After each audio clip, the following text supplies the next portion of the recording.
Planet Baijita, the infant nursery. Yanxi. Is this the son of that little wench? A female scion warrior dressed in battle armor with a luxurious cape stood before a nursery capsule. She was the lawful wife of King Baijita, the current queen of the Scions. As the king of the Scions, King Baijita naturally had many concubines besides the queen. The infant named Yanxi in this nursery capsule was the offspring of King Baijita and a concubine. A mere common-born child, yet his latent battle power at birth is as high as 5000. The queen's eyes revealed deep dread. After all, her son Baijita, born 3 years ago, had a latent battle power of a full 1000. Such a level had already earned him the title of a super genius unseen in 1,000 years among the Scions. Yet Yanxi was 50 times that. This child must not be left alive. The queen's face darkened, her tone cold-blooded. If Yanxi were allowed to grow up in the future, he would surely threaten the status of her and Baijita. After a series of operations, the queen lifted Yanxi out of the nursery capsule. The alien with a bird head nearby saw this and hurriedly said, "Your Majesty the Queen, what are you doing?" "Prince, Yanxi has only been born for 2.5 months, but it is far too early for him to leave the nursery capsule." The bird-headed alien was a medical staff brought back by the Scions when they invaded other planets responsible for caring for Scion newborns. He now found himself in a dilemma. On one side was the Prince of the Scions, on the other the Queen. Offending either would bring consequences he could not bear. "Trashu allowed you to speak." The Queen casually waved her hand, and an energy beam pierced through the bird-headed alien's head. Looking at the corpse lying on the ground, she showed no sympathy. "There is only one Prince of the Scions, and that is my son Baijita." Stepping out of the infant nursery, the Queen carried Yanxi by the tail and went straight to the spacecraft launch base. "Your Majesty." The staff in the base saw the Queen arriving and quickly stood up to bow. "Get out, all of you." The Queen spoke without mercy. The staff, clearly accustomed to the Queen's temper, left without a word. The Queen casually tossed Yanxi into a spherical spacecraft on the launch pad, then entered commands on the display. Watching Yanxi sitting in the cabin, neither crying nor fussing, just staring with wide eyes, the Queen sneered. "Little brat, you should be grateful you are so obedient, or your fate would not be mere exile." As she finished entering the last command, the hatch slowly closed, and the spacecraft quickly ascended, leaving a long trail of flame. It soon shrank into a small dot and vanished completely from sight, flying away from Planet Baijita. "Haha, I can't believe I left Planet Baijita so smoothly." Inside the spacecraft, the calm expression on Yanxi's face vanished, replaced by immense excitement. In fact, Yanxi was a transmigrator. In his previous life, he had been a workhorse for 20 years, diagnosed with advanced cancer at a young age, and had little time left. In despair, he bought a set of Dragon Ball models for $9 online, but what he received were just 7 translucent glass balls, each the size of a fist and different colors. Clearly, he had been cheated by a dishonest seller. Online shopping must be cautious, as cheap goods are no good. In utter despair, he clung to his last hope and made a wish: never die forever. Then, the next second, he was dead. When he opened his eyes again, he found himself turned into a tiny infant. Having read tens of thousands of novels, he quickly realized his situation. This is transmigration. Looking at the fluffy tail on his, but he immediately guessed the world he had traveled to. Later, he accidentally heard words like Scion and Frieza from the conversations of some lizard-like aliens. As for why he could understand their speech, it might be due to the special nature of a transmigrator. At that moment, he was completely certain that he had transmigrated into the Dragon Ball world, a world where later battles could destroy planets with ease. He also learned that he was the half-brother of Baijita, 3 years younger. More importantly, his latent battle power at birth was as high as 5000, even higher than the starting point of Grueling in the original story. With such talent, as long as I don't show off or seek death, even without the standard system for transmigrators, I can surpass Sun Wukong and Baijita, who have their own protagonist aura. Yanxi sat inside the spacecraft, looking through the porthole at the vast, boundless starry sky, feeling an indescribable elation. Exiled. This was exactly what he wanted. As a veteran Dragon Ball fan, he knew all too well the fate of the Scion race. According to the Dragon Ball timeline, it was now year 735 of the era. In about 2 years, Frieza would descend upon planet Baijita under the order of the god of destruction Bylus, and destroy the entire planet along with the vast majority of Scions. Only a very few Scions would survive. If Yanxi stayed on planet Baijita, only 2 fates awaited him. Either be destroyed along with planet Baijita in 2 years, or become Frieza's subordinate. And the latter more likely meant being seen as a threat by Frieza and eliminated before truly growing up. This fate was not what Yanxi wanted. Originally, he had been worried about how to escape planet Baijita. Now, for the Queen who had helped him achieve his wish ahead of time, Yanxi felt only gratitude. Who said all Scions are evil? I think the Queen is a really good person. But where is this spaceship headed? Not long after the Queen exiled Yanxi. Inside the Scion Royal Palace, an elite warrior with a battle power of 8000 knelt on one knee, reporting something to the man on the throne whose hair stood on end. King Baijita propped his cheek on one hand, wearing an indifferent expression, but his ears listened intently. He, that short-sighted woman Linjier, has done a good deed with bad intentions. Lin Jie was the queen's name. The kneeling warrior looked up puzzled by King Vegeta's words, but he dared not ask, as it was the king's family matter. Garibi, do you have something to say? King Vegeta saw his subordinate's confusion and spoke directly. No, I do not. No, you do. Garibi was silent for a moment. He didn't understand the king's meaning, but as a wise man he knew how to answer. Well, to be honest, I do have doubts. King Vegeta then curled a smile and took off his scouters. Since you have questions, I shall enlighten you. He stood up from the throne looking down at Garibi kneeling below. Garibi, what do you think of Frieza? Hearing this, Garibi's body trembled slightly. He understood King Vegeta's intention and also removed his scouter. Fearless's strength is unfathomable, and he seems to have always been wary of us Saiyots. King Vegeta nodded, a cold glint flashing in his eyes. Not only that, but one day he will act against us. Garibi's eyes widened, his face full of shock. He had thought about this matter before, but hearing it from the king's mouth now made his heart pound. Of course, this is just my instinct. King Vegeta continued. Yen Sis latent power is as high as 5000. Throughout the entire Saiyan history, such a case is absolutely unprecedented. If he had stayed on planet Vegeta, Frieza would have noticed him sooner or later. Given Fearless's nature, he would never allow such a powerful warrior to emerge among the Saiyans. In that case, either Yen Si would be valued by Frieza and become his blade, or King Vegeta didn't finish, but Garibi understood. Somehow he suddenly remembered the father and son Palagiasi and Buluwali, who had been personally expelled by King Vegeta 3 years ago. Perhaps the reason King Vegeta did not execute that father and son back then was because he harbored the same thoughts as now. Your subordinate ventures to ask, where has Prince Yen Si been exiled? King Vegeta's lips curled slightly upward. I tampered with the spacecraft long ago. Its destination is a primitive planet called Zuma, located at coordinates NB 7891 on the edge of the galaxy. That planet's gravity is slightly greater than planet Vegeta's, with ample oxygen and water, but its environment is harsh, teeming with ferocious monsters. If Yen Si can survive on that planet, his growth will be extraordinary, perhaps even a powerful ally in our race's future overthrow of Frieza's tyranny. Otherwise, King Vegeta paused, clenching his fists, his gaze turning profound. It will prove that the Saiyans are destined to be enslaved. Garibi lowered his head, his heart churning with waves of shock. Everything was under King Vegeta's control. Even the queen's self-righteous exile was merely a move in the king's smoothly orchestrated chess game. By the way, Garibi, I recall you have a daughter. King Vegeta changed the subject. Garibi nodded. Yes, her name is Pasalai. She is 3 years old with a battle power of 682. Speaking of his daughter, he was proud. Pasalai had a battle power of 199 at birth, though not comparable to elites like Vegeta, let alone monsters like Yen Si and Broly. But among the upper-class warriors, Pasalai's talent was definitely outstanding. Very well. Go prepare a spaceship now and send her to Yen Si. Though Yen Si's power is formidable, he still needs some systematic guidance. You are my most trusted confidant. This matter I only entrust to you. Since King Vegeta had put it that way, Garibi naturally had no reason to refuse. Rest assured, Your Majesty. With these words, Garibi walked out of the palace, heading to the training camp to find his daughter. Pure-blooded Saiyan children, aside from those whose heads were damaged causing personality changes, were generally mentally precocious. A 3-year-old upper-class warrior child could even lead a team to conquer foreign planets. Even without King Vegeta's order, Garibi had already planned to send Pasalai away from planet Vegeta after some time. Time flew by. Yen Si's spherical spaceship flew through the vast universe for almost a year. During this year, he spent most of his time in sleep. Although a Saiyan infant's physique was strong, it was still too young. Staying awake for long periods was a burden for Yen Si.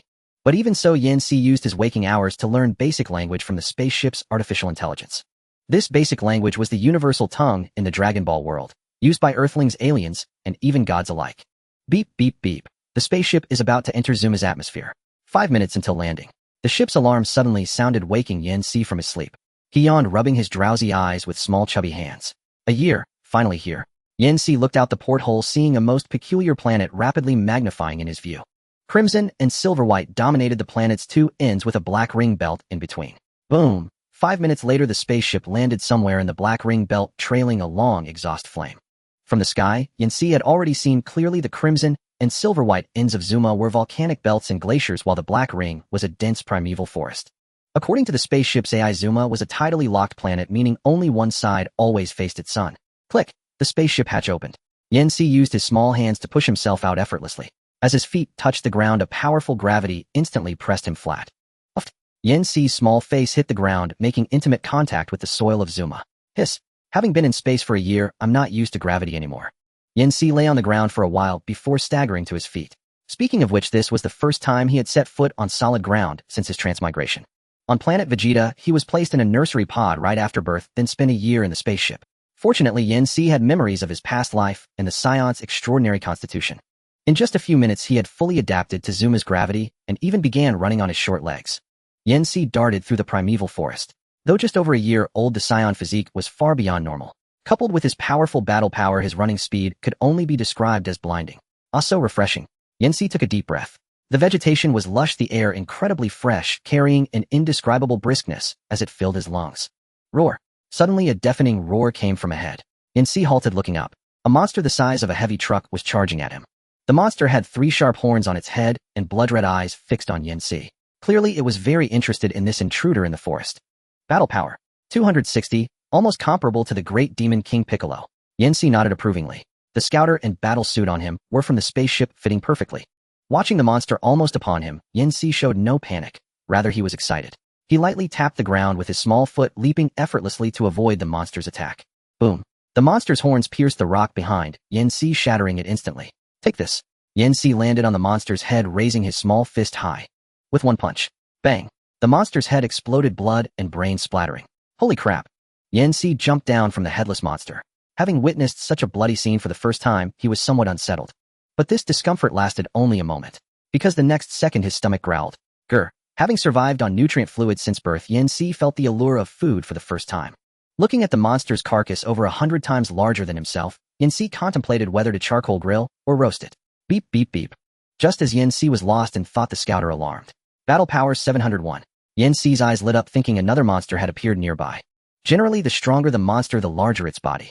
Looks like I'll have a great feast today. He turned, following the scouter's direction, but saw not a huge monster. It was a child who seemed only a bit older than him. The child had an antenna-like hair, long hair reaching to the hips, wearing the standard Frieza force battle suit, a scouter on the face, and a furry tail wrapped around the waist. Little brother, you must be Prince Yanxi. No. No. Huh. I'm dying of laughter. Yanxi, this big blue bear, said, you're short. Pasalai was laughing hysterically beside him. During the 5 years on planet Zuma, she could neither defeat Yanxi in combat nor outtalk him. She couldn't even match him in appetite. She had been completely overshadowed by Yanxi in every aspect. Now she finally got to see Yanxi's disgruntled expression. Yanxi shot Pasalai a glare. What are you laughing at? You're 3 years older than me, yet you're the same height, aren't you? Pasalai waved her hand dismissively. The average height of adult female scions is only 1.55 meters. At 1.10 meters, I'm actually growing quite fast. Besides, you're only comparing heights with me because of your hairstyle, ha. As she spoke, Pasalai reached out to touch Yanxi's towering spiky hair, then smoothed down the unruly strand on her own head. Yanxi couldn't be bothered to argue with her and turned to Elder Bibala. Did you summon us because you were willing to teach us your skills? Elder Bibala also realized he had seemingly misspoken earlier and said with an awkward expression, ah yes, you two share a destiny with planet Yardrat, and I am willing to personally instruct you. Really? That's wonderful. Upon hearing this, Pasalai immediately dropped her playful demeanor. Although she verbally dismissed the Yardratians' combat prowess, she had developed a keen interest in their remarkable abilities ever since witnessing Sig's clone technique earlier. Yanxi, unlike the simple-minded Pasalai, was curious. Sig had just said that the prohibition against teaching outsiders was an elder's decree, so how could an elder suddenly appear to offer personal instruction? When he voiced his doubts, Elder Bibala quickly provided an answer. There's no harm in telling you. I am also proficient in the art of prophecy. The moment you arrived on planet Yardrat, I had a powerful premonition. In the future, planet Yardrat will face a great calamity, and you will be our savior. So I wish to forge a karmic bond with you. Hearing this, Yanxi and Pasalai were both stunned. Sig, who had been eavesdropping nearby, felt as if struck by a thunderbolt. Elder, what does this mean? What will happen to planet Yardrat? He knew that Elder Bibala's prophecies were never groundless.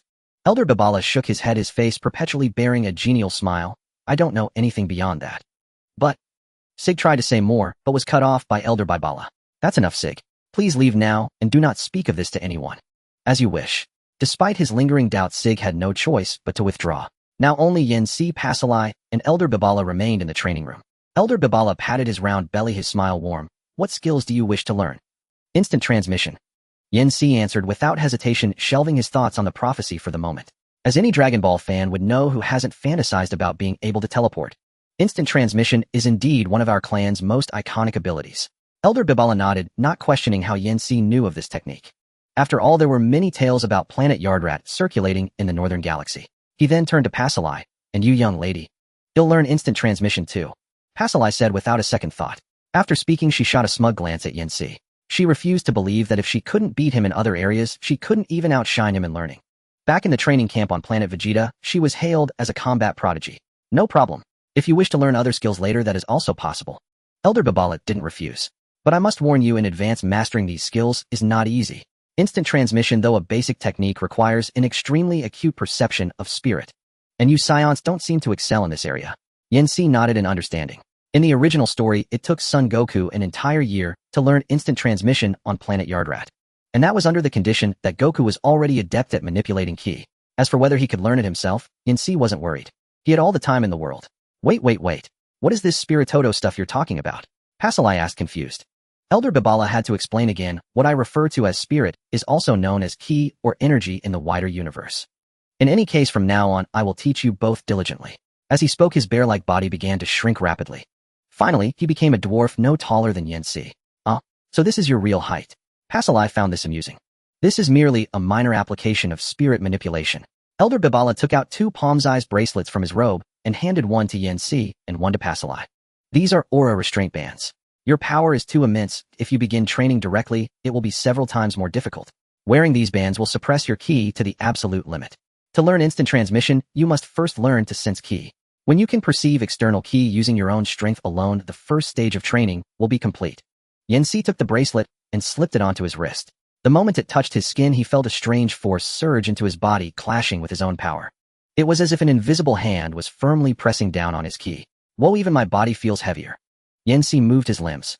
Suppressing ki also affects the physical body, Elder Babala explained. This is to help you better understand the connection between ki and the body. Pasalai also put on the bracelet, jumped on the spot, and leaped 3 feet high. This isn't so hard. Elder Babala smiled and gestured for them to sit down. He then sat cross-legged in midair and began to explain in detail the principles of ki. 3 days later. Art, I can't take it anymore. Inside the training room, Pasalai vented her frustration by standing up, stomping her feet wildly, and ripping the bracelet off her wrist. I can't sense anything at all. For the past 3 days, she had followed Elder Bibala's instructions, trying to perceive external ki. But the result was nothing. All she could do was sit in boring meditation. For any Scion, this was sheer torture. Of course, Yanxi was the exception. Put the bracelet back on. Yanxi's voice came from beside her. I won't. Pasalai said petulantly. This kind of torment isn't training at all. I'd rather just fight. Put it on. If you want to get stronger quickly, I can help you in another way. Yanxi opened his eyes and looked at her calmly. Pasalai met Yanxi's gaze and felt an inexplicable pang of fear. Having lived with him for years, she knew exactly what method he was referring to. Near-death revival. That was the very method Yanxi used to make such rapid progress. Out of curiosity, Pasalai had once tried it herself. But after attempting it 2 or 3 times, she vowed never to use that method again. Because this way of becoming stronger was nothing short of gambling with one's life. Pasalai didn't possess Yanxi's immortal ability. If luck turned against her, death would be permanent. This was precisely why after 5 years her battle power was a mere 25000. Final, wear it. Don't be so grumpy. Pasalai pouted and put the bracelet back on. Only then did Yanxi close his eyes again. He was doing this for her own good. In the world of Dragon Ball, being unable to control ki was a huge disadvantage. In truth, he himself had made no progress in these 3 days. But the more difficult it was, the more he couldn't afford to be impatient. Just as Mr. Popo said in the original story, the heart must be as calm as the sky. A month later, inside the training chamber, Yanxi sat cross-legged in serene meditation, his breathing steady. His consciousness had completely submerged into his own body, perceiving everything around him. The sound of breathing, the heartbeat, the wind outside the window, and the faint grinding of Polly's teeth. Suddenly, Yanxi seemed to capture a glimmer of light in the darkness. That glimmer was merely the beginning. Next came countless more specks of light appearing. Yanxi found his own orb of light and the one nearest to him. This orb resembled his own, but bore subtle differences. This is Polly's chi. He then proceeded to sense the other orbs. These orbs varied in size, all remarkably similar, yet distinct. These are the auras of the Yardratians. Yanxi's eyes snapped open, a gleam of joy shining in them. Meanwhile, Elder Papara, who had been silently meditating in midair, perceived the change in Yanxi. He landed on his feet, approached Yanxi, and nodded with satisfaction. In just 1 month, you've achieved something. It seems you indeed have a talent for this. Pasley, who had been idling, widened her eyes. What? You can already sense chi. Yanxi nodded. Although not yet proficient, I can indeed perceive it. Pasley felt utterly disheartened. For the past month, she had spent most of her time slacking off, while Yanxi had already taken the first step. No, I can't be lazy anymore. In that instant, Pasley made up her mind. She would not eat until she could sense chi. Well, only 1 meal a day. She closed her eyes again, calming her mind and focusing her spirit. Seeing Pasley finally getting serious, Elder Pipera smiled with gratification. Then he turned to Yanxi. Good. Once you can fully and proficiently perceive chi, you may begin the second stage of training. In the second stage, you must try to lock onto my aura, then visualize my position in your mind.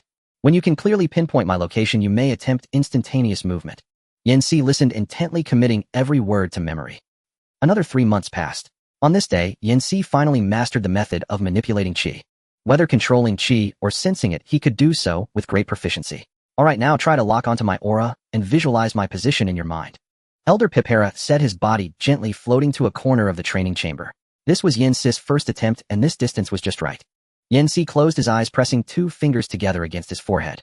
This posture helped to lock onto the other's aura more precisely. Found it. A surge of joy filled Yanxi's heart, and then his form flickered. Swoosh. The next moment, Yanxi vanished from his spot. Clatter. He appeared inside a trash can in another corner of the training chamber. Yanxi. Elder Papara. No. Don't try to move your body. Use your mind. Imagine the space I occupy and connect your spirit to that space. Yanxi climbed out of the trash can, took a deep breath, and expelled all distracting thoughts from his mind. In his consciousness, only Elder Papara's aura and the space that aura occupied remained. Then he extended his own qi, attempting to establish a connection with that space. At first, Yanxi felt his qi blocked by an invisible barrier, unable to extend outward. He did not give up and continued to try. Once, twice, thrice. After several attempts, Yanxi suddenly felt something awaken within him. When he opened his eyes again, Elder Pipera was already standing before him. Did I succeed? Indeed, congratulations, Yanxi. You have preliminarily mastered instantaneous movement, Elder Pipera said with a smile. Now with more practice, you will be able to use it proficiently. Haha, thank you.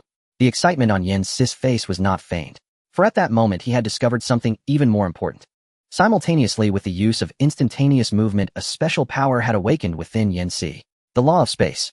Among the 7 law Dragon Balls within Yin, see only the black and white one and the deep blue one emitted a faint halo. The Dragon Ball of Life and Death, the Dragon Ball of Space. After these 2 awakenings, Yanxi formed a conjecture. When the Dragon Ball of Life and Death awakened, he had been on the brink of life and death. When the Dragon Ball of Space awakened, he had been practicing instantaneous movement, which was related to spatial displacement.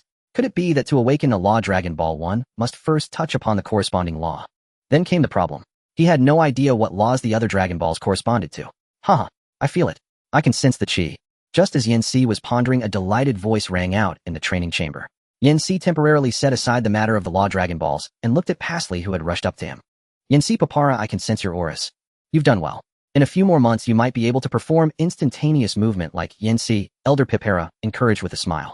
Pasli looked at Yanxi in disbelief. What? You can already use instantaneous movement. Of course. Yanxi's figure began to flicker and move continuously within the training chamber. From the corner to the door, from the ceiling to the floor. Each teleportation was more precise than the last, with no delay whatsoever. Watching Yanxi's nonchalant demeanor, Pasli was gnashing her teeth in frustration. She couldn't bear it anymore. Enough. Stop showing off. When I finish learning, it'll be even better than you. With that, she returned to her spot and sat down in meditation. Elder Papara, however, showed a rare expression of surprise. You just learned instantaneous movement, yet you can already perform it to this degree. Maybe I'm a genius, Yanxi said without a hint of embarrassment. Elder Pipera did not deny it. Indeed, you are the most talented person I have ever seen. Was Yanxi a genius? Of course he was. It took the martial arts prodigy Son Goku a year to learn instantaneous movement. Yanxi, starting from 0, succeeded in a total of 4 months. Even so, he still needed more practice to master teleportation. However, the awakening of the Space Dragon Ball saved Yanxi that step. Now Yanxi could teleport to the side of any aura he sensed. Moreover, with further development in the future, he might even be able to perform the kind of instantaneous movement that Kibito used in the original story. Without needing to sense an aura, as long as he knew the location, he could go anywhere in the universe. In the following days, Yanxi was not in a hurry to leave Yardrat. Although he had already mastered instantaneous movement, with remarkable skill, the secret techniques of Yardrat were far from limited to just this one. Time flew by. In the blink of an eye, Yans and Pasli had already spent an entire year on planet Yardrat. During this year, aside from instant transmission, Yans had also learned another technique. The forced separation spell of spirit control. In the original Majin Buu arc, it was precisely through Vegeta's use of this move that the group managed to turn the tide of battle. Yans expended 2.5 months to master this technique. During the remaining time, while waiting for Pasli, he explored the usage of the Dragon Balls of Law within him. Previously, no matter how Yans researched, he could never conjure any tricks. But ever since he learned the application of Ki, it was as if a light bulb had gone off in his head. With the Dragon Ball of Life and Death, aside from granting himself immortality, he also developed a healing ability similar to that of the Namekians. With the Dragon Ball of Space, besides making instant transmission more precise, he also developed abilities like telekinesis and a personal dimension. Yans, are there no other techniques you wish to learn? Elder Pabara stood in the center of the training chamber, gazing at Yans before him, his tone filled with emotion. No, there aren't. Yans gave a slight bow. Thank you for your guidance during this time, Elder Pabara. You're welcome. Elder Pabara waved his hand. I told you this is to forge a karmic bond. If planet Yardrat truly faces a calamity in the future, I hope you will lend your aid. I will. Just as the two were conversing, several figures suddenly materialized out of thin air within the training chamber. Yans, I've made a new discovery. Look, the figure that suddenly appeared was Pasli, but not just one. There were 4 of her. Each Polly's face was brimming with barely contained excitement. As she spoke, the aroma of meat wafted from her mouth, clearly indicating she had just finished eating. Not bad, you've mastered both instant transmission and the multiform technique. Yans offered a rare compliment. What Pasli was using now was precisely the Yardration multiform technique. All 4 Pashlis raised their chins simultaneously. We don't need your praise, this young lady is a genius. So can you please dispel your technique first? Yans couldn't help but retort. The overlapping sound of 4 identical voices was exceptionally cacophonous. Pasli gave a triumphant smile, and 3 of her duplicates vanished, leaving only the original. Let me tell you a secret.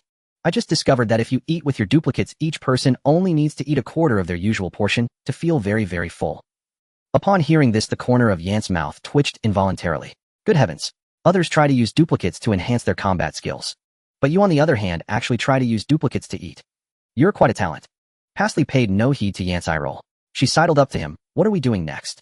Can we go to that food planet Earth you mentioned? Yans had long told Pasli about Earth.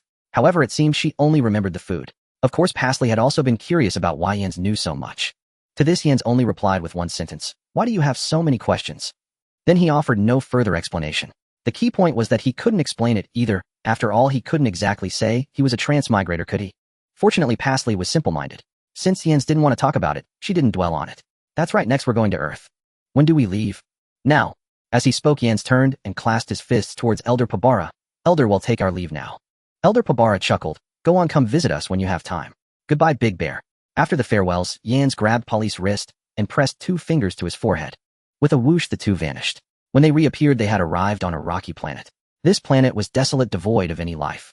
It's really great that your instant transmission doesn't require sensing ki, Pasli said with a hint of envy. The instant transmission Yans had just used was similar to Kibito's. It allowed for direct displacement by simply knowing the location. For now, however, Yans was still unable to teleport across galaxies. Earth and planet Yardrat were far apart, and with no acquaintances there, Yans couldn't lock onto any key signature on Earth. But fortunately, he knew the coordinates of all the planets along the route. Teleporting there one by one wouldn't take too long. Solar System Earth. Age 742. In a certain dense mountain forest. Whoosh. 2 figures appeared without warning on the peak of a mountain. Is this Earth? It's so beautiful. Pasli looked around curiously. Blue skies, white clouds, green mountains, and clear waters. That's right, this is Earth. Yans took a deep breath, feeling an indescribable sense of familiarity. In his past life, he was an Earthling. Now, although this Earth was not that Earth, that feeling of belonging still surged within him. Come on, take me to find some good food. Pasli tugged at Yans' sleeve, practically drooling. What's the rush? Let's first see if there are any people nearby. As he spoke, Yans began to scan the surrounding key signatures. Soon he sensed 2 key signatures, one large and one small nearby. Among them, the weaker one gave him a feeling of familiarity. That's the key of a scion. Strange, why is there a scion's key on Earth? Pasli had apparently sensed it too. Let's go check it out. Yans gave a faint smile and flew towards the source of the key, with Pasli following closely behind. Meanwhile, at Mount Paozu. Ouch. Grandpa, you're hitting me so hard. Hee Goku, on the path of training, you can't fall just because it hurts. Get up. If you can't last half an hour against your grandpa, you won't get to eat lunch today. In front of a small hut at the mountain summit, an old man and a young boy, grandfather and grandson, were engaged in their daily training. The old man was named Son Gohan, now in his 80s, but still hale and hearty, a renowned martial arts master on Earth. The boy was about 4 or 5 years old, with messy hair and bright-spirited eyes. The most striking feature was the brown tail behind him. Son Goku, the protagonist of the Dragon Ball world. Yans, that kid is also a scion. Yans and Pasli had appeared beside the hut unnoticed. Pasli pointed at little Goku's tail, her face full of surprise, thinking that besides her and Yans there were other surviving scions. I remember now, that kid looks a lot like Bardock. Could he be his son? It wasn't surprising that Pasli knew Bardock. On the former planet Vegeta, Bardock was quite a legendary figure. After all, starting as a low-class warrior and reaching a battle power close to one of Zero was something only he had achieved among the scions. Bardock. Yans' heart stirred. According to the original plot, Bardock should have perished along with planet Vegeta when it was destroyed. However, some derivative works mentioned that Bardock traveled back in time and became the origin of the Super Saiyan legend. But that wasn't canon. Yans didn't dwell on it, his gaze fell on little Goku. The little guy was currently being sent flying by a punch from Son Gohan, landing spread-eagled on the ground, wincing in pain. Grandpa, can't you go a little easier? Haha. Goku can't handle this already. Son Gohan stroked his beard, his face full of affection. I can handle it. Come again. Little Goku scrambled up from the ground, dusted himself off, and struck a proper fighting stance. Yans watched this scene silently, a strange feeling of déjà vu washing over him. Scenes he had seen countless times in manga and anime were now unfolding vividly before his eyes. This feeling was beyond words. Hey, old man. Parsley suddenly spoke, interrupting the grandfather and grandson's training. Son Gohan's body trembled, and he immediately became alert, shielding young Goku behind him. Though aged, his instincts as a martial artist remained sharp. The aura of these two was not strong. Yet those who could appear beside him without a sound were certainly no ordinary individuals. Especially the young boy. Despite his tender age, he gave off an unfathomable presence. This person might even be more powerful than his master mutant Rashi. May I ask who you two are? Son Gohan inquired cautiously. We are Scions. Parsley wagged her tail behind her, pointing at young Goku. This kid is a Scion too, isn't he? Scions. Son Gohan's expression shifted slightly. He naturally knew of Goku's origins. 5 years ago, a spherical object had crashed on Mount Pozu, and from within it, he had discovered Goku still an infant. That spherical object, along with the tail on young Goku's back, perhaps proved he was not from Earth. Son Gohan remained vigilant. What do you want? Yan stepped forward, offering a kind smile. Don't be nervous, old-timer. We were just passing by, sensed the presence of our kin, and came to take a look. Kin? Son Gohan pondered for a moment, a look of reluctance flickering in his eyes. Have you come to take Goku home? He had no children of his own, and over the past 5 years he had come to regard Goku as his own grandson. If Goku were to truly leave, he would certainly feel a sense of loss. However, if Goku could find his original family, he would also be happy for him. Yan shook his head. Our home planet has been destroyed. Very few of our people survived. We are now just wanderers in the universe. Upon hearing this, Son Gohan's expression softened. Then that's wonderful. Yans and Parsley. That's truly regrettable. But rest assured, I will take good care of Goku. Son Gohan gave an awkward smile. Although this young boy who claimed to be Goku's kin looked a bit fierce, his eyes were very clear. He sensed no malice or evil intent from him. He should be a good person. Grandpa, who are they? Young Goku poked his head out from behind Son Gohan, curiously observing Yans and Parsley. They are your kin. Son Gohan patted young Goku's head. Perhaps you can learn more about your origins from them. Young Goku's eyes lit up, and he ran over to Yans. You have tails too? Huh, I knew it. Grandpa is the weird one for not having a tail. Huh, Kakarot, you really are amusing. Yans was infected by young Goku's innocence and reached out to ruffle his messy hair. What's Kakarot? Is it something to eat? It's your name. But my name isn't Kakarot. My name is Goku. Son Goku. Idiot, your name on Earth is Son Goku, that's right, but your Scion name is Kakarot. Parsley rolled her eyes, thinking the kid was a bit simple-minded. She didn't understand why Yans knew the name Kakarot either. But Yans had too many secrets. As long as he didn't speak of them, she wouldn't ask. Scions. What's that? Young Goku tilted his head, his face full of question marks. It's a race that's really good at fighting. Parsley's answer was simple and blunt. Really good at fighting. Young Goku's eyes grew even brighter. Then you must be really strong. Come fight me. Saying this, young Goku immediately assumed a fighting stance. Yans looked at the little guy speechlessly. As expected of a Scion, even with a bumped head, all he could think about was eating and fighting. Goku, don't be rude. Son Gohan scolded. But Grandpa, our guests have come from afar. How can you start a fight the moment they arrive? Son Gohan stepped forward and invited Yans and Parsley. It's almost mealtime. If you two don't mind, why not join us for a meal? Parsley's eyes instantly sparkled. A meal? Old man, why didn't you say so earlier? Yay? Time to eat. Little Goku also cheered. Yans cast a speechless glance at the two. This love for food really was a common Scion trait. However, he himself had no intention of refusing. After a lunch meal, 2 hours had passed. It was hard to imagine the sight of 3 Scions gorging themselves for 2 whole hours. This single meal nearly disrupted the ecological balance of Mount Pozu. During the meal, Yans informed Son Gohan in advance about Scions transforming under a full moon and that the key was their tails. He had a very good impression of this martial arts master and hoped this warning might save his life one day. After the meal, Yans asked Son Gohan for a world map, then bid farewell to the grandfather and grandson. They flew westward. Earth's gravity was almost negligible for the 2 Scions. Yans and Parsley flew side by side at great speed, the mountains and rivers below receding from their view. Before long, a colossal metropolis appeared before them. Countless skyscrapers, traffic streaming endlessly on the roads, and even many flying vehicles in the sky. It was a stark contrast to the primitive landscape of Mount Pozu. Wow, it's so lively here. Is this West City?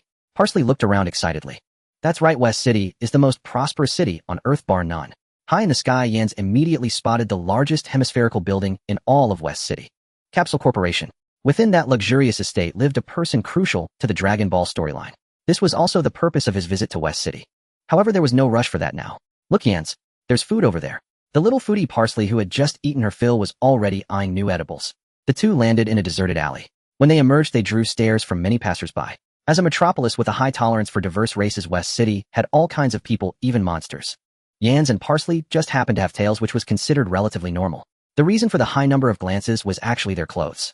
At this moment, the pair were still wearing the traditional attire of the Yardratians, which looked a bit odd.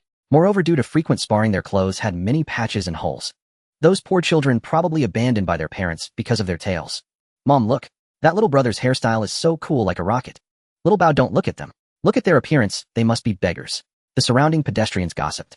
Yans chose to ignore it, but Parsley couldn't stand it. That's it. How dare she call me a beggar? It'll blow her mouth to pieces.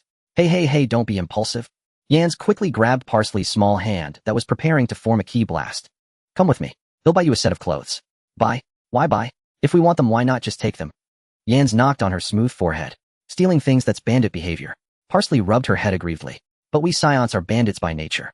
Yans, I am speechless. Ignoring Parsley's bandit logic, Yans pulled her straight towards a roadside stall. The stall was surrounded by a crowd, and a sign hung on the wall. Challenge a professional boxer. Winner takes home 1,000 zenny. Yancy pulled Posy Lee through the crowd, squeezing their way to the front.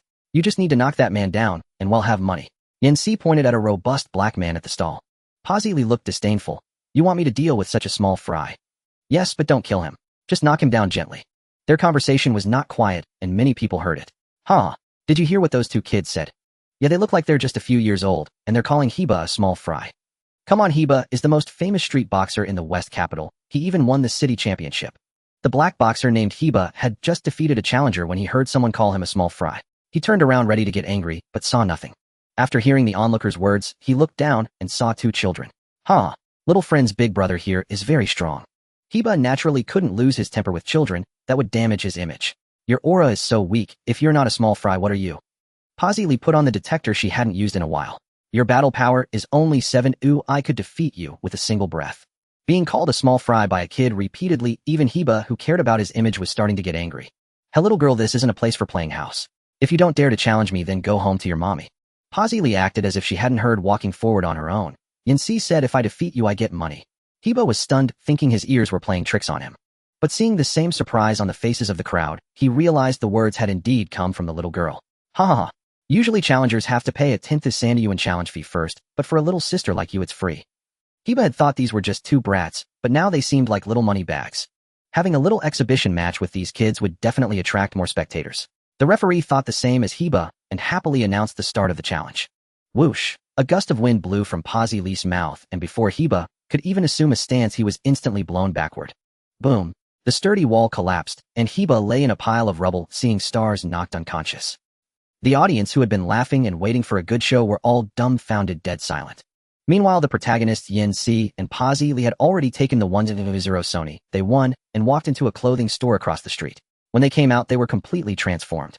With trendy clothes and their already striking looks, they drew even more glances on the street than before. Passers-by thought they were child stars from some entertainment company. This outfit feels so uncomfortable to wear, but it's not good for fighting. Posy Lee tugged at the pink princess dress she was wearing, although she said that it was clear she was happy. Yancy, on the other hand, wore a set of white casual clothes. The two hailed a taxi and headed straight for Capsule Corporation. As for why they didn't fly, no reason other than to enjoy life. Half an hour later, Posy Lee stood in front of the gates of Capsule Corporation, looking up at the sprawling mansion before her with awe in her eyes. Is this even bigger than the palace on planet Yardrat? Yancy, does the person you mentioned really live here? That's right. Yancy walked forward and pressed the intercom button on the gate. Hello, this is Capsule Corporation. How may I help you? A robot's head appeared on the screen, its tone very polite. I'd like to see Dr. Briefs. Sorry, the doctor is busy. Please make an appointment in advance. The robot said, then ended the communication. Make an appointment in advance. Yancy certainly didn't have the time for that. Just as he was considering flying in directly, a flying motorcycle suddenly appeared beside them. A little girl who looked about 8 or 9 years old jumped off the motorcycle. Her blue-green hair was tied into twin tails, and her big blue eyes sparkled with curiosity. Who are you and why have you come to my house? The girl tilted her head, her gaze sweeping over Yancy and Posy Lee, finally stopping at the tails on their waists. Huh, are those tails? Are you cosplaying, or are you mutants? Yancy looked at the little girl in front of him and instantly confirmed her identity. Bulma Briefs, the first female protagonist of the Dragon Ball world, a genius scientist and the inventor of the time machine. We are Scions. Posy Lee spoke first with a hint of pride in her voice. The strongest warrior race in the universe. Scions. Sounds kind of familiar. Bulma shrugged, not paying it much mind. But since you're at my house, you must have business, right? I'd like to ask Dr. Briefs to help us make some things. Yancy got straight to the point. We can pay for it. Pay, Bulma sized them up. What kind of money could you two kids have? Posily didn't like that. She pulled out the 1000 Sony she had just won. See this? We have plenty of money. Yancy covered his face a bit embarrassed. Flaunting your wealth in front of the world's richest person. That's like brandishing a sword before Guangong. Sure enough, Bulma glanced at the stack of bills and chuckled, 100 Sony. My monthly allowance is 100 times that. 100 times. Posily counted on her fingers then turned to Yancy. Maybe we should just fight our way in and threaten that doctor guy. Yancy rubbed his forehead. When would this girl ever change her thuggish mindset? We may not have that much money, but we can offer you space technology for research.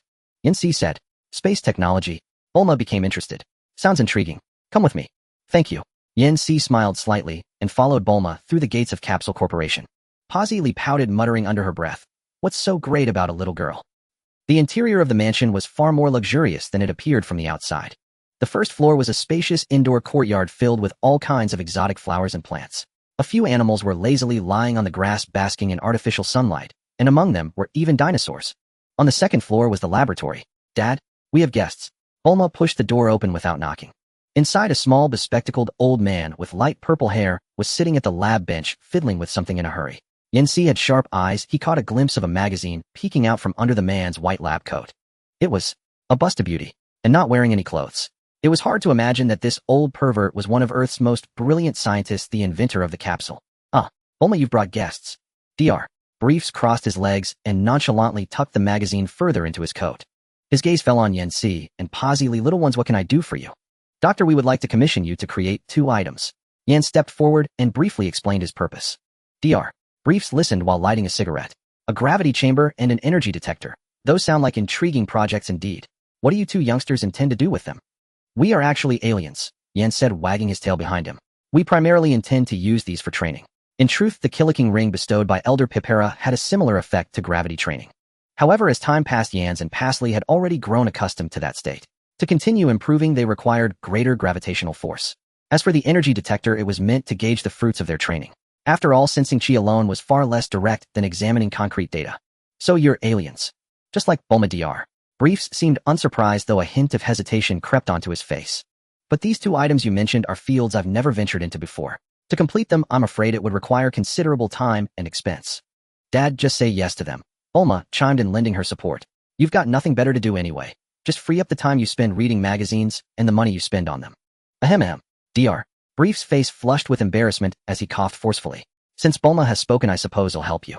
Yans offered a heartfelt thanks, then found an empty spot in the lab. With a wave of his small hand, 2 spherical spaceships materialized out of thin air. He had stored them in his personal space beforehand. As a token of gratitude, I gift these 2 ships to you, Dr. Dr. Briefs pushed up his glasses and immediately rose to his feet. Thud. His magazine fell to the floor, but he paid it no heed. In a few strides, he was beside the spaceships, tapping here and touching there, clearly brimming with curiosity. So these are spaceships. Quite different from Jocko's. Yans knew exactly who Dr. Briefs meant by Jocko. He was the galactic patrolman who bore an uncanny resemblance to Ultraman. Years ago, Jocko had come to Earth to pursue the Scion infant. By a twist of fate, he had become acquainted with Dr. Otatsu and the Briefs family. These ships hold immense research value. Alright, it's settled. Dr. Briefs' passion for research ignited. Bulma, take our young guests to rest. Your father is about to go into seclusion for some serious work. Got it. Bulma led Yans and Pasli to a row of guest rooms on the top floor. Pick whichever you like, and if you need anything, just call the robot butler, or come find me. Another 6 months slipped by at Capsule Corporation. In the lab, Dr. Briefs, his hair a wild mess, yawned and stretched languidly. Finally finished. On the workbench before him lay 2 capsules. One bore the label gravity chamber, the other detector. Doctor, is it truly complete? Yans and Pasli rushed in, their eyes gleaming with anticipation. Of course. Dr. Briefs declared proudly. Who do you think I am? He first handed Yans the capsule containing the detector. This is the energy detector with a maximum measurement limit of 1 billion. 1 billion. 1 billion. Polly's eyes widened in shock at the staggering number. Doctor, did you miscount the digits? I wouldn't make such a rookie mistake, Dr. Briefs chuckled. In truth, Earth's current technology couldn't reach this standard. Thanks to the spaceships you provided, I extracted some precious materials from them and barely managed to pull it off. For now, 1 billion is the limit. To go higher, we'll have to wait for technological breakthroughs. Yans nodded in satisfaction. That's more than enough. At present, even the large-scale detectors of the Frieza force could only measure battle power in the millions. A ceiling of 1 billion was already terrifying. In terms of technology, Yan's had always admired Earth. Though the overall level might not be high in cutting-edge fields, whether it was the current capsule technology or the future androids, it could be considered unique in the universe. And this, Dr. Briefs picked up the other capsule. As per your request, the gravity chamber can simulate up to 500 times Earth's gravity. Moreover, I installed a surround sound system inside. That single process alone took me a whole month. Alas, there were too many factors to consider. Sound quality, symmetry, height, reflection. The calculations were no small feat. In any case, thank you, Doctor. Yan's feeling a headache coming on took the 2 capsules, expressed his gratitude, and promptly left the lab. Having stayed at Capsule Corporation for 6 months, he knew Dr. Briefs all too well. Once he got tangled up in trivial details, he could ramble on for an entire day like a possessed monk. Yans, can this gravity chamber really help us train? Pasley asked eagerly as they stepped out of the lab. The past 6 months had been far too comfortable, though she felt her body was beginning to rust. Of course, this is a training method perfectly suited for scions like us, Yans affirmed. In the original story, Son Goku trained on King Kai's planet under 10 times gravity for a year, boosting his battle power from over 400 to more than 8000. Afterward, training under 100 times gravity for just a week sent his power skyrocketing to 9000. Such was the efficacy of gravity training. Come on, let's go to a place where training will yield twice the results with half the effort. Having decided to begin training, Yans had no intention of lingering. He led Pasley away from West City, flying farther westward across Earth. Moving at incredible speed, they soon spotted a pillar soaring into the clouds. Ascending along the pillar in the blink of an eye, they saw a domed hut above the clouds. The sacred land of Karen Tower. The moment Yans and Pasley set foot on the ground, a plump white cat leaning on a cane descended from the upper floor. There's a cat here, Pasley exclaimed in surprise. Meow. The cat sage paused, then explained, guest from the cosmos, I am Corinne. A cat that talks. And it knows we're not from Earth's. Pasley stepped forward, patting Corinne's head, curious about what kind of cat this was. Yans was not surprised at all. Like Earth's god, Corinne possessed the ability to observe the mortal realm. They had likely noticed the moment the 2 of them arrived on Earth. Corinne, we've come for senza beans, Yans stated plainly. Corinne squinted. You know of me. But senza beans aren't something I give away freely. Moreover, the rule of Karen Tower is to climb it with your own strength, yet you flew up here.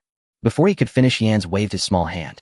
He produced a variety of fish-based foods he had prepared in advance. Live fish, sashimi, dried fish, grilled fish. He'll trade these. What cadre could withstand such temptation? Certainly not Corinne. He hadn't descended to the mortal world in centuries and was long overdue for a feast. Take them all. He tossed aside his cane, kicked off with all 4 paws, and plunged into the pile of fish. Yans chuckled as he approached several jars, lifting their lids to reveal they were all filled to the brim with senza beans. There were 5 jars in total. Yans, ever prudent, took only 4, leaving 1 behind. Each jar had a volume of about 2 liters. 4 jars amounted to over 30,000 senza beans. Enough to become a senza bean wholesaler if needed. They came and went swiftly. After collecting the beans, they continued flying upward. Soon a colossal structure suspended high in the sky came into view. The divine temple was the dwelling place of Earth's celestial being. It did not belong to Earth's dimension, and without permission, ordinary mortals could not even perceive its existence. Yet Yancy and Pasley were clearly beyond the realm of ordinary mortals. Gazing upon this mysterious structure suspended high in the sky, Yancy's first impression was its stark simplicity. A plaza paved with white bricks with a few small trees dotting its periphery. Even the sole building appeared modest, only slightly larger than an ordinary dwelling in the mortal world. So this is the divine temple. I never imagined Earth harbored such a place. Pasley had already learned of the temple from Yancy. They landed in the center of the plaza. There a figure with skin as black as coal, short and stout, clad in exotic garments, was sweeping the ground with a broom. Though the temple floor was already immaculate. Visitors have arrived. The figure looked up, his eyes vacant. Greetings, I am Bobo's servant to the Celestial Lord. Pasley exclaimed in surprise. How peculiar you are. Why do you look like a lump of coal?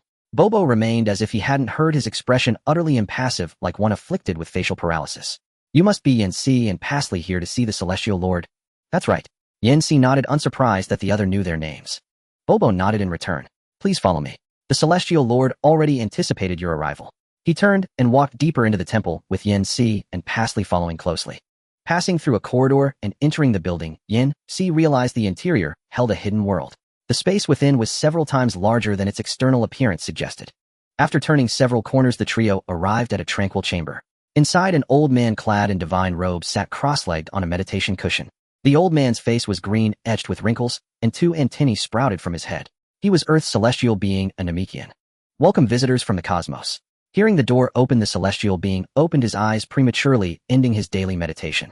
He rose, bowed slightly, and extended a hand in a friendly gesture. He had no choice but to be amicable. The strength of these 2 children was unfathomably profound. The celestial being sensed that a single punch from them could shatter the earth. Fortunately, over the past 6 months, he had detected no ill intent from them towards the planet. Yanxi grasped the offered hand. Celestial Lord, we wish to use the hyperbolic time chamber for training. The hyperbolic time chamber. The celestial being was slightly surprised that they knew of it. It was a special training ground existing within the temple.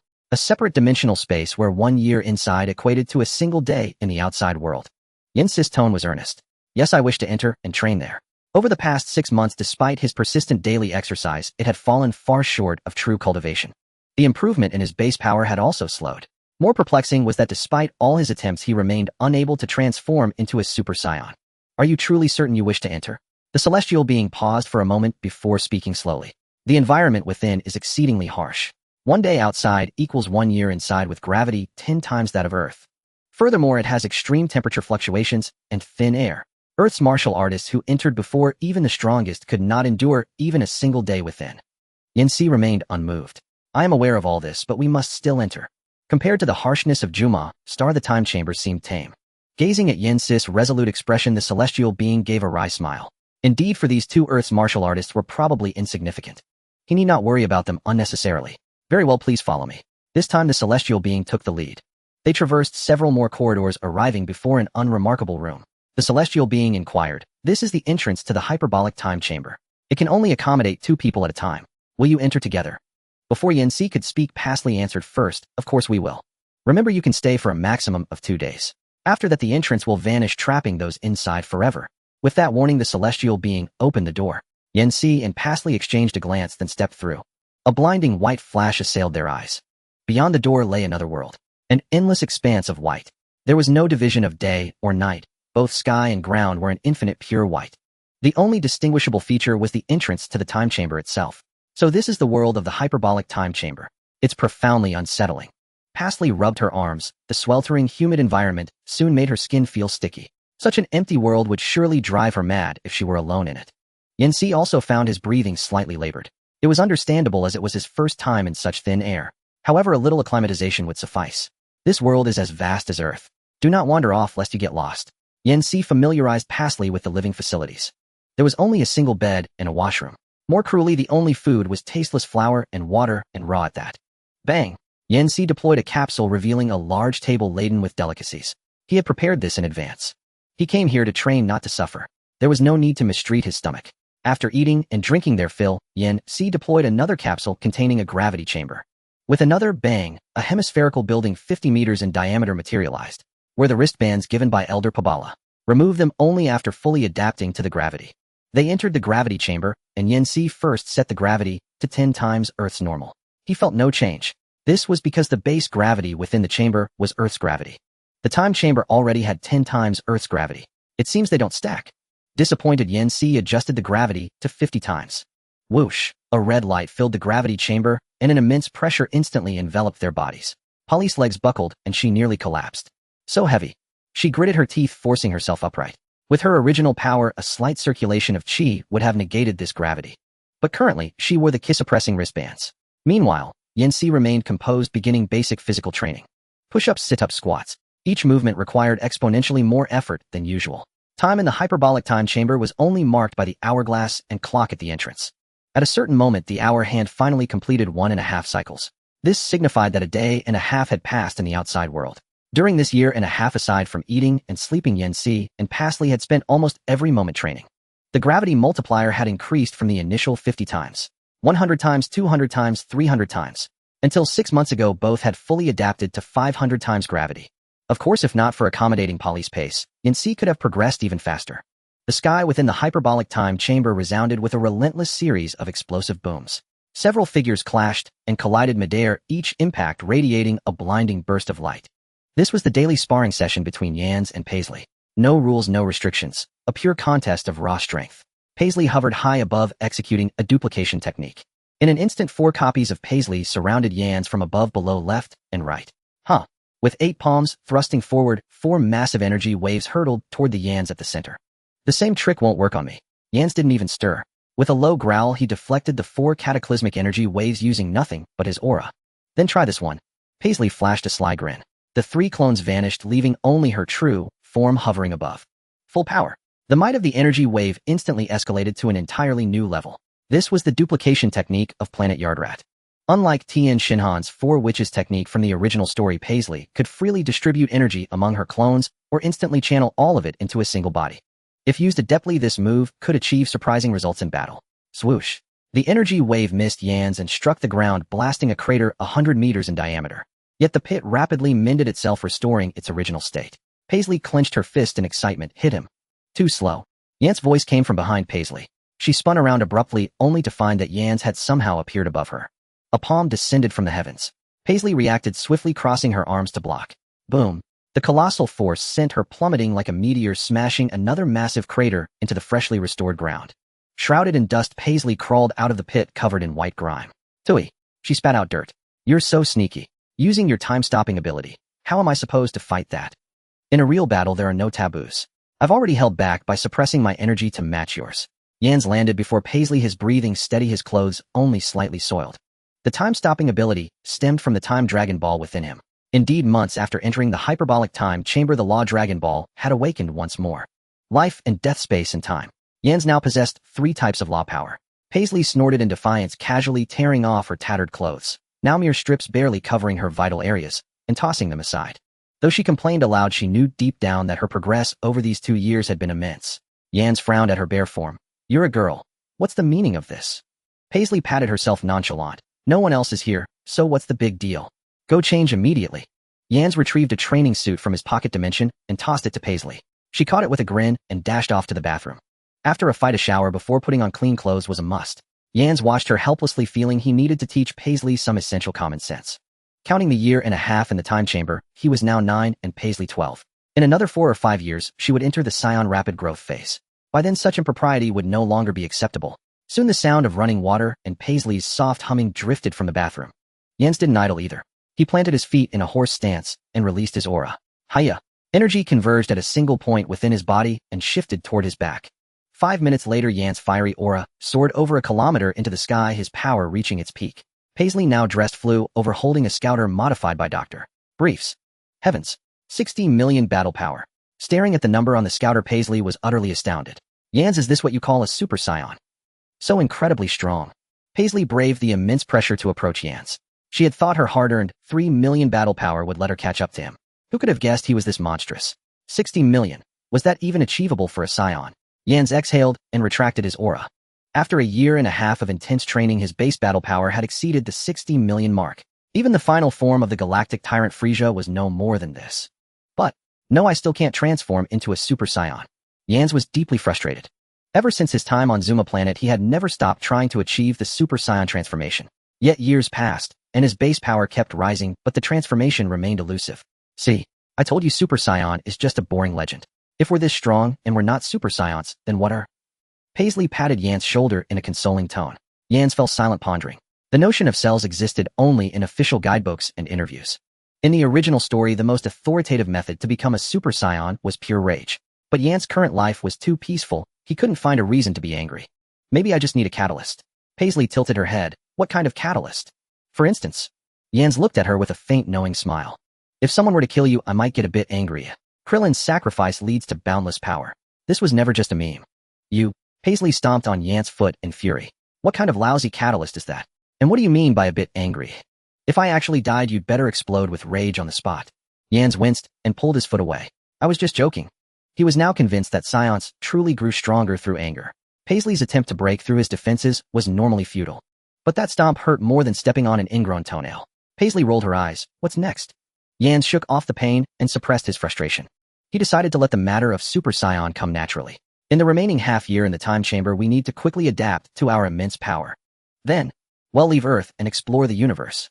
Previously, the two had trained while wearing power-limiting wristbands. This training method had both advantages and drawbacks. While it refined their battle power, finally, if the original strength was too great, it could lead to difficulty controlling it once the limits were removed. Half a year later, the door to the hyperbolic time chamber swung open. 2 figures stepped out. Finally out. Paisley stretched luxuriously, greedily breathing the outside air. Though the lookout was high in the sky with thin air, it was still better than the chamber's alternating swelter and chill. You're finally out. I didn't think you'd last 2 whole days inside. Outside, the Guardian and Mr. Popo seemed to have been waiting all along. To be blunt, the Guardian had considered destroying the chamber's entrance to trap Yans and Paisley inside forever. As Earth's Guardian, he was uneasy about leaving two unpredictable forces on the planet. But the thought vanished as quickly as it came. The hyperbolic time chamber was a separate dimension. Though the entrance and exit were connected, they were not the same point. Destroying one wouldn't affect the other. Yans and Paisley could still exit regardless. For the long term, the Guardian decided not to antagonize these two formidable beings. Your training seems to have been highly successful. The celestial being's gaze swept over the two, a flicker of astonishment flashing in his eyes. In his perception, the auras of Yans and Paisley remained unchanged from 2 days prior. Yet that unfathomable depth had only grown more profound. Yan smiled and said, "We are deeply grateful for your spirit time chamber. No need for thanks. As guests of Earth, it is only right that I fulfill my duties as host."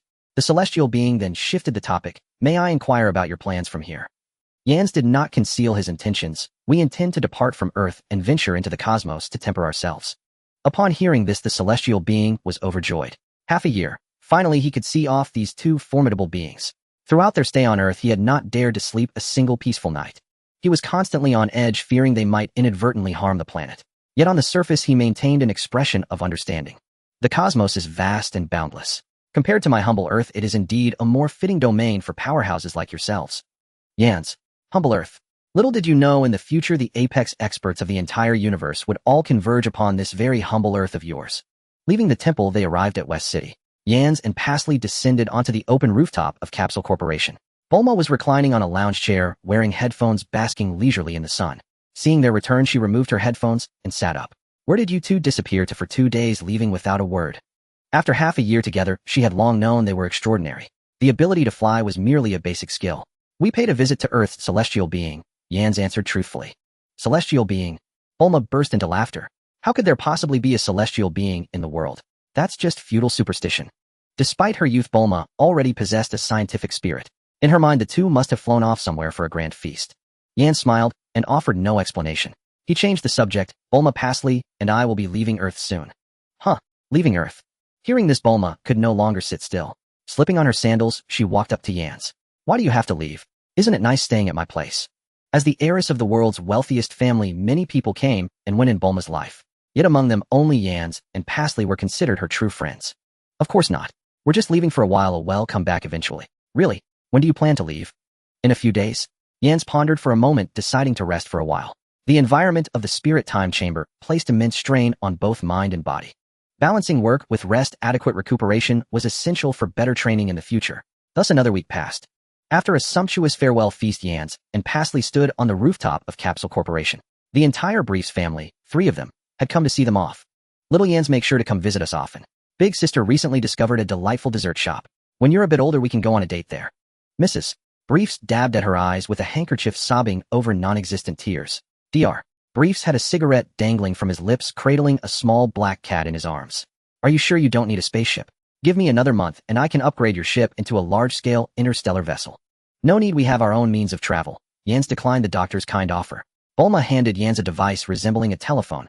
"I made this communicator. Be sure to stay in touch." "No problem." Yans tucked the communicator away. After bidding farewell, he grasped Polly's wrist and pressed 2 fingers to his forehead. Whoosh! Their figures vanished in an instant. "Oh my, they're gone. Ho ho, those scions are truly amazing." "Dad, they're called scions. North Galaxy, planet Namek." In the city center, the once majestic palace had disappeared. Half the city had been reduced to a massive crater several kilometers in diameter. A colossal tree sprawled within, nearly filling the entire pit. Its intricately tangled canopy intertwined, blotting out the sky and sun. Lord Tullus, 3 aliens have arrived outside. They are incredibly strong. Even Amand and Cacao are no match. A diminutive alien stood on a high branch, reporting anxiously to someone above. "Oh, even Amand and Cacao have been defeated." On an even higher branch, a figure clad in battle armor, wearing a scouter with a tail coiled around his waist, slowly rose. He unhurriedly finished eating a large red fruit resembling a lychee, wiping the juice on his suit. "Could it be that bastard slug has come looking for me?" Tullus spat, his eyes filled with malice. He was one of the few Scion survivors once wanted by King Vegeta for a grave transgression. Not long after fleeing planet Vegeta, Tullus learned of its destruction by a meteor impact. From then on, he began wandering the cosmos. Through a twist of fate, he obtained an incredibly rare seed of the Divine Tree. After experiencing the ecstasy of a surge in power, Tullus scoured the universe for planets suitable for cultivating the Divine Tree. Unfortunately, on a planet in the southern galaxy, he encountered the overwhelmingly powerful slug core.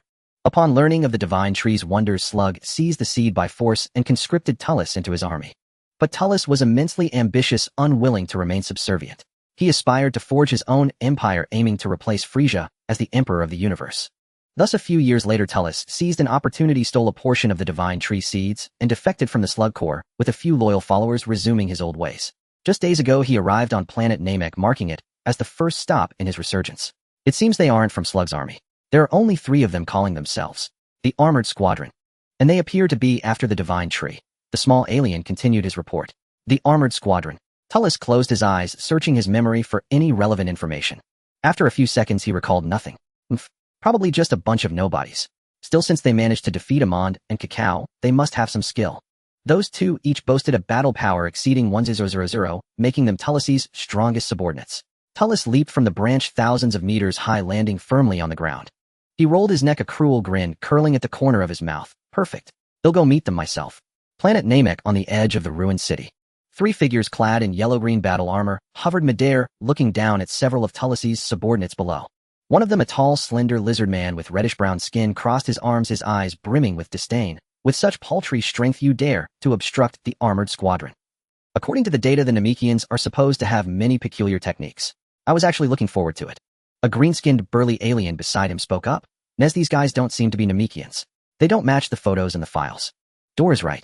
The leader, a handsome alien with cyan blue skin and blonde hair, wore an ever-present confident smile, as if nothing could trouble him.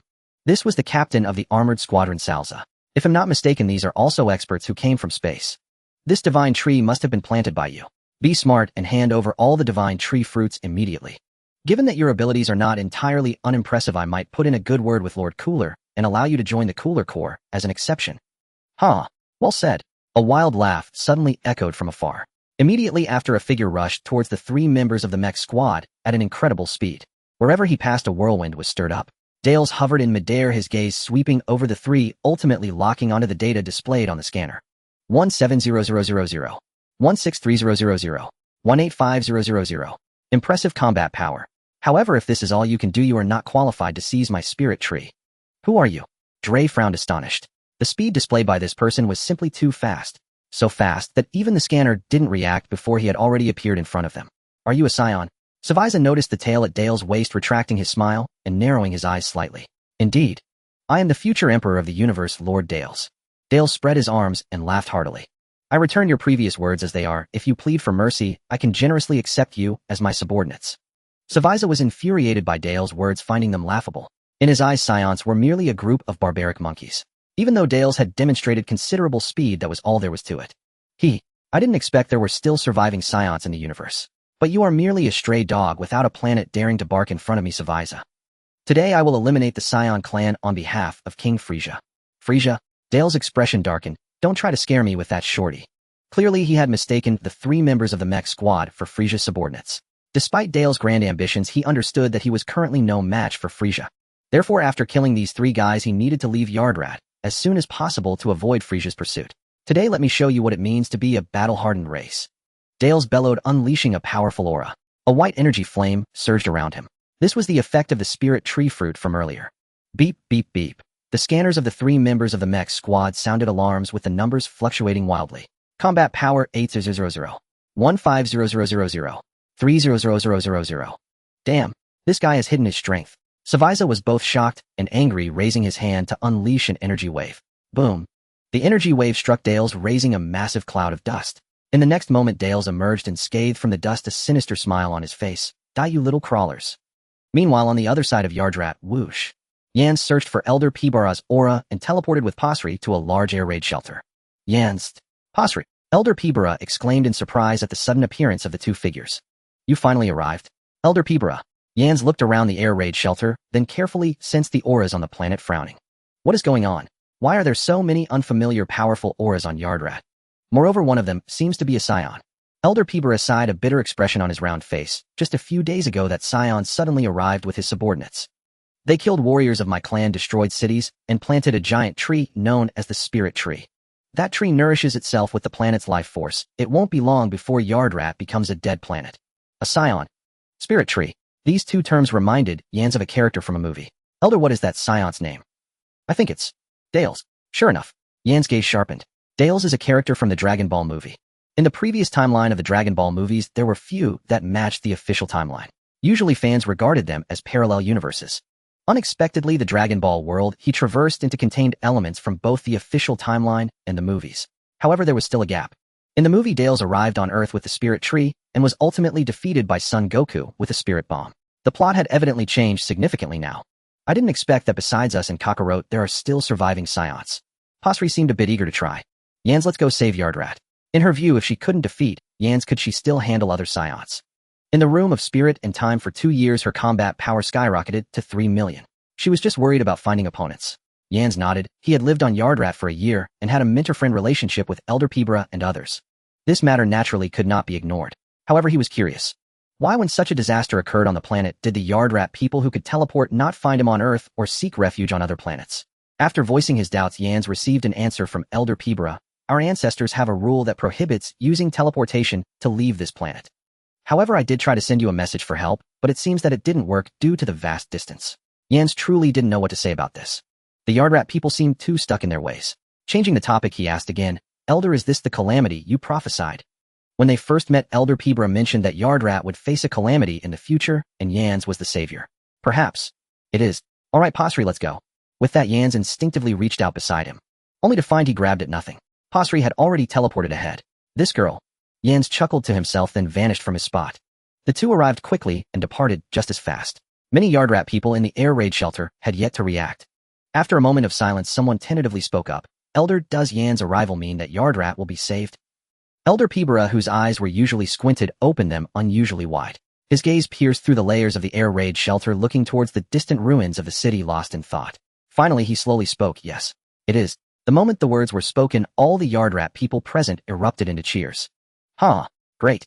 Those demons are finally going to be eliminated. Yardrat is saved. Long live the savior. Whoa, my father died at the hands of those demons. Brother, Yans, you must avenge my father. The cheers of the crowd surged higher and higher. No one noticed that Elder Pibra in the crowd still wore a grave expression. With Yans and Pasra's strength, they could easily resolve this crisis. But why do I still feel so uneasy? He murmured to himself, not understanding the source of this sense of crisis. Elder Pibra, once a person is dead, they cannot come back to life. You shouldn't be sad.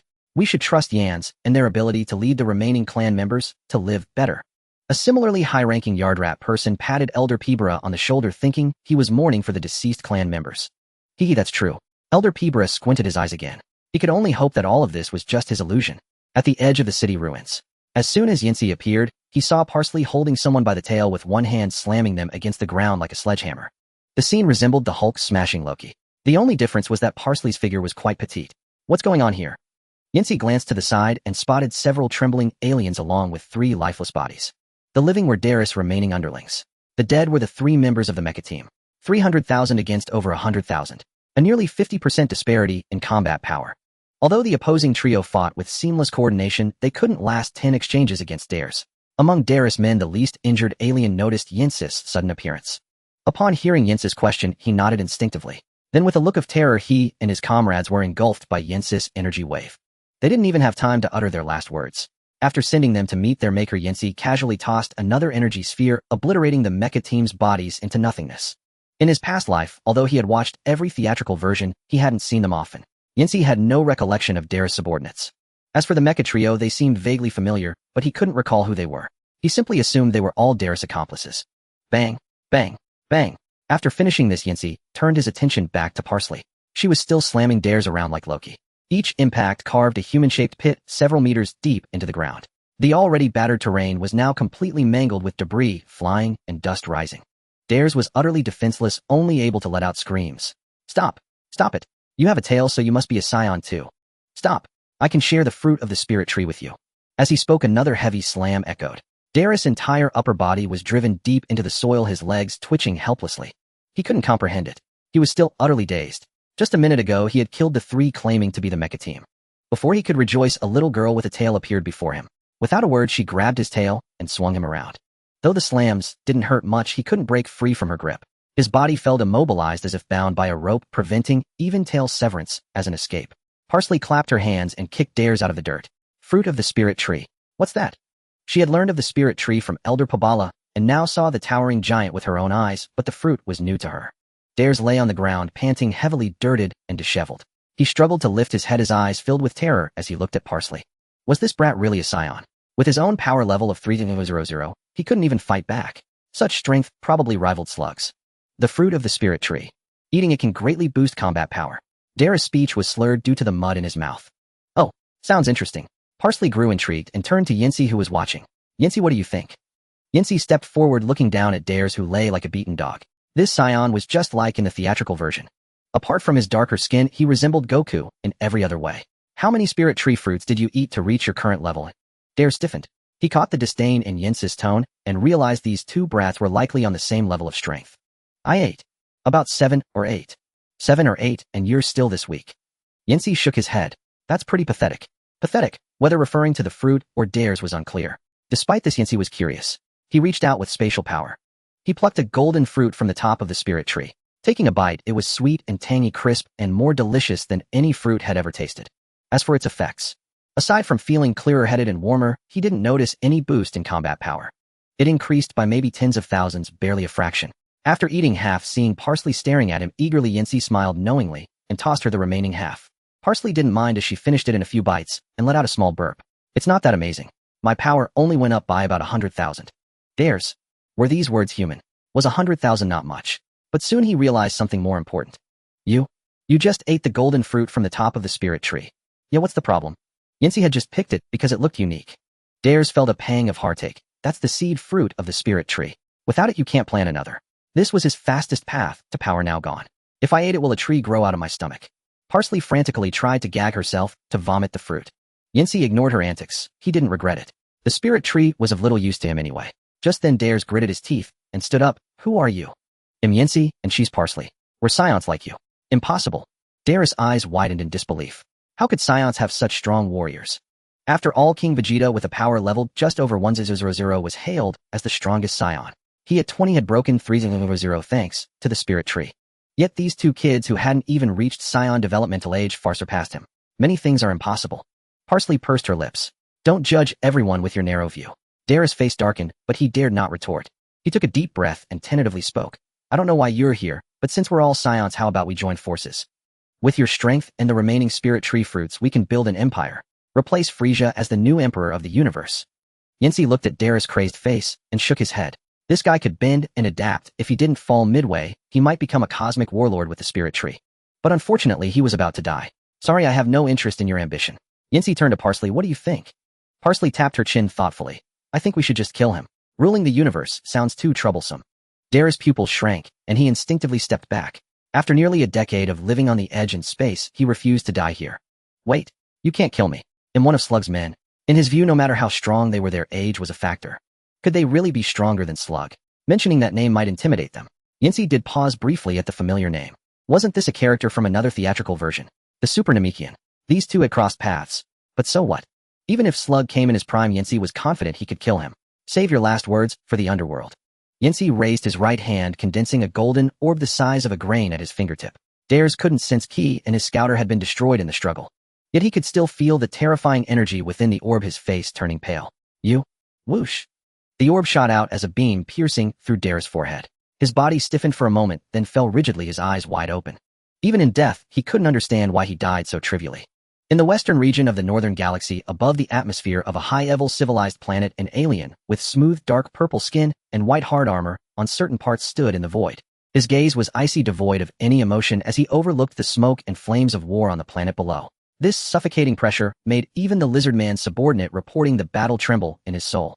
Lord Cooler, the defenses of planet Sahara have been completely breached by our forces.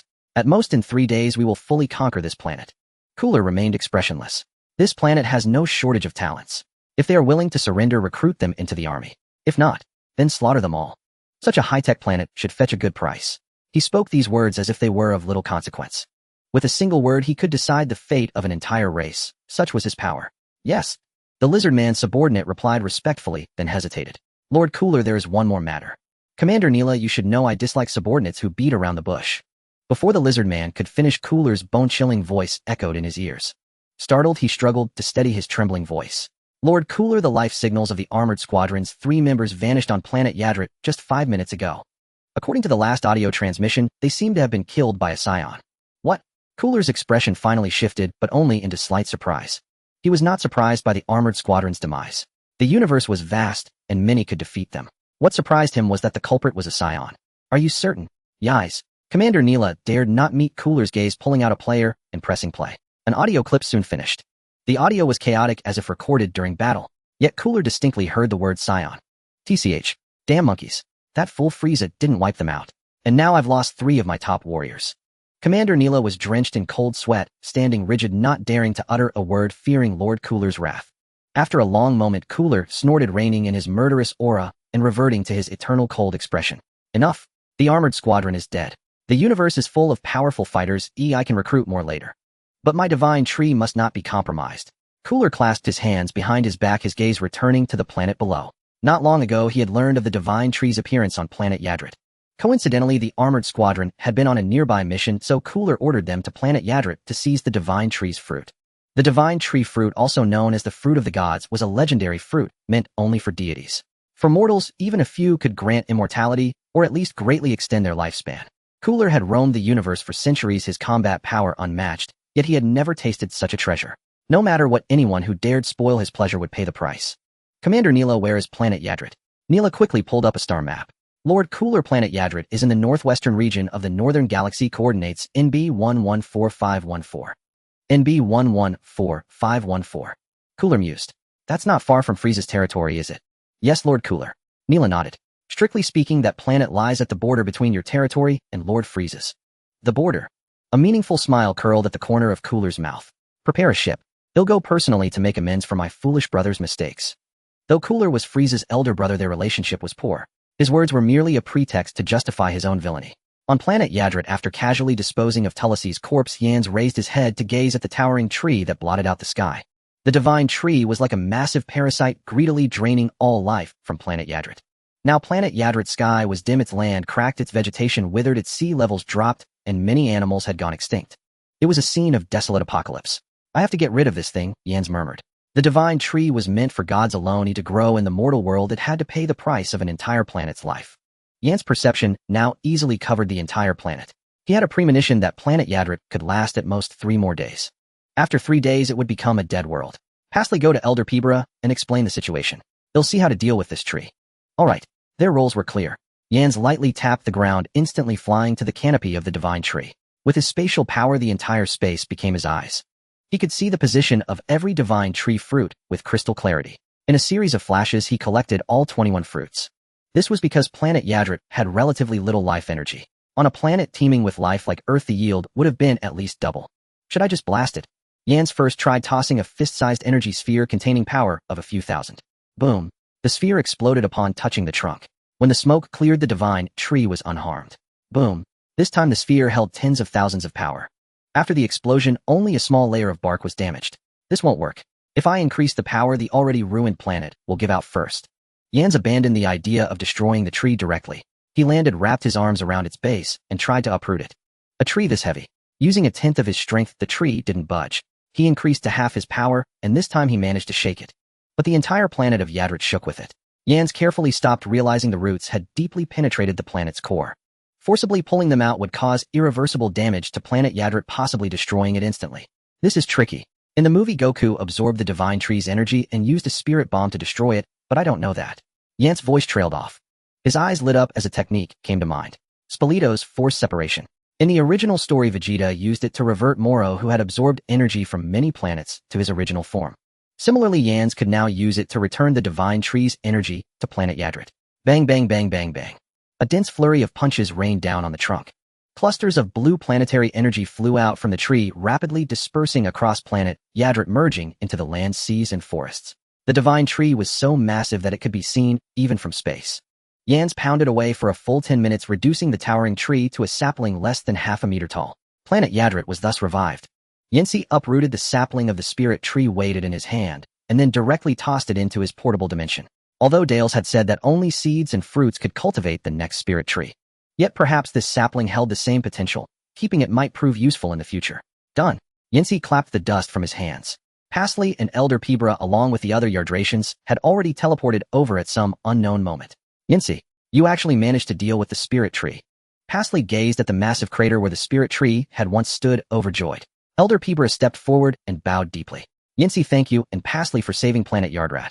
The group of Yardratians behind him also bowed, their faces brimming with gratitude. Yinsi, Pastly, thank you. You are truly the saviors of Planet Yardrat. Savior, savior, savior. Cheers resounded through the skies. Yinsi could now somewhat understand how Satan felt. However, he lacked Satan's thick skin and felt a bit embarrassed by the adulation. After a round of celebration, the Yardratians quickly immersed themselves in the planet's reconstruction efforts. Though the planet's vitality had been restored, the ruined cities could not mend themselves. Rebuilding them would take at least several months. And that was not the most critical issue. Amidst the relief of surviving the calamity, the Yardratians were once again plunged into profound grief. In the past few days, their people had suffered heavy casualties. Yinsi, on behalf of the Yardratians, I truly thank you again. Standing atop a dilapidated rooftop, Elder Pibra and Yinsi looked out. You're welcome, Elder. When I taught you skills back then, I promised that if Planet Yardrat ever faced peril, we would surely come to its aid. Elder Pibra narrowed his eyes. It comforts me to hear you say that. However, he shifted his tone, his smile fading slightly. To be honest, the unease in my heart has not dissipated. Yinsi was surprised. Elder, do you mean the matter of the spirit tree is still not the calamity you foresaw? I don't know. Elder Pibra shook his head. I can only see blurred images, unable to grasp the full picture. Perhaps this sense of crisis is merely an illusion, a result of my insufficient mastery of divination. Yinsi, as the wisest elder on planet Yardrat, Pibra was proficient in nearly all secret arts. His prophecies could not be wrong. Yet Dales and his subordinates were dead, and the spirit tree had been stowed away by Yinsi. What else could be deemed a calamity? Slug. Yinsi suddenly recalled the name Dales had uttered before his death. Slug was a super Namekian, and based on his performance in the theatrical version, his power was far below Frieza's. Probably only a few million, likely Pastly alone could handle him. If Yinsi intervened, he would be instantly defeated. Rest assured, Elder. I will have Pastly stay here for the next few days. Even if an emergency occurs, she should be able to handle it. Even if not, you can ask her to use instant transmission to find me. Hearing Yinsi's words, Elder Pibra sensed something amiss. You're leaving? I plan to go to Earth again and use the Dragon Balls to revive the fallen Yardratians. The Dragon Balls? Elder Pibra's eyes widened. The wishing orbs of Namek. He had evidently heard of the Namekian legends. Indeed, Earth's guardian is a Namekian, so Earth also has Dragon Balls. Is that true? That's wonderful. Yinsi, I must entrust this matter to you. Yinsi bid farewell to Elder Pibra and departed under Poli's resentful gaze. Swoosh! A figure appeared on the plaza of Earth's lookout. Oh, Yinsi, what brings you here? Popo, who was watering flowers, asked upon seeing Yinsi's sudden arrival. Yinsi greeted Popo. Mr. Popo is the guardian in. I am here, Yinsi. You just left and returned so soon. Oh, is something the matter? Before Popo could respond, the guardian emerged from the depths of the lookout. Yinsi cut straight to the point. Guardian, I wish to borrow the Dragon Balls. Is there any way for you to gather all 7 directly? The guardian, without questioning how Yinsi knew the legend of the Dragon Balls, shook his head. Though I am their creator, I cannot summon them at will. It would take time to search for them. I see. Very well. Yinsi was not surprised by this answer. He said his farewells, leaped off the lookout, and flew toward Mount Pozu. According to the original storyline, Yinsi knew the exact locations of only 5 Dragon Balls. The 4-star ball on Mount Pozu, the 2-star ball in the Capsule Corporation warehouse, the 3-star ball with Master Rashi, the 7-star ball at Ox King's Castle, and the 6-star ball in the village plagued by Oolong. Flying at full speed, Yinsi reached the skies above Mount Pozu in mere seconds. As he descended before the mountaintop hut and was about to knock, a childish voice came from behind. Grandpa, I want grilled fish for breakfast. Little Goku, naked, dragged a fish several times larger than his own body, running over excitedly. Son Gohan followed with a kind expression, holding a dripping blue training GI. Both grandfather and grandson were startled to see Yinsi at their doorstep. It's the guy with the tail from last time. Little Goku, hauling the big fish, bounded over to Yinsi in a few steps, brimming with excitement. Are you here to fight me?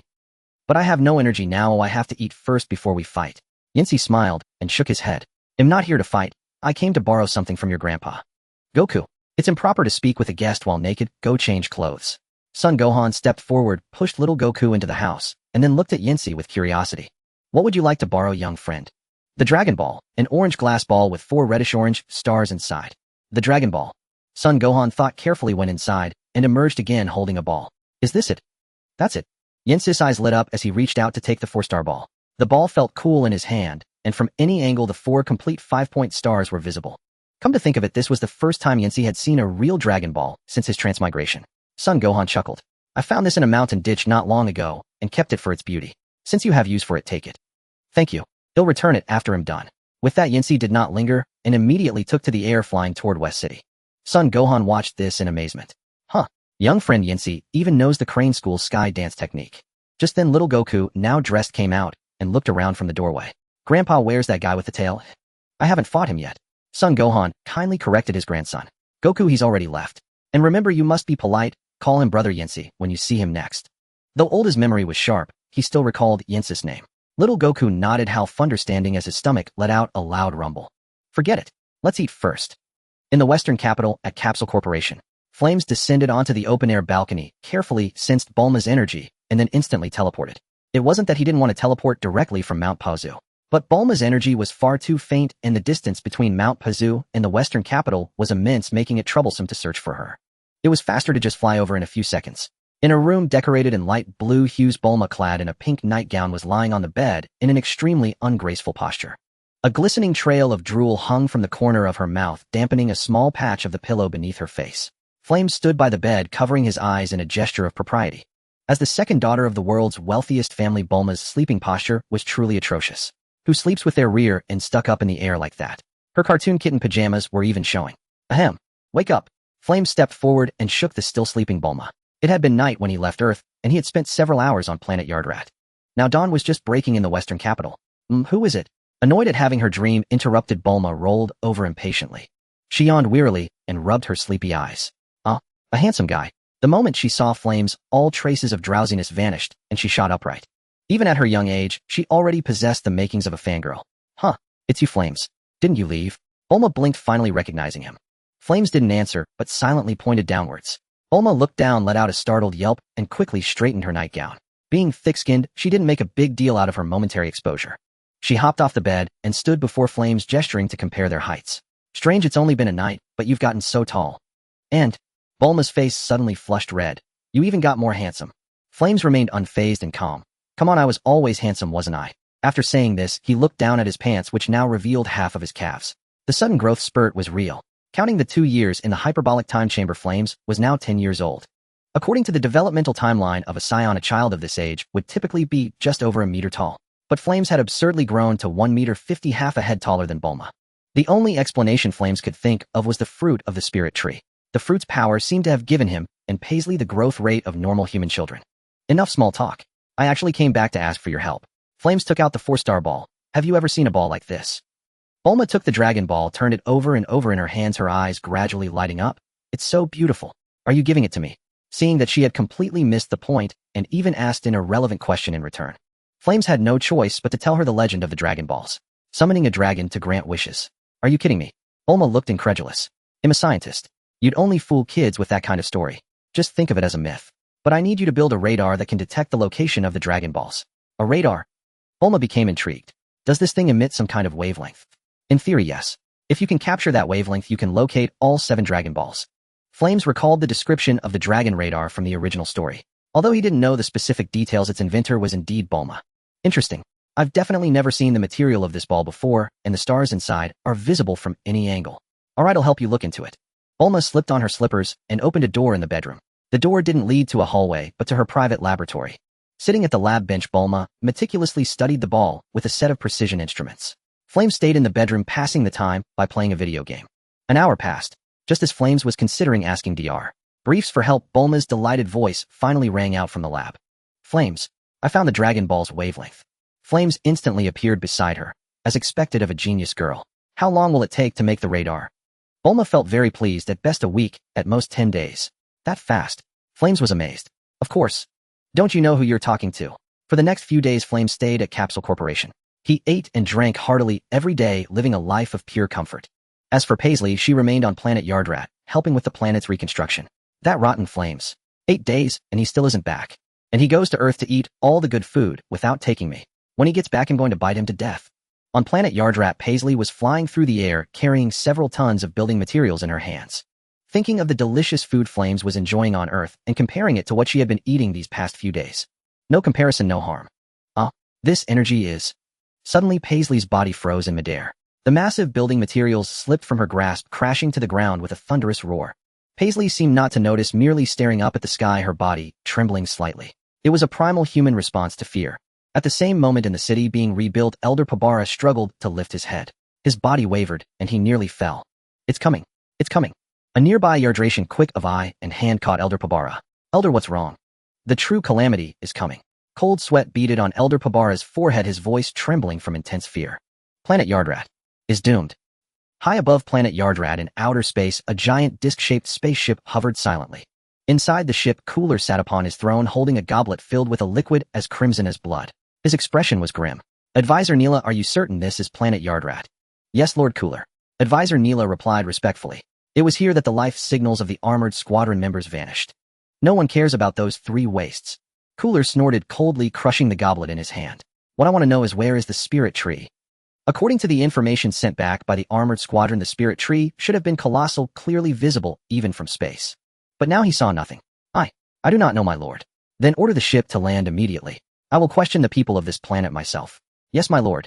The spaceship descended slowly, piercing through the clouds as the details of the ground below gradually came into focus. Gula rose from his throne, clasped his hands behind his back, and gazed down through the glass at the scene unfolding beneath him. My. Gula's sharp eyes immediately caught sight of the massive circular mark at the city's center. It was where the spirit tree had once taken root. After Yance had taken the spirit tree, only a gaping pit remained. Though the pit had been filled in over the past few days, traces of it were still visible from the air. It seems the spirit tree has truly been destroyed. Gula's voice was icy, devoid of emotion. Neela the strategist trembled in fear. Based on the scene, it appears so.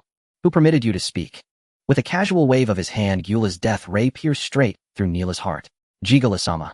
Neela breathed his last, dying a most unjust death. Having slain a subordinate who had served him for decades with his own hands, Gula's heart remained utterly unmoved. If anything, only his fury over the spirit tree's destruction lingered. However, even if the spirit tree is gone, the fruit might still remain. As long as I find the spirit tree's fruit, this journey won't have been in vain. Gula consoled himself, then his eyes suddenly narrowed. Ha ha ha, it seems someone welcomes my arrival. As he spoke, Gula's figure vanished from within the spaceship. When he reappeared, he was already outside the vessel. Boom. Gula met a blazing white energy sphere hurtling toward him, raising his leg to kick it, effortlessly altering its trajectory. Boom. The energy sphere exploded above, sending shockwaves rippling through the air.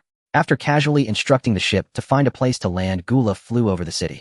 Who are you? Parsley snapped out of her brief terror, looked up at the sky, and spotted the violet-white figure hovering high above. Her earlier strike had nearly used all her strength, yet it hadn't inflicted even a scratch on her opponent. Gula looked down at Parsley from his lofty position, a hint of surprise in his eyes. A scion indeed. He noticed the tail wrapped around her waist and curled his lips into a cold smirk.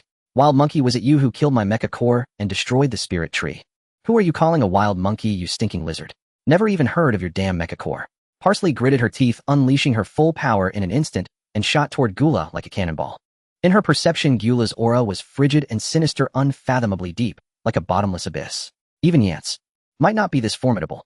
Parsley's outburst was less a retort and more a reassurance to herself. She sought to quell her inner fear through such defiance. Parsley's form flickered several times, appearing before Gula in an instant, and drove a fist toward his throat. A lethal strike from the outset. Boom. A sonic boom erupted. Gula smiled lightly, raising a single finger to effortlessly block the punch. Gula-sama. Incredible. The brat before you has a battle power of 3.28 million. His subordinate's voice came through the earpiece. Gula's expression finally shifted. He seized Parsley's fist, twisted it, and hurled her over a dozen kilometers away, smashing through several mountain peaks. Seizing the moment, he asked, "Are you certain? That wild monkey truly has a battle power of 3.28 million. Yes, Gula-sama. This is from the ship's large energy detector with an error margin of no more than 1000. Oh, how interesting. Though surprised, Gula remained in control. A monkey, no matter how strong, was still just a monkey. A mere battle power of 3.28 million could be extinguished with a snap of his fingers. In a moment, Parsley flew back, her body racked with pain, a trickle of blood at the corner of her lips. A single blow had already wounded her. Damn it, who is this guy? Ha ha ha, you're quite resilient. Gula stood with his hands behind his back, his face resuming a Catan mouse grin. But I have no time to play with you now. Tell me where the spirit tree's fruit is, and perhaps I'll spare your life. Maybe even take you under my wing. Parsley spat a bloody wad onto the ground. Dream on. Even if I knew, I wouldn't tell a stinking lizard like you. Oh, then don't blame me for being ruthless. Gula raised his right hand, a crimson energy sphere forming at his fingertip. Though no larger than a pea, the sphere exuded a suffocating, terrifying pressure. Parsley's heart pounded. She wanted to dodge, but found her body locked in place, unable to move. Esteemed visitor from the cosmos, please wait. Just then, Elder Pabala hurried over. Gula's finger remained still as he glanced sideways. Namekian, what business do you have? Elder Pabala's body trembled slightly, but his gaze was resolute. The spirit tree has been destroyed, and the fruit has been taken. Please leave. He spoke these words, clinging to a faint hope that the intruder sought only the spirit tree and would retreat in the face of difficulty. Taken by whom? Gula's relentless probing shattered Elder Pabala's hope. If it had been taken, it still existed, and Gula was determined to have it. Well, Elder Pabala hesitated. If he named Yance, the man's strength would put Yance in danger. But if he remained silent, Namek would be doomed. So he secretly telepathically instructed Parsley to use instant transmission to reach Yance immediately. If possible, use the Dragon Ball's power to save Namek. However, Parsley couldn't even move, let alone concentrate enough to teleport. Speak. Gula's voice, laced with energy, thundered like a bolt of lightning. Elder Pabala felt his heart skip a beat, his eardrums nearly pierced. I don't know. He did not betray Yance. Quite the loyal old man. Veins bulged on Gula's forehead. It had been years since anyone dared defy his will. Don't worry, I'll make you know. Gula's gaze shifted back to Parsley. Since he had a lead, this monkey was of no further use. Whooshed. A death ray shot from Gula's fingertip. It sliced through the air, heading straight for Parsley's heart. Snap. At that critical moment, a figure suddenly appeared before Parsley. The figure lashed out with its tail, deflecting the death ray. The ray struck a towering mountain, leveling the 10th Sandmeter peak to the ground. Parsley, are you alright? Yance had been on Earth moments ago, after 8 days. Bulma had finally succeeded in creating a dragon radar. But before he could celebrate, Yance suddenly sensed Parsley's full-powered aura along with a cold, powerful, and malevolent presence beside her. Recalling Elder Pabala's earlier words about unease in his heart, Yance felt a sense of dread. He teleported instantly. Thankfully, he arrived in time to deflect the fatal blow for Parsley. Yancy. Parthila's taut nerves instantly relaxed as she gazed upon the familiar visage before her. Just moments ago, she had truly believed her end had come. Yancy reached out to steady Parthili as the life and death dragon pearl within him emitted a faint glow, sending a surge of warm energy flowing into her. In but an instant, the wounds upon Parthila's body healed at a speed visible to the naked eye. You should leave with Elder Pabala first. Leave this to me. Yence's tone was earnest. Parthili wanted to argue, but she met the stern look in Yence's eyes. In the end, she nodded obediently, choosing not to be stubborn. She knew that staying would only make her a burden. Be careful, that wretched lizard is very strong. After issuing her warning, Parthili grabbed the nearby Elder Pabala and swiftly retreated. Kula watched coldly, making no move to stop them. Yet being repeatedly called a wretched lizard had stirred a measure of anger within him. Another wild monkey. To have deflected my attack, you seem stronger than that last monkey. The two assessed each other. Are you Kula? Yancy spoke. The appearance of the violet-white cosmic being gradually aligned with the character from his memory of the theatrical film. He recalled the 3 alien corpses he had casually disposed of earlier. They had seemed familiar then, and now he realized they were part of Kula's armored squadron. Kula was slightly surprised. Ha ha ha, what an honor. I never thought a scion would know of me. May I ask if the fruit of the spirit tree is in your possession? Yes. Yancy took out a fruit of the spirit tree and took a bite. Sour and sweet, quite delicious. If you want it, I'll give it to you. He tossed the fruit marked with a single bite towards Kula. A cold glint flashed in Kula's eyes, and the fruit exploded in midair. TCH. Barbaric monkey. Yance's action was undoubtedly a provocation. Yet it confirmed one thing for him. This wild monkey indeed possessed the fruits of the spirit tree. Once he killed him, these fruits would belong to Kula. Swoosh. Without any warning, a sound of cleaving air rang out, and Kula's figure vanished from where he stood. Yance's heart tightened, and he instinctively dodged to the left. Boom. A fist grazed past his cheek, and the force of the punch struck the forest behind him, uprooting a swath of trees. Such speed. Yancy was astonished. Empowered by the spatial force, his perception far exceeded that of ordinary men. Even with his eyes closed, he could clearly perceive everything around him. Kula's punching motion had naturally been fully captured. Yancy reacted swiftly, but only barely managed to evade. He dodged it. You have some skill. Before his words faded, Kula's form vanished once more. This time Yancy moved as well. He locked onto Kula's energy signature, pushing the ability of instant transmission to its limit. Whoosh, whoosh, whoosh. The naked eye could not track their movements. When they reappeared, Yancy was behind Kula, his fist wreathed in terrifying energy, smashing towards the back of Kula's head. Bang! Without turning his head, Kula lashed out with his tail, like an iron whip colliding with Yance's fist. Yancy stumbled back dozens of steps, each one leaving a deep imprint in the earth. Kula meanwhile performed a front flip and landed steadily. Your movements just now had no discernible pattern. I believe that's a technique of the Erdracians. But mere acrobatics like that won't let you defeat me. Yancy steadied himself, shook his slightly numb arm, and popped a senza bean into his mouth. Though the power of the life and death dragon pearl could also restore wounds and stamina, it required time. At critical moments, one had to rely on senza beans. Huh. Yancy let out a fierce shout, flaring his aura ready to fight at full strength. Just then the scouter on Kula's ear once again crackled with the voice of his subordinate. Lord Kula, the energy level of the man before you has reached an astonishing 62 million. 62 million. For the first time in his life, Kula felt events spiraling beyond his control. He tore the scouter from his ear and crushed it. A mere scion monkey, and judging by his appearance, just a child, could possess such immense energy. Could it be a super scion? Kula recalled the ancient legends passed down through his lineage. No, definitely not. According to the Ancestors' Testament, a Super Saiyan should have golden hair.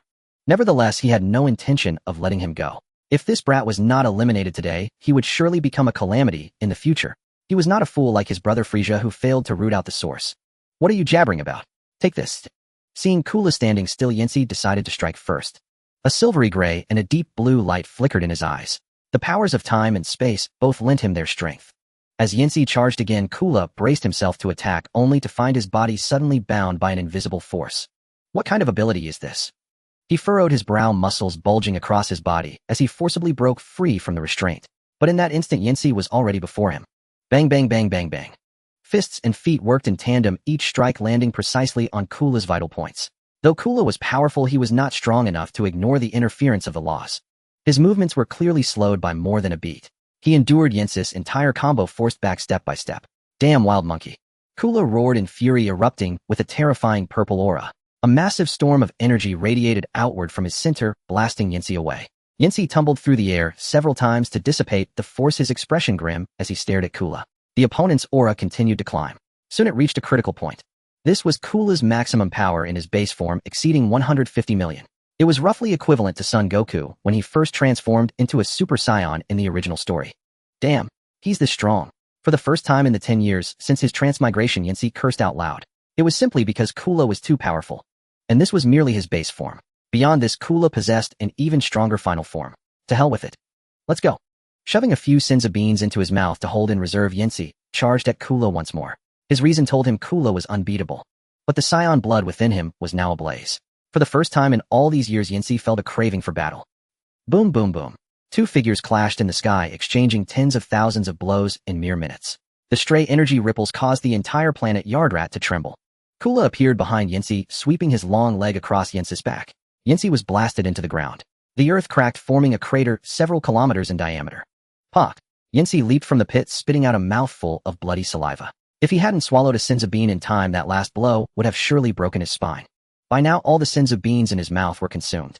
For a Saiyan, battle was undoubtedly the best way to increase strength. And to be brought to the brink of death and revived in combat was the fastest way to grow stronger. In a short span, Yancy had experienced several cycles of severe injury and recovery. If a scouter were used to observe him now, it would astonishingly reveal that Yancy's battle power had already broken through 90 million, approaching 100 million. Huh, damn monkey. How many more tricks do you have? The once majestic Kula was now breathing heavily. In the previous exchanges, with every collision, he felt a sliver of his energy drain away. Yancy meanwhile grew bolder and stronger with each clash, miraculously recovering every time he was wounded. Spirit controls forced separation technique. The core effect of this move was to forcibly strip away non-native power from within another being. For instance, when Vegeta fought Moro in the original story, or when Yancy reduced the spirit tree to a sapling. But at the same time, this technique could also imperceptibly and forcibly consume the target's own energy. It was simply not as fast. Throughout the battle, Yancy had been employing this technique. Kula's original energy of 150 million had been considerably reduced. Wild monkey, is that all you've got? Kula hovered high above, looking down at Yancy with a sneer curling on his lips. I must say, for a Saiyan, you truly astonish me. Given enough time, the legend of the Super Saiyan might very well come to pass through you. But unfortunately, you are destined to fall here today. As a reward, I shall grant you a glimpse of my final form. You will be the first and the last outsider to witness my final form. As the words fell, Gyula's body began to undergo a remarkable transformation. The purple flames surged wildly, soaring into the sky. His figure continuously expanded, growing to over 2 meters tall, with his bones cracking loudly. Meteor cannon. Yancy was certainly not the type to stand idly by while the boss transformed. He crossed his arms, pushing his palms forward. The crimson shockwave roared like a fire dragon, crashing towards Gyula. Boom. The overwhelming energy capable of annihilating a star struck Gyula, raising a massive cloud of dust. Huh. A low growl erupted as the smoke was blown away by even more violent energy. Gyula stood in place, a wicked smile on his face, completely unharmed. In fact, all the injuries he had sustained in the previous battle had completely healed. His originally smooth skin had grown hard white bone armor, and 4 sharp spikes extended from the back of his head. What? An astonishing aura. Yancy's pupils dilated, his body instinctively beginning to tremble. He had originally planned to use the divine beings and the forced separation technique of Cipolito. Before Gyula transformed, it might have been possible to exhaust him. But this thought was ultimately too unrealistic. Gyula had roamed the universe for hundreds of years and was certainly not a mindless villain. Ha. In my final form, the battle power of this king is a staggering 470 million. To see my true form you can die without regrets. The white mask obscured Gyula's evil grin. He moved. His body seemed to shift like shadows instantly appearing before Yanxi. Lowering his head, his scarlet eyes were filled with mockery. Ha ha ha. Are you scared? Scared? Yanxi forcibly suppressed his shock. The word fear does not exist in my dictionary. The powers of time and space activated simultaneously. Yanxi appeared like a phantom behind Gyula, his right leg whipping through the air towards Gyula's skull. If this kick landed on the surface of Adrat's star, the immense power could penetrate the planet's core, causing it to explode. Yet Gyula remained utterly still, while Yanxi's right leg was painfully rebounded.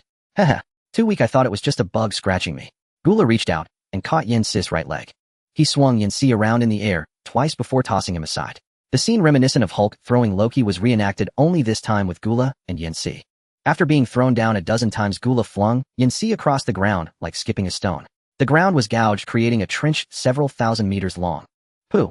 A mouthful of blood sprayed from Yanxi as he felt his internal organs had twisted and shifted. Yanxi. In the distant sky, Pasalai watched this, seeing her heart racing. She wanted to rush over, but was firmly held back by Elder Pabala. Don't go over there, it would be futile even if you did. But Pasalai's eyes reddened. Since she was 4 years old, she had relied on Yanxi, living together for 10 years. Although they often bickered, deep down Yanxi's position in her heart could not be erased. On the battlefield before Yanxi could crawl out of the trench, Gyula had already arrived. Ha ha ha. I've grown tired of this pointless battle too. Since you refuse to hand over the spirit tree fruit, then you shall vanish along with this planet. Gyula raised his hand, condensing a massive lava-colored energy sphere. A planet-destroying bomb. Using it to destroy Adrat's star was indeed overkill. But Gyula did not care about this amount of energy. Zhi. The planet-destroying bomb descended, scorching the surrounding air into distortion. Damn it. Yanxi cursed, rising to his feet, raising his hands to bear the weight of the planet-destroying bomb. Gyula's aura was too overwhelming and chaotic, disrupting Yanxi's senses. For a moment, he couldn't sense any other auras, preventing him from using instant transmission. Although there was still the method of teleporting through cosmic coordinates. But that way he wouldn't have time to take Pasalai and the others with him. He could only endure. Ha ha ha. Still struggling at death's door. But this is better, otherwise it would be too boring. Gyula hovered high in the air, arms crossed, watching the scene with great interest. Get up for me. Yanxi strained with all his might, his palms charred and bloody from the intense energy. He let out a roar, perhaps the critical moment triggered his latent potential. His aura surged to a new height. A bright white shockwave erupted from his palms, standing against the lava-colored energy sphere. Boom. The planet-destroying bomb was propelled into the sky, exploding outside the atmosphere. The shockwave swept across, clearing the clouds in the sky above Adrat's star. Yanxi's legs went weak, collapsing onto the ground, gasping heavily. Each breath was accompanied by intense pain. The recent counterattack had exhausted all his strength. Now, he didn't even have the energy to open the spatial storage to retrieve the divine beings. So stubborn. Yanxi once again shocked Gyula.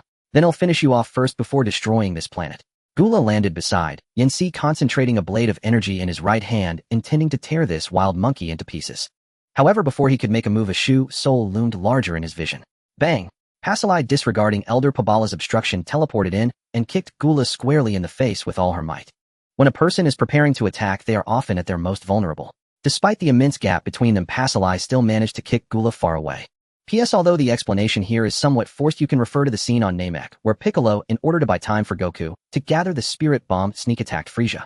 Yanxi, how are you? Pasalai squatted down, wanting to help Yanxi up, but fearing it would worsen his injuries. Her hands hovered in the air, unsure of what to do. Don't worry. I am immortal, he can't kill me. After just a few seconds of rest, Yanxi had regained some strength and could barely speak.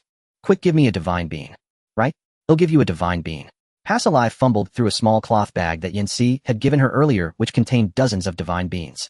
As she pulled one out to feed Yanxi, a red laser shot in from the distance. It obliterated the divine beans in Pasalai's hand, as well as those in the bag. Ha ha ha. A chilling laughter echoed from above. I wondered why you could instantly recover after each injury. It turns out you had these things. TSK. Aren't Scions supposed to pride themselves on being a warrior race? Why resort to such tricks in battle? So strong. Although Pasalai had briefly clashed with Gyula before now facing Gyula's final form at close range, she could hardly think of a way to defeat him. Yanxi struggled to stand, pushing Pasalai behind him. You go first, and take Elder Pabala and the others away from Adrat's star. What about you? Don't worry, my instant transmission is superior to yours. I'll use my immortality to hold him off, and once you leave, I'll follow. Clap, clap, clap.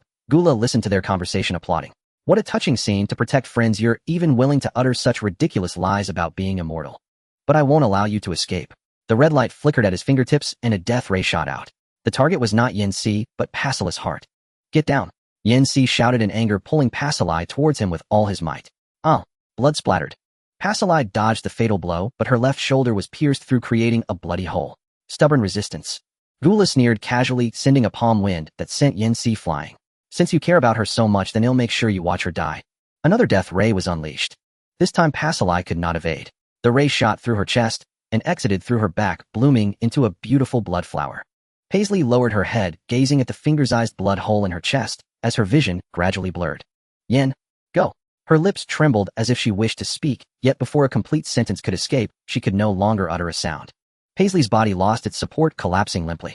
Those eyes, once brimming with vitality, had utterly lost their luster. Huh, Paisley. Yans was stunned. He stared blankly at Paisley's fallen form, his mind a complete void. Blood spread, staining the ground beneath her. Yans was immensely important to Paisley, and conversely, was she not the same to him? In his past life, Yans had lived in obscurity. Even when diagnosed with terminal cancer, he had spent his final moments alone. In this life, he had been exiled shortly after birth with only Paisley by his side. Yan staggered to her, placing his hands over her body as a gentle white light emanated.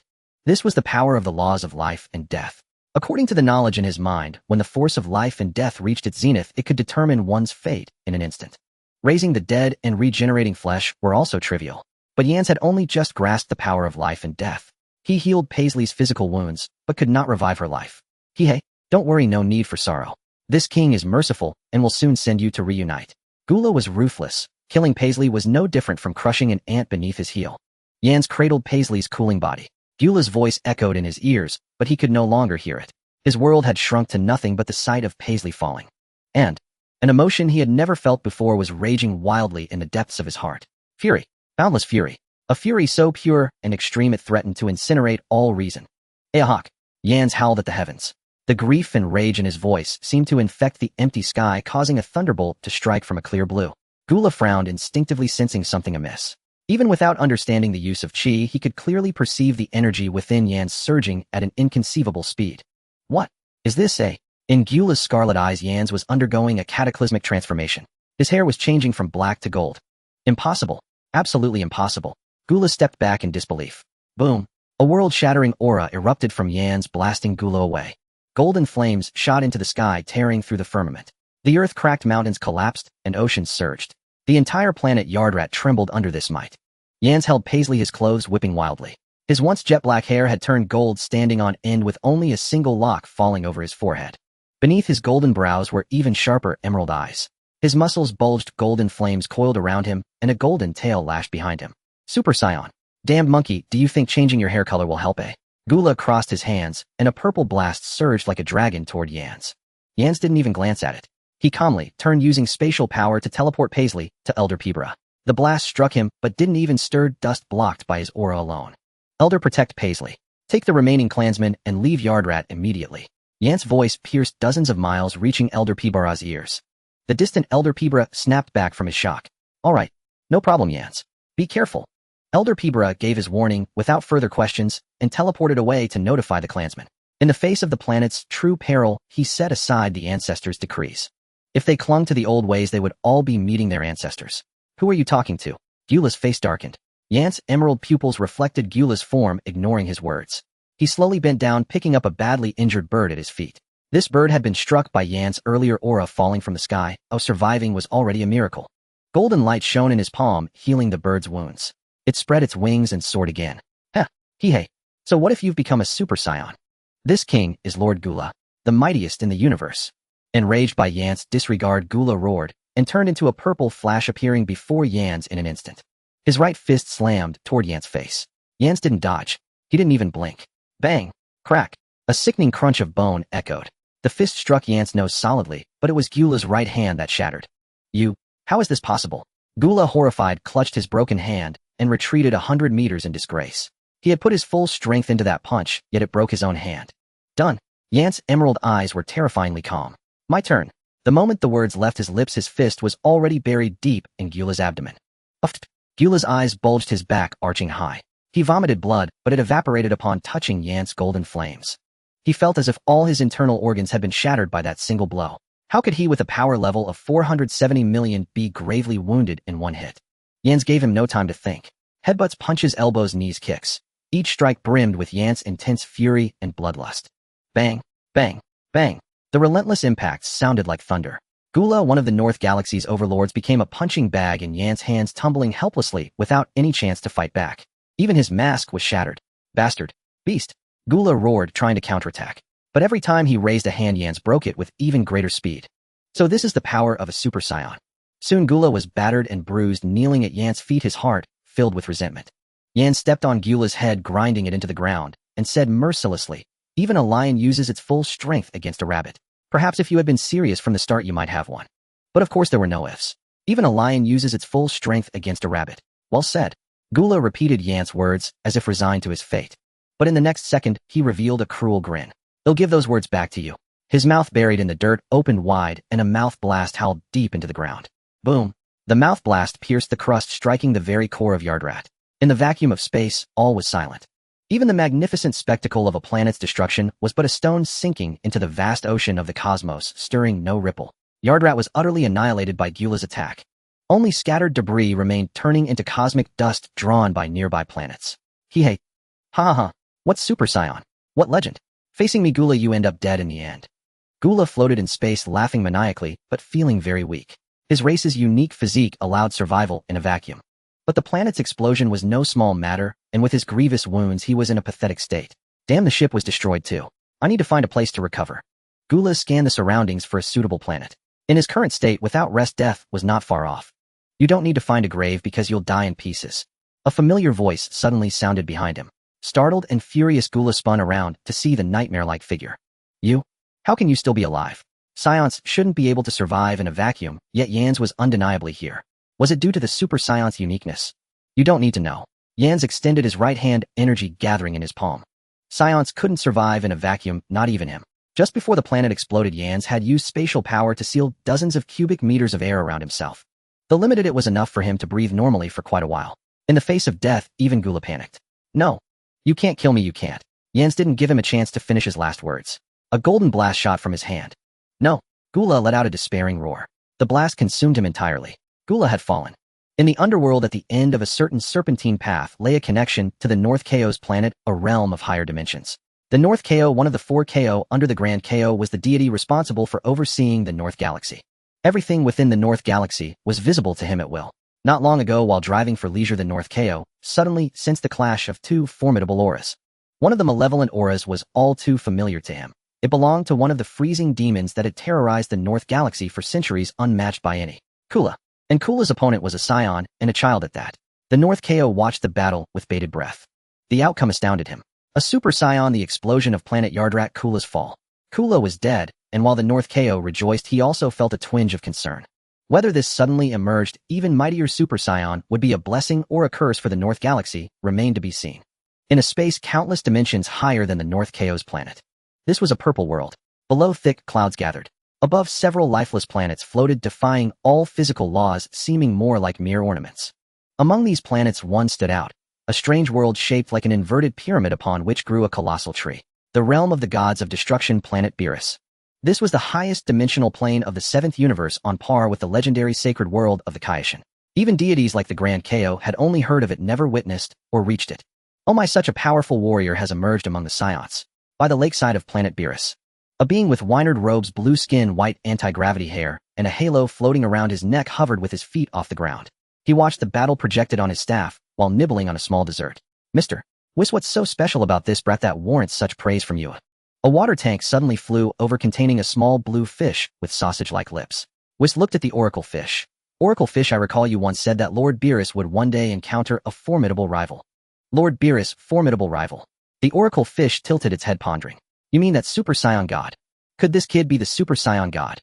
He doesn't seem that strong. Whis shook his head, probably not. He doesn't possess divine ki. This appears to be just an ordinary Super Saiyan. Is that so? So he's not a god. The oracle fish adopted a nonchalant attitude. Though it was merely a fish without formidable combat power. It had always lived in the realm of the gods of destruction, interacting daily with beings like angels and gods of destruction.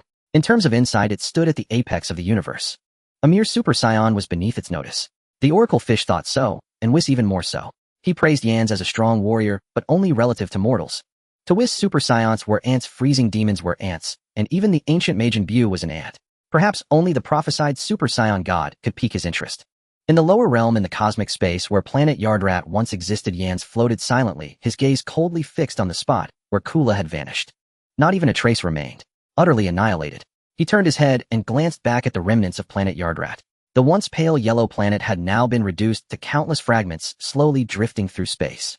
Fortunately, before the planet's explosion, Yans had sensed that Elder Pabara and the other Yardratians had all evacuated. Parsley, rest assured I will revive you soon. Yans murmured to himself, the golden light fading from his body as his hair and eyes returned to their original state. He had exited the Super Scion state. The previous shockwave had been extremely hot, consuming most of the air within the sealed space. Yans was already beginning to feel some difficulty breathing. So he consumed a Sinzabine to recover his injuries and stamina. Anyway, I should go see Elder Pabara first and inform him of the situation. Closing his eyes, he pressed 2 fingers to his forehead and spread his perception outward. After dozens of seconds, Yans finally locked onto a familiar aura. It's Elder Pabara. I can't believe they've come this far. It's almost across the entire North Galaxy. Shun. Instant transmission activated. Yans' figure vanished from that space. The Galactic Patrol headquarters located at the center of the entire galaxy. If 2 words could describe this region, they would be prosperity and peace. The universe's premier super police force was rooted here, and even a regional hegemon like the freezing demons was reluctant to operate in this area. Inside a certain rest room, Elder Pabara sat on a sofa, his face etched with worry. On the sofa opposite him sat a yellow-green alien with a crown resembling an octopus. Elder Pabara, don't worry. If things are as you say, fretting won't help. The octopus-like being extended a tentacle, picked up a teacup, and brought it to his lips. His identity was the leader of the Galactic Patrol, the Galactic King. Just moments ago, his old friend Pabara had arrived abruptly with hundreds of thousands of his people. After some inquiry, he learned that a freezing demon and a scion were fighting over planet Yardrat. Elder Pabara and the others had come here seeking refuge. The Galactic King naturally didn't believe it. Ridiculous. What sort of being was a freezing demon? Even the weakest among them, Frieza, was beyond the Galactic Patrol's ability to handle, let alone a scion. Moreover, as far as he knew, the scions should have been extinct. Elder Pabara frowned deeply. Your Majesty, the Galactic King, how can I not worry? Yanze. Before he could finish, Elder Pabara's half-closed eyes snapped wide open. Shun. A figure materialized in the restroom. Yanzed. Elder Pabara immediately sprang up from the sofa and rushed forward. Are you alright? What happened to planet Yardrat? A hint of guilt flickered in Yan's eyes. The planet is destroyed. To be honest, if he had killed Kula instantly, the planet's explosion wouldn't have happened. Getting carried away. A common scion flaw. Elder Pabara's body stiffened. Though he had mentally prepared himself, hearing the news still left him dazed. And Kula, dead. Those 2 words plunged the rest room into a brief silence. Cough, cough. Hot, hot. The Galactic King opened his mouth, using several tentacles simultaneously to fan his scalded tongue. What did you say? Kula is dead. Killed by you. Yans nodded without further explanation. He also didn't ask how Elder Pabara had come to know the Galactic King. His gaze swept across the rest room and soon locked onto a figure in the corner. Parsley lay quietly in an ice-blue transparent coffin, her face as pale as paper, devoid of any life. Elder Pabara noticed Yans' gaze and sighed. Yans, please accept my condolences. This is an ice coffin developed by the Galactic Patrol. Inside it, Parsley will retain her final appearance from life. The chasm between life and death left him at a loss for other words of comfort. It's okay.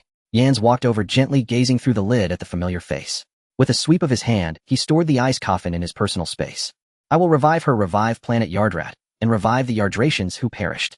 Having said that, he activated instant transmission again and vanished from the spot, leaving behind only the stunned Elder Pabara and the Galactic King. Lord Galactic King, what's happening? At that moment, 2 fully armed Galactic patrolmen burst through the door. They had heard the King's urgent cry and assumed danger was afoot. Hands up. Get on your knees and put your hands behind your head. After NC left with Parsley, only Elder Pabara and the Galactic King remained in the lounge. Naturally, the 2 patrolmen aimed their guns at the former. After a long pause, seeing that Elder Pabara remained unmoved, they were about to speak again when the Galactic King interrupted. Both of you withdraw. There's no trouble here.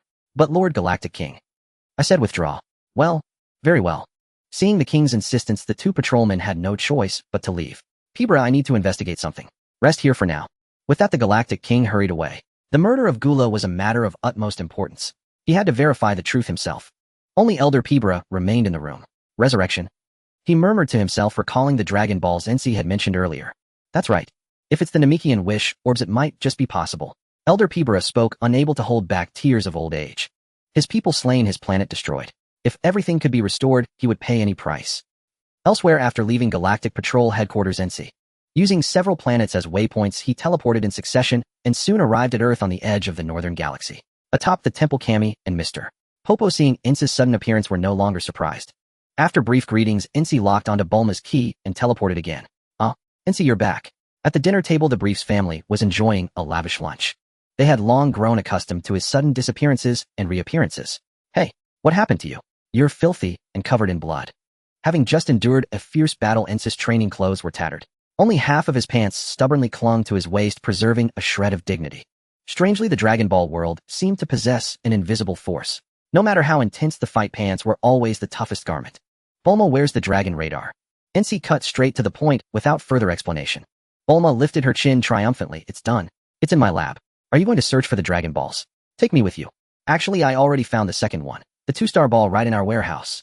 Isn't that amazing? While Bulma chattered excitedly, Ince had already retrieved the Dragon Radar and 2 Dragon Balls. Some other time. I'm in a hurry now. Consider this alone. With that, Ince vanished on the spot.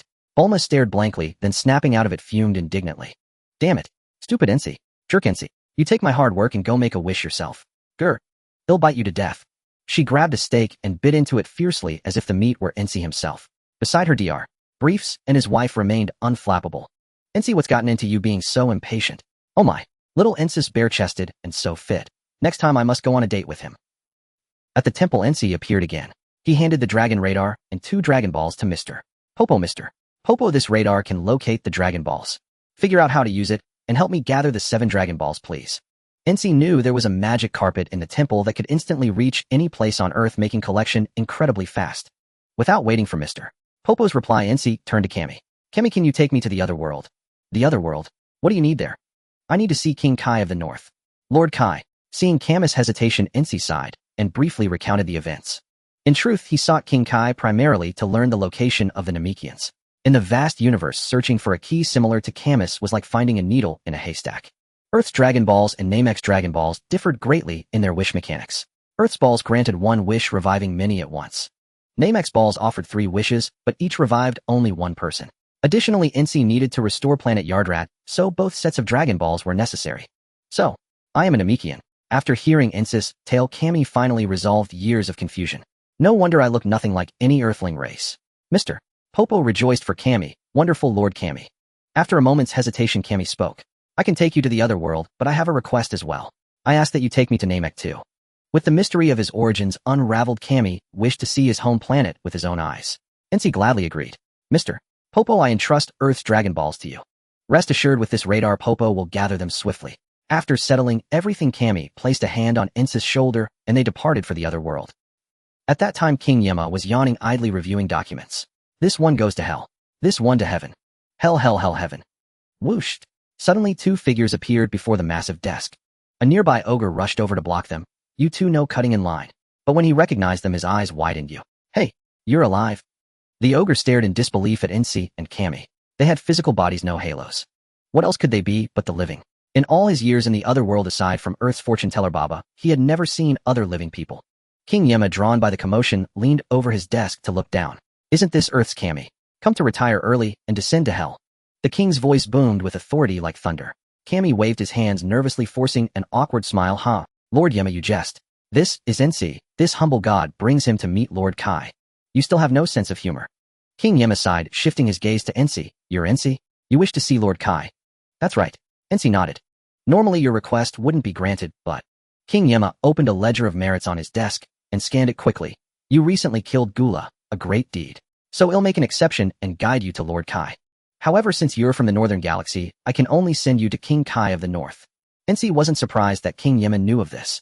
Across the 4 galaxies, every mortal soul's deeds were recorded by King Yemma to determine their afterlife. That's fine. Ince thought for a moment, then asked, before Gula did a soul named Pastly pass through here? King Yemma flipped back a few pages. Yes. She's a scion like you, isn't she? Though she didn't do much good, she wasn't evil either, so I sent her to heaven. Hearing that Pali's soul was safe, Ince finally smiled again. Please don't let her reincarnate yet. Don't worry. King Yemma waved grandly. Normally she'd have to wait decades for reincarnation anyway. With that, Ince was completely at ease. After learning from King Yemma the path to Snake Way leading to King Kai's planet. With a farewell, Ince and Cammy wasted no time heading there. The starting point of the serpent path was a lifelike snake head statue, its jaws wide open, as if to devour all. Beyond the serpent's head lay an endless track, formed by the serpent's body stretching out of sight into the distance. So this is the serpent path. They say it stretches for 1,000,000 kilometers, and only King Yama himself has ever run its entire length in the underworld. The celestial being gazed into the distance, a flicker of trepidation stirring within him. 1,000,000 kilometers. Even for him, running at full tilt would likely take over a year. Moreover, the celestial being glanced again at the churning yellow sea of clouds beneath the serpent path. Below those clouds lay the legendary hell. If one were to fall by accident, climbing back up would be no easy feat. All right, stop gawking. I'm in a hurry. Before the celestial being could react, Ensi grabbed him by the robe. He soared into the air and sprinted at full speed. After the battle at Gula, Ensi's base combat power had soared to a terrifying level exceeding 100 million. It was on par with Frieza at his peak. At such velocity, 1,000,000 kilometers was nothing more than the time it took to utter a single sentence. And indeed, it was just that swift. As Ensi flew at maximum speed, the turbulent air buffeted the celestial being's face, forcing his eyes shut. Ensi slowed down. This old frame of mine isn't as sturdy as yours. The moment he spoke, the celestial being felt his body come to a halt, his feet touching the ground. He opened his eyes bewildered and looked around. The scenery at the start of the serpent path had vanished. Beneath his feet was a stone-carved serpent's tail. Where's this? The end of the serpent path. Above us is the North Chaos planet. Ensi pointed upward to a minuscule planet floating several hundred meters away. That's the Chaos planet. The celestial being gazed upward with curiosity. It didn't look much larger than his own celestial temple. Let's go, Ensi said, taking the lead and flying upward with the celestial being close behind. Thump. Ouch. As they neared the North Chaos planet, the celestial being felt gravity invert, yanked downward by a powerful force, colliding intimately with the ground. Are you alright? The gravity here is 10 times that of Earth. Ensi landed steadily beside the celestial being. His memory was too distant. He had momentarily forgotten about the gravitational difference. Only after seeing the celestial being's reaction did he recall. 10 times gravity, just like the hyperbolic time chamber. The celestial being tried to stand, but found his body heavy and movement extremely difficult. Then a flash of white light enveloped him, and he let out a long sigh. He jumped in place, now moving with ease. Ensi watched with mild surprise, impressed that the celestial being's magic was so practical it could even counteract gravity. The two wandered around the planet, and soon found the North Chaos, sound asleep on a recliner in front of his small hut. Blue-skinned, short and stout, wearing sunglasses with two antenna-like feelers atop his head. It was indeed the North Chaos. Nearby, a monkey and a large grasshopper played together. They were the Chaos pets, Bubbles and Gregory. Ho! Who are you, and what are you doing here? Sensing the intrusion of strangers, Bubbles merely danced foolishly. In contrast, Gregory was far more perceptive and immediately asked their purpose. The celestial being replied courteously, "We come from Earth and seek an audience with the Chaos." Is that so? Gregory was about to press further, but the commotion had already awakened the North Chaos. Bubbles, Gregory, can't you be quiet? Visitors. Rubbing his eyes, the North Chaos examined the two strangers who had suddenly appeared on his planet, finally fixing his gaze on Ensi. You're the scion who defeated Gula. The North Chaos exclaimed, leaping from his recliner and instinctively backing away several steps. Before sleeping, he had been worrying whether the sudden emergence of such a formidable warrior in the North Galaxy was a blessing or a curse. Now, upon waking, that very warrior stood before him in the flesh. To claim he felt no fear would be a lie, though the North Chaos as a deity held a revered status beyond that of mortals. His actual combat power by cosmic standards was merely a few thousand. If Ensi intended to attack, he would have absolutely no means of resistance. Fortunately, as Ensi explained his purpose, the North Chaos' anxiety gradually subsided. I see. So you want to know the location of planet Namek? That's not difficult for me. All right, I'll help you. The North Chaos adjusted his sunglasses. However, I have one condition. Name it. Ensi felt a surge of joy. As long as the Chaos agreed, he would not go back on his word, provided the condition was within his power. Well, it's nothing much. I just hope you won't cause chaos in the universe. That's all. The North Chaos pondered for a long while before finally settling on a tactful phrasing. Ensi chuckled and gave himself a good person card. Don't worry, I'm one of the good guys. That's good to hear. The North Chaos gave a dry laugh, then turned his attention to the visibly nervous celestial being. By the way, you're the Earth's celestial being, aren't you? You look like a Namekian. It's rare for a mortal world to have a celestial being, so I kept an eye on you for a while 300 years ago. The celestial being felt immensely honored and quickly bowed. Your humble servant greets the Chaos. I apologize for taking up your valuable time. No, it's fine. I'm very busy, but I'm no slouch. As he spoke, the North Chaos seemed unable to contain himself any longer. He collapsed onto the ground, pounding the grass with his fists, bursting into uproarious laughter like a stuck pig. Ensi, the celestial being, Bubbles and Gregory. Such a cold joke and such a low threshold for laughter. After laughing uncontrollably for a long while, nearly out of breath, the North Chaos slowly rose, wiping tears of laughter from the corners of his eyes with a handkerchief. He glanced at the others with slight displeasure. What's wrong? Don't you all think my joke is hilarious? You clearly lack any sense of humor. How pitiful. Forget it, it'll just locate planet Namek for you first. As he spoke, the two antenna-like feelers on his head bent at a right angle and rotated. Soon he pointed in a direction. I found it. It's in this direction, but it's quite a distance away. No matter as long as I know the direction. NC pressed 2 fingers to his forehead, extending his perception infinitely, meticulously searching for an aura similar to the celestial beings. After about half a minute, he indeed located it. There were roughly 100 Namekian auras, 2 of which were particularly distinctive. One was immensely powerful, representing the strongest combatant on Namek. The other was profoundly dense, exuding an ancient timeless quality. Let's go, celestial being. Placing his other hand on the celestial being's back, NC directly activated instant transmission. Namek was a planet of a uniform verdant hue. Its atmospheric composition and gravitational force were remarkably similar to Earth's, yet its volume was more than 10 times greater. Furthermore, Namek was situated within a triple star system. Its year lasted 130 days, with perpetual daylight and no night. On a stone pillar far from any village stood a peculiarly shaped dwelling resembling some sort of animal. This was the residence of the Grand Elder, the most revered figure on Namek.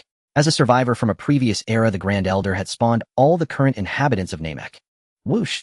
The space abruptly twisted, and 2 figures materialized before the dwelling. The Guardian looked around in bewilderment, a profound sense of kinship surging within his heart.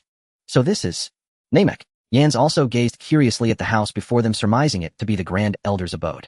Crack! Just then the door suddenly opened, and a strikingly youthful Namekian stepped out slowly. Outsiders, who are you?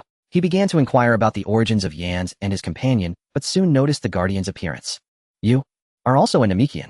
Impossible, I have never seen you before. Actually, The Guardian was momentarily at a loss for words. This was his first encounter with his own kind, and he suddenly did not know how to begin. The atmosphere grew increasingly awkward. Nail, let the 2 guests in. They mean no harm. An aged voice drifted leisurely from within the house, breaking the silence. Nail bowed slightly towards the dwelling and said respectfully, "Yes, Grand Elder." Then he looked back at Yans and the Guardian, releasing his aura, his gaze now holding a hint of menace. "Follow me inside. Whatever your purpose, remember not to disturb the Grand Elder's rest, and absolutely no mischief. Otherwise I will stop you immediately." Having said this, he turned and strode into the house first. Yans followed behind, his expression calm, paying no heed to the warning. Nail's current battle power was a mere 200 or so. Yans could have knocked him dead with a flick of his finger. The Grand Elder's residence had 2 floors. The first floor was used for storing various sundries and drinking water. Ascending to the second floor, Yans beheld the colossal figure of the Grand Elder. The Grand Elder sat in his chair, his eyes perpetually shut, his breathing so faint that his chest's rise and fall was almost imperceptible, presenting an image of extreme decrepitude. Had he not been able to sense his life force, Yans might have thought the Grand Elder was already dead. "Scion from afar, and my clan's child lost to the stars, welcome." The Grand Elder spoke slowly, his voice somewhat hoarse. "Greetings, Grand Elder. I am Yans, and I have come to borrow your Dragon Balls." Yans stated directly. Before the Grand Elder could respond, Nail interjected, his tone full of resistance. "Impossible. How can our clan's sacred artifacts be lent to an outsider, especially a Scion?" His stance was resolute, and he displayed an extreme prejudice against Scions. Yans ignored him, quietly awaiting the Grand Elder's reply. After a long deliberation, the Grand Elder finally gave his answer. "Very well. Grand Elder, how can you?" "Enough, Nail. I can sense that Yans is different from other Scions. He possesses a peaceful and righteous heart." Nail's words were cut off by the Grand Elder. "Moreover, Yans has come with one of our own brethren. I trust he will use the Dragon Ball's power correctly." Having said this, the Grand Elder extended a hand towards the Guardian. "Child, what is your name?" The Guardian stepped forward, his face full of reverence. "Grand Elder, I am Piccolo, a Namekian who lived on Earth." The Guardian and King Piccolo were once one entity, so his name was also Piccolo. The Grand Elder placed his palm upon the Guardian's head, and a gentle consciousness entered the Guardian's mind. After a moment, the Grand Elder withdrew his hand, having fully discerned the Guardian's past. "So that's it. You are the child that Katat sent away back then. To become the Guardian of Earth, you cast away your former evil, thus splitting into 2 beings. But this has also greatly diminished your original power. Never mind. Everyone has their own path to walk." The Grand Elder took the Dragon Ball from the back of his chair and handed it to Yans. "Take this 1-star ball, and go fulfill your wish." Yans accepted the Dragon Ball and thanked him from the bottom of his heart. "Thank you, Grand Elder. Should Namek ever face peril, I will surely come to its aid with all my might." The Grand Elder nodded almost imperceptibly, then instructed, "Nail, take Yans to the various villages and have the Elder's hand over the Dragon Balls. I will stay here and chat with Katat's child." "Grand Elder." Nail wanted to argue, but ultimately did not defy the Grand Elder's will. "Yes, I understand." He turned to look at Yans, his demeanor still cold. "Follow me." Yans followed behind Nail, left the Grand Elder's residence, and flew towards the nearest village.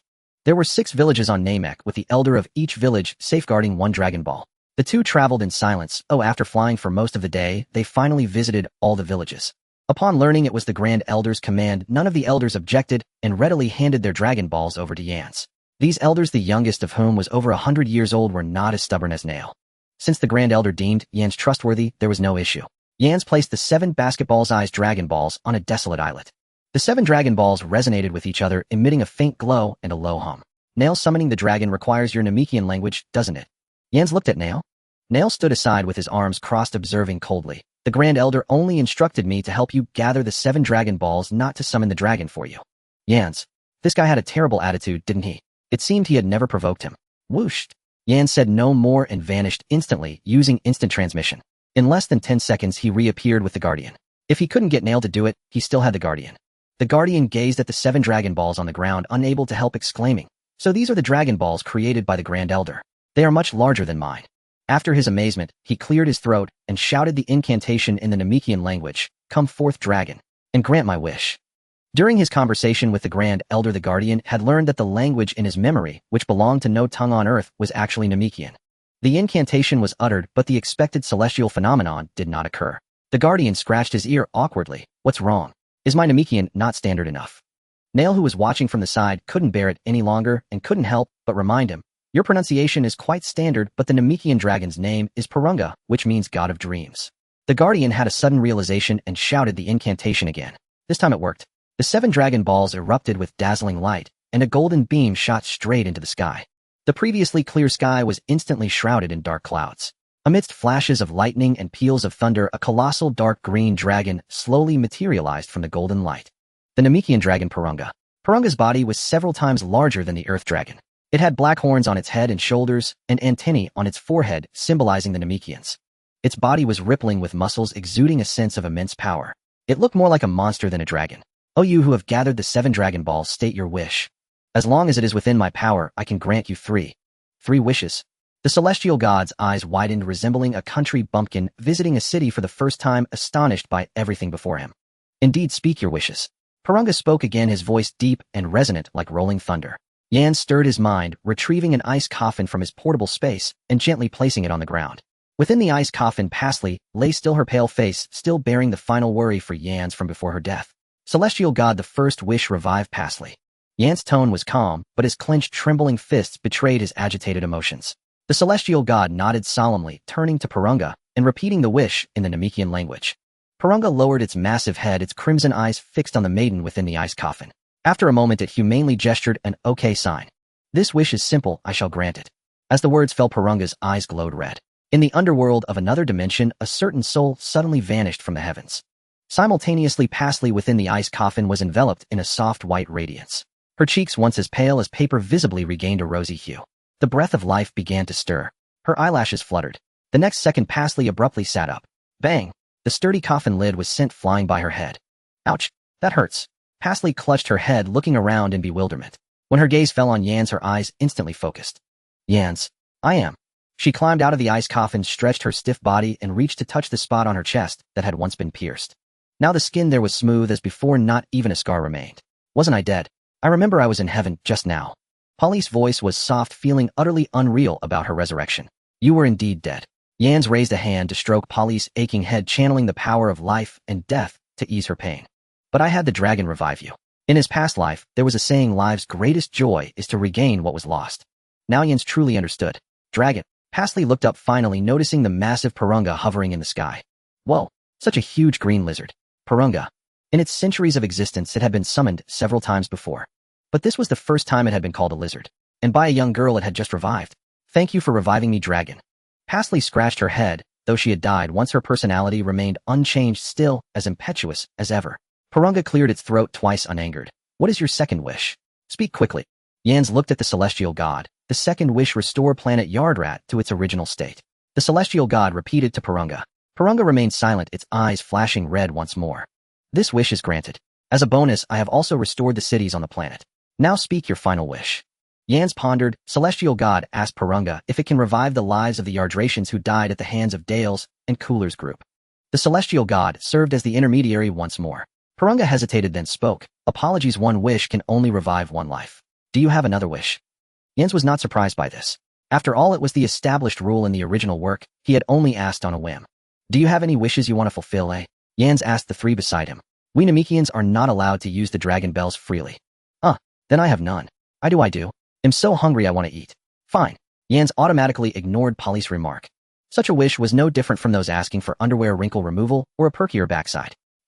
Do you have any wishes left? Seeing the group remain silent, Purunga urged. Its manifestation had a time limit. In about 2.5 minutes it would vanish.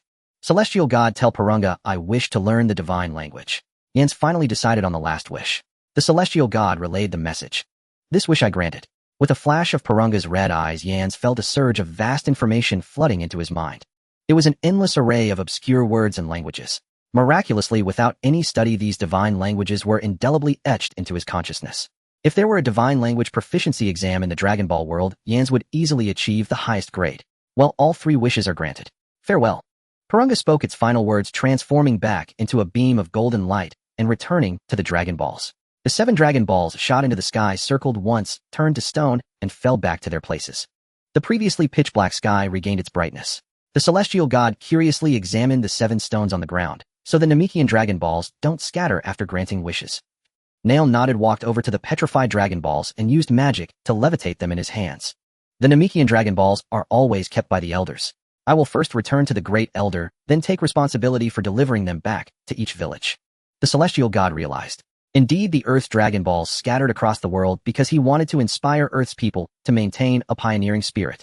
After all wishes were fulfilled, Yans used instant transmission to bring the group to the Great Elder's dwelling. Surprisingly, Nail did not refuse. He had heard all of Yans' wishes. Except for the last, which was unclear in purpose based on the first 2. This Yans was indeed a different kind of scion, just as the Great Elder had said. Congratulations, Yans, your wishes have been granted. However, I deeply regret the deaths of the Yardratians. As soon as Yans and the others appeared, the Great Elder spoke. As the creator of the Dragon Balls, he was fully aware of every wish Purunga granted. The Celestial God stepped forward to explain, It's all right, Great Elder. Earth's Shinran can revive multiple people at once, and he can grant Yans' wish. Oh, I see. Truly the child of Kadaz, an exceptionally outstanding descendant of the Dragon Clan. After spending some more time on Namek, Yans and the other 2 teleported back to Earth. During this time, Yans also asked the Great Elder to attempt unlocking the potential of him and Pasli.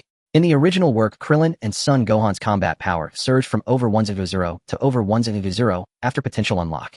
A 10-fold increase. The Great Elder gladly agreed. Befriending 2 powerful individuals could only benefit Namek. After the procedure, Poli's combat power rose from 3.28 million to 5.78 million. Though not a 10-fold increase like Krillin and Gohan's in the original, it was still considerable. Unfortunately, the Great Elder's current abilities were insufficient to unlock Yans' potential, as his potential was too immense. Yans bore no resentment, and even gifted the Great Elder a spirit tree fruit as thanks. After all, with his current strength, he was more than enough for the early stages of the Dragon Ball storyline, and even for the mid-game. On Earth at the temple, Yans, Pasli, and the Guardian appeared in the plaza. Bobo, who was sweeping the floor, sensed their presence, and looked up, saying, welcome back. His gaze fell upon Pasli, and a flicker of delight crossed his face. Pasli, congratulations on your revival. Hee, mister. Bobo, long time no see. Why are you still so dark? Pasli blinked, a mischievous smile curling at the corners of her mouth. She dropped a bombshell with nonchalance. I heard from Yans that after I died my skin turned very pale. Want to give death a try too? Maybe you could get a new complexion. Bobo. He pulled out a handkerchief from somewhere and wiped the non-existent cold sweat from his face. I'll pass on that. Bobo likes being dark. Yans flicked Pasli's smooth forehead. You've already died once. Can't you be more serious? Got it. Pasli rubbed her forehead, muttered, and shrank her neck, obediently stepping aside. Yans shook his head helplessly, turned to Bobo, and got down to business. Mister. Bobo, how is the Dragon Ball collection going? Thanks to the Dragon Radar, Bobo has collected them all. Bobo ran into the house, and soon came out carrying 7 Dragon Balls. He placed the Dragon Balls on the ground. The 7 orbs resonated with each other, shimmering with light. The Guardian watched this scene and smiled. Yans, summon the dragon quickly, and make your wish. Yans nodded, stepped forward, and shouted at the Dragon Balls, come forth, Shinran, and grant my wish. As the incantation fell, golden light burst from the Dragon Balls, accompanied by thunder and lightning. Since Earth was already in the night, the sky showed no significant change. A dragon resembling an azure dragon coiled in the sky, its majestic voice booming like a bell. O you who have gathered the 7 Dragon Balls, speak your wish. Whatever it may be, I can grant you one. Pasli looked up at the dragon and muttered under her breath, this dragon is much smaller than Namex, and it only grants 1 wish. How stingy. Upon hearing this, the Guardian coughed awkwardly and urged Yans to make his wish quickly. Yans understood and immediately stated his wish. Shinran, please revive all the recently deceased lives on planet Yardrat, except for the wicked. As he finished speaking, a red light flashed in the dragon's eyes.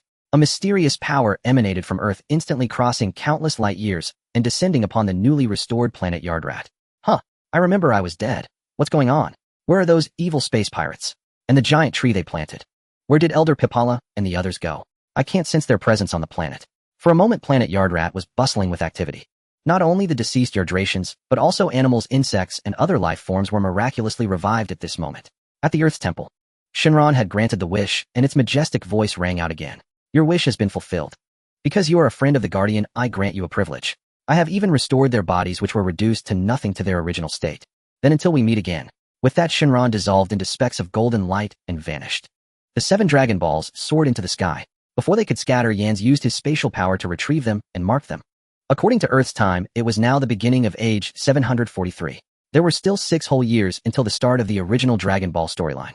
Although he didn't know if the original plot would unfold as usual under the influence of his butterfly effect, Yans felt it necessary to return the Dragon Balls to their proper places.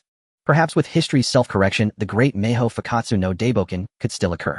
That would also fulfill a dream from his past life. Guardian, may I take these Dragon Balls for now? Yan stowed the Dragon Balls and turned to ask. The Guardian was puzzled but nodded in agreement. You may, but why do you want to do this? It's nothing much. Yan smiled faintly and took Pasley's hand.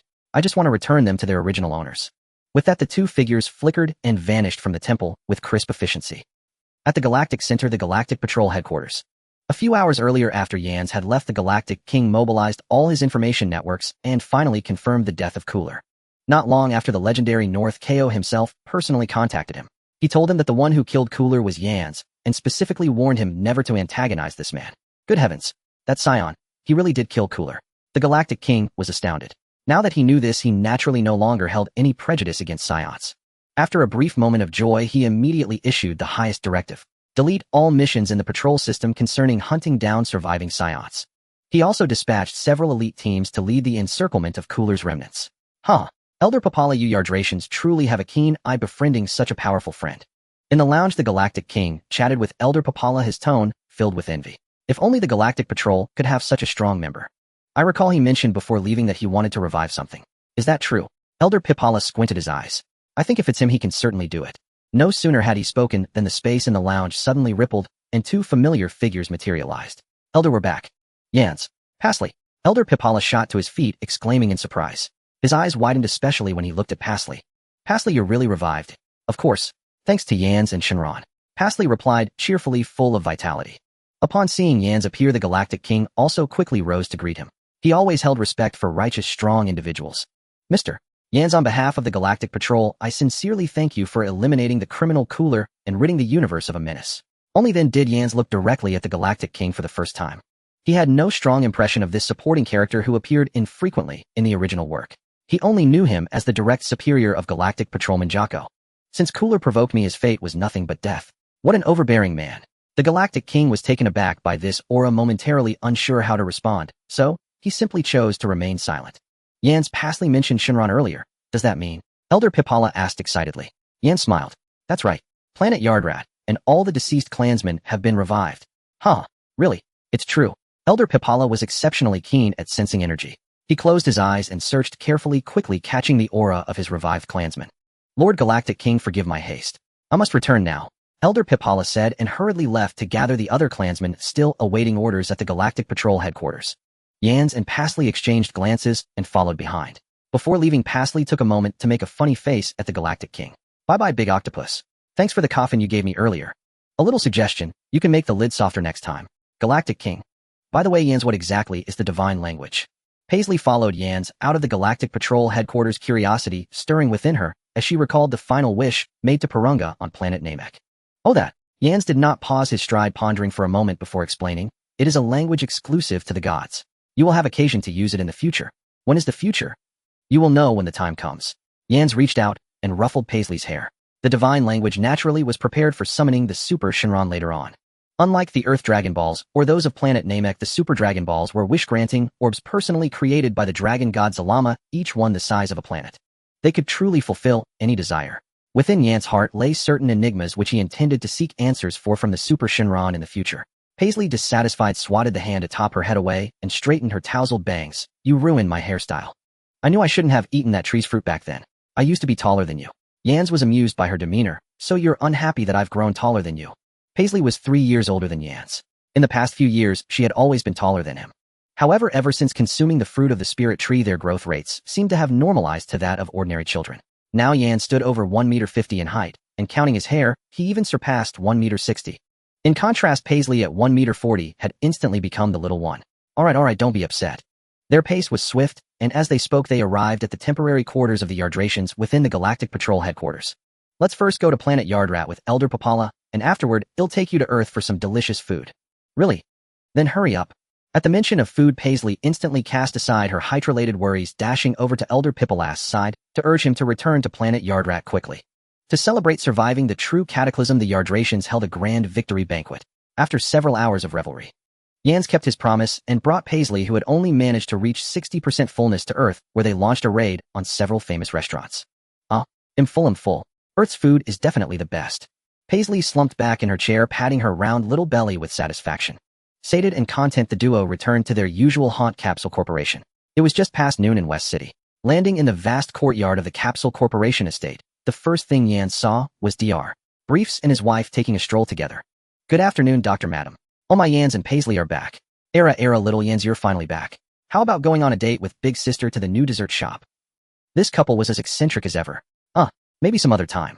Yans awkwardly curled his toes, always finding it difficult to handle Mrs. Brief's enthusiasm. By the way, where's Bulma? Oh, I sent the little girl off to school. Staying at home all day at her age is hardly proper. Dr. Briefs replied with a smile. Is that so? Do elementary school classes end this late?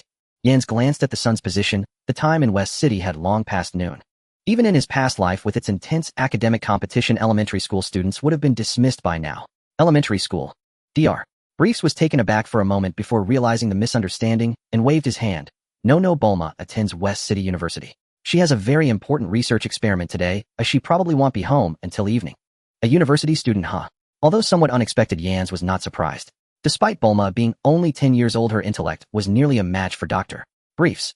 Attending university was likely just a pastime for her to alleviate boredom. By the way, Yans, you left in such a hurry last time that I didn't get to tell you the good news. Dr. Briefs lit a cigarette, a hint of pride coloring his expression. I'm about to finish upgrading the gravity chamber. Once upgraded, it can be adjusted to a maximum of 1,000 times Earth's gravity. 1,000 times. Yan's eyes lit up and he couldn't help but praise. Doctor, you truly are a genius scientist. The original 500 times gravity chamber was no longer sufficiently challenging for his training. Although 1,000 times gravity would be easy for a Super Saiyan to adapt to, having it was better than not. At least Paisley could still make use of it. It's nothing. Dr. Briefs laughed heartily, but then furrowed his brow, a troubled expression crossing his face. However, the placement of the stereo system remains a problem. Besides that, there's the TV projector karaoke. Where did he go? Dr. Briefs closed his eyes, immersed in the unfinished engineering blueprint, still talking even after finishing his cigarette. When he opened his eyes to light a second one, he found the space before him empty. Mrs. Briefs reminded him with a smile. Dear, the children were very tired. They've gone back to their rooms to sleep. Yans and Paisley slept in the guest room they had used before all the way until dusk. The fierce battle with Cooler had left Yans both physically and mentally exhausted. His physical state could be restored with sins of beans and the power of life and death, but the mental strain was not so easily dispelled in a short time. Sleep was undoubtedly the best way to relieve stress. Yans, get up this instant. By this time, Bulma had finished her classes. Upon hearing that Yans and Paisley had returned, she headed straight for the top-floor guest room. She threw open the door, rushed to the bed, pulled off the covers, and began tickling Yans wildly. Yans had been sleeping soundly when he suddenly felt a chill. Opening his eyes, he was met with Bulma's furious face. Hey, what are you doing? He rolled over and quickly dressed. Given Yans' current physical resilience, swimming on the sun was no issue. Even if his body was completely relaxed in sleep, Bulma could not possibly inflict any injury. You asked me what I'm doing. Bulma stomped her foot in anger, pointing a finger at Yans' nose and scolding. You heartless cad, using me and then discarding me. What the hell? Yans shuddered. Hey. You can say anything, but you can't just throw around accusations like that. Bulma's verbal blow was so potent, it would leave even Beerus stunned. I'm not lying. I slaved away for 8 days building that dragon radar, and you just took it, made your wish in secret, without even a word of thanks. So that was what this was about. Yans breathed a sigh of relief, rubbing his still drowsy eyes. I had an urgent matter. The Dragon Balls have a 1-year cooldown after granting a wish. How about making another wish in a year? As he spoke, Yans produced a stone ball from his personal space. This is the 2-star ball you found in the warehouse. It's turned to stone now, but it will revert to normal in a year.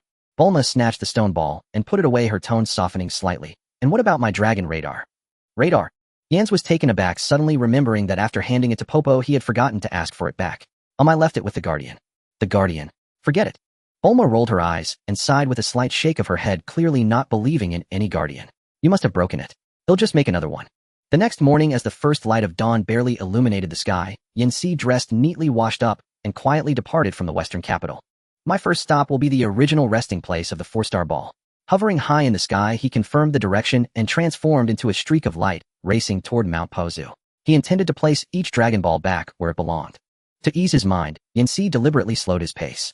Even so, the journey of over 10,000 kilometers took less than half an hour. Due to the time difference, dawn had just broken in the western capital, but the Mount Pozu region was already bathed in bright sunlight nearing lunchtime. In front of the mountaintop cabin, little Goku was squatting by a fire roasting a large tiger, its savory aroma wafting through the air. Son Gohan was busy setting up the table and steaming the rice. Your brother Yanxi. As little Goku added firewood, his peripheral vision caught a figure suddenly appearing beside him. He looked up in surprise and delight, recognizing the familiar face. Yanxi smiled and greeted him. Hello, Kakarot. Hearing the commotion, Son Gohan approached with a kind smile. So it's young friend Yanxi. What brings you here? Yanxi nodded and retrieved the 4-star ball still in its stone-like form from his personal space. Old man, this is the Dragon Ball I borrowed from you. It's stone now, but it will return to its original state in a year. Oh, that glass ball. Son Gohan reached out to take it. Haha, this thing was of no use to me. I only picked it up as an ornament because it looked pretty. I didn't expect you to go out of your way to return it. I appreciate the trouble. The two exchanged pleasantries, but little Goku was far less bound by formalities. With his small hands covered in charcoal and grease, he tugged at Yanxi's pants, his face brimming with excitement and anticipation. Hey, brother Yanxi, last time I wanted to fight you, but you left. What about now? Goku, don't be rude. It's fine. Son Gohan tried to stop little Goku's impolite behavior, but Yanxi paid it no mind. He looked down at little Goku. This kid with his burning pure gaze had been a martial arts fanatic since childhood. You might not be a match for me. How would I know without trying? Little Goku flexed his arm, showing off his not-so-developed muscles. Grandpa told me that admitting defeat before a fight is the most shameful thing. Huh. Well said. Yanxi laughed heartily. Little Goku was truly a scion at heart. Even with his head injury, his innate love for battle remained unchanged. Come on, attack me with all your strength. Yanxi walked to an open space nearby and beckoned to little Goku. Seeing this, Son Gohan naturally refrained from stopping them. He was also curious to witness the true extent of this young man's power, who always gave him an inscrutable feeling. Brother, Yanxi, I'm warning you, I'm really strong. Even the tigers in the mountains can't beat me. Don't worry, just go all out. Here I come. Little Goku's expression turned serious. He pushed off the ground with force, launching himself like a cannonball toward Yanxi. His speed was impressive. In the outside world, little Goku could easily outpace any champion runner. But to Yanxi, it was like watching a slow-motion replay.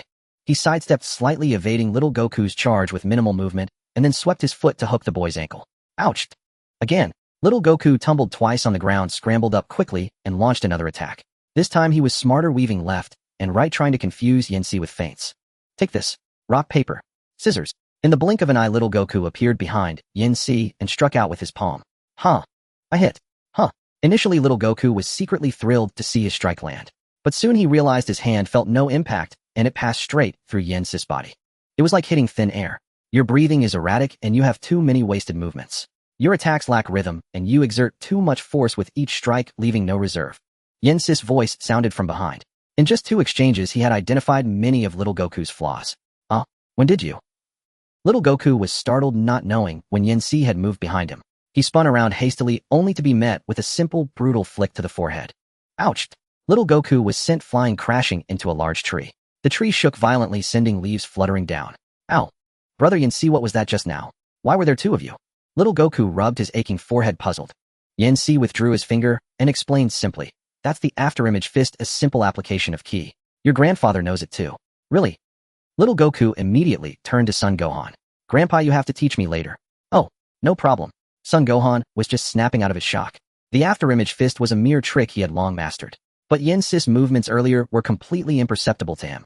Even his master, the legendary martial arts god mutant Rashi, probably couldn't match that. So do you want to continue? Yanxi asked. Little Goku quickly waved his hands. No. Brother, Yanxi, you're too strong. I can't even beat your finger. Yanxi smiled and walked over, ruffling his messy hair. If you keep training, you'll surpass me one day. All right, he'll work hard to get stronger. Little Goku nodded firmly, etching those words deep into his heart. Son Gohan watched this scene, stroking his beard with satisfaction. Young friend, Yanxi, why not stay for a meal before you go? Then he'll gladly accept. Gazing at the golden roasted tiger on the spit, Yen Si's stomach grumbled involuntarily. After the meal, Yen Si bid farewell to the grandfather and grandson. He flew eastward, crossing vast oceans. Soon a solitary island came into view. On the island stood a pink house with a few coconut trees beside it. On the beach in front, an old man with a white beard and sunglasses lay on a lounge chair, basking lazily in the sun. The old man held a magazine, reading with such gusto that he practically buried his face in it. The models this issue are much prettier than last time. And the swimsuit designs are so daring. TSK, TSK, TSK. Amazing. This one is barely different from a rope. Truly art. Art. Hovering above, Yen Si watched this scene speechlessly. Who would believe that this lecherous old man so engrossed in adult magazines was the world-renowned mutant Rashi? Yet Yen Si knew that despite Master Rose's perversion, he would unhesitatingly step up and even sacrifice himself when it came to matters of right and wrong. Taking the stone-like 3-star ball from his personal space, Yen Si casually tossed it down and left. Ouch! Who threw that rock so carelessly? Just as Master Rashi was getting excited, a stone fell from the sky and hit him square in the face, stinging his nose and shattering his beloved sunglasses. He jumped up and looked around, but saw nothing, only a few seagulls flying by. Forget it, I won't stoop to arguing with a few dumb birds. Kicking the stone aside, Master Rashi put on a new pair of sunglasses and picked up his magazine again, his trademark lecherous grin returning to his face. After leaving Kame House, Yen Si did not linger. He then traveled to a remote village and the Flame Mountain. As for the remaining 2-star and 1-star Dragon Balls, the original story did not specify their owners. It was only known that the 2-star ball would later be found by Bulma in a valley, and the 1-star ball would end up in the hands of Pilaf and his gang. So Yen Si casually tossed them into some corner of the earth. After this journey, according to West City time, it was still early. He guessed that Lazybones, Bulma, and Parsley were probably still in bed.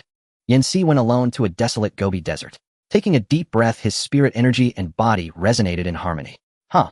With a light shout, a dazzling golden light burst from his body. Golden hair, azure eyes, a fierce aura, Super Saiyan. An immense violent energy instantly enveloped the earth. At that moment, every master who could sense ki in the world was suddenly jolted awake. On Kame House, the magazine slipped silently from Master Rose's hand. He gazed solemnly at the distant horizon. This energy. What kind of terrifying being is this? Could it be that King Piccolo has been resurrected? No. Even King Piccolo is nowhere near this powerful. In a deep mountain forest in the western part of the earth, Master Shun, who was as renowned as Rashi, was jolted from his sleep. He was drenched in cold sweat. When did such a powerful being appear in this world? At the sacred Korin sanctuary on Korin Tower and the lookout. Korin and the Guardian were both observing Yen Si in the lower world. This kid. He's already this strong. Are all the powerful beings in the universe such monsters? So this is the power of a Super Saiyan. Yen Si stood in the desert, carefully feeling the surging energy within him. But it's still too wild and chaotic. His current state was merely a preliminary grasp of the Super Saiyan transformation. Aggression, irritability, rage. These emotions flooded Yen Si's heart. The energy is draining rapidly. In a high-intensity battle, I could probably only maintain this form for a dozen minutes or so. Yen Si stood still, holding the transformation without moving. He persisted for a full half-hour before finally running out of energy and being forced out of the Super Saiyan form. He exhaled a mouthful of stale air and stretched his stiff body. That half-hour had been a tremendous burden on him. And my emotions are too agitated. In a battle, I wouldn't be able to maintain absolute rationality. He recalled his experience fighting on planet Namek. It was precisely because of his overconfidence that he had given Cooler the chance to destroy the planet. The most important thing now is to achieve full-power Super Saiyan as quickly as possible. Yen Si recalled the events from the original story. In the Android Saga, Goku and Gohan had trained in the hyperbolic time chamber for nearly a year to reach the full-power Super Saiyan state. Their power had jumped to a level far beyond that of Vegeta and Trunks, who were also Super Saiyans at the time. Suddenly, Yen Si remembered a theory that appeared in many fan works from his past life. The common belief was that standard Super Saiyan was a 50x boost, the bulky form was 60x, and the even bulkier form was 70x. Full power Super Saiyan was supposedly an 80x boost from base form. No, that theory is completely wrong. No matter the form, Super Saiyan only provides a 50x boost. As a Super Saiyan himself, Yen Si was the most qualified to speak on the matter. It was true that a standard Super Saiyan's energy reached 50 times the base level. However, the amount of energy that could actually be utilized was probably far less. The rest of the energy was all wasted by the leaked aura. It was like an engine, its total power might be 1, but its effective power was only a fraction of that. The bulky form, on the other hand, was like forcing the engine to increase its output at the cost of its lifespan. As for full-power Super Saiyan, it was infinitely close to an ideal perpetual motion machine, achieving an efficiency of 0.99999. Achieving minimal waste. Even maintaining the transformation constantly would place no burden on the body. As for the higher levels of Super Saiyan 2 and Super Saiyan 3, due to the further increase in energy, the concept of a full power state theoretically no longer existed. I can't go to the hyperbolic time chamber anymore.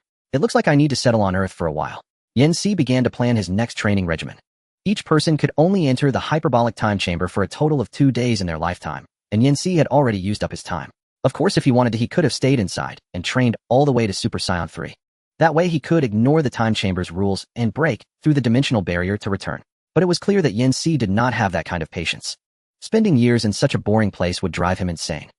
At the Capsule Corporation estate, on the open-air balcony, when Yancy landed, Bulma and Parsley were sitting at the table eating breakfast. "Yancy, you're back? Come eat." Parsley's mouth was stuffed with food, her greeting muffled while her hands never stopped moving. In contrast, Bulma was gracefully drinking her milk. Seeing Yancy, she put down her glass. "Where did you go so early in the morning?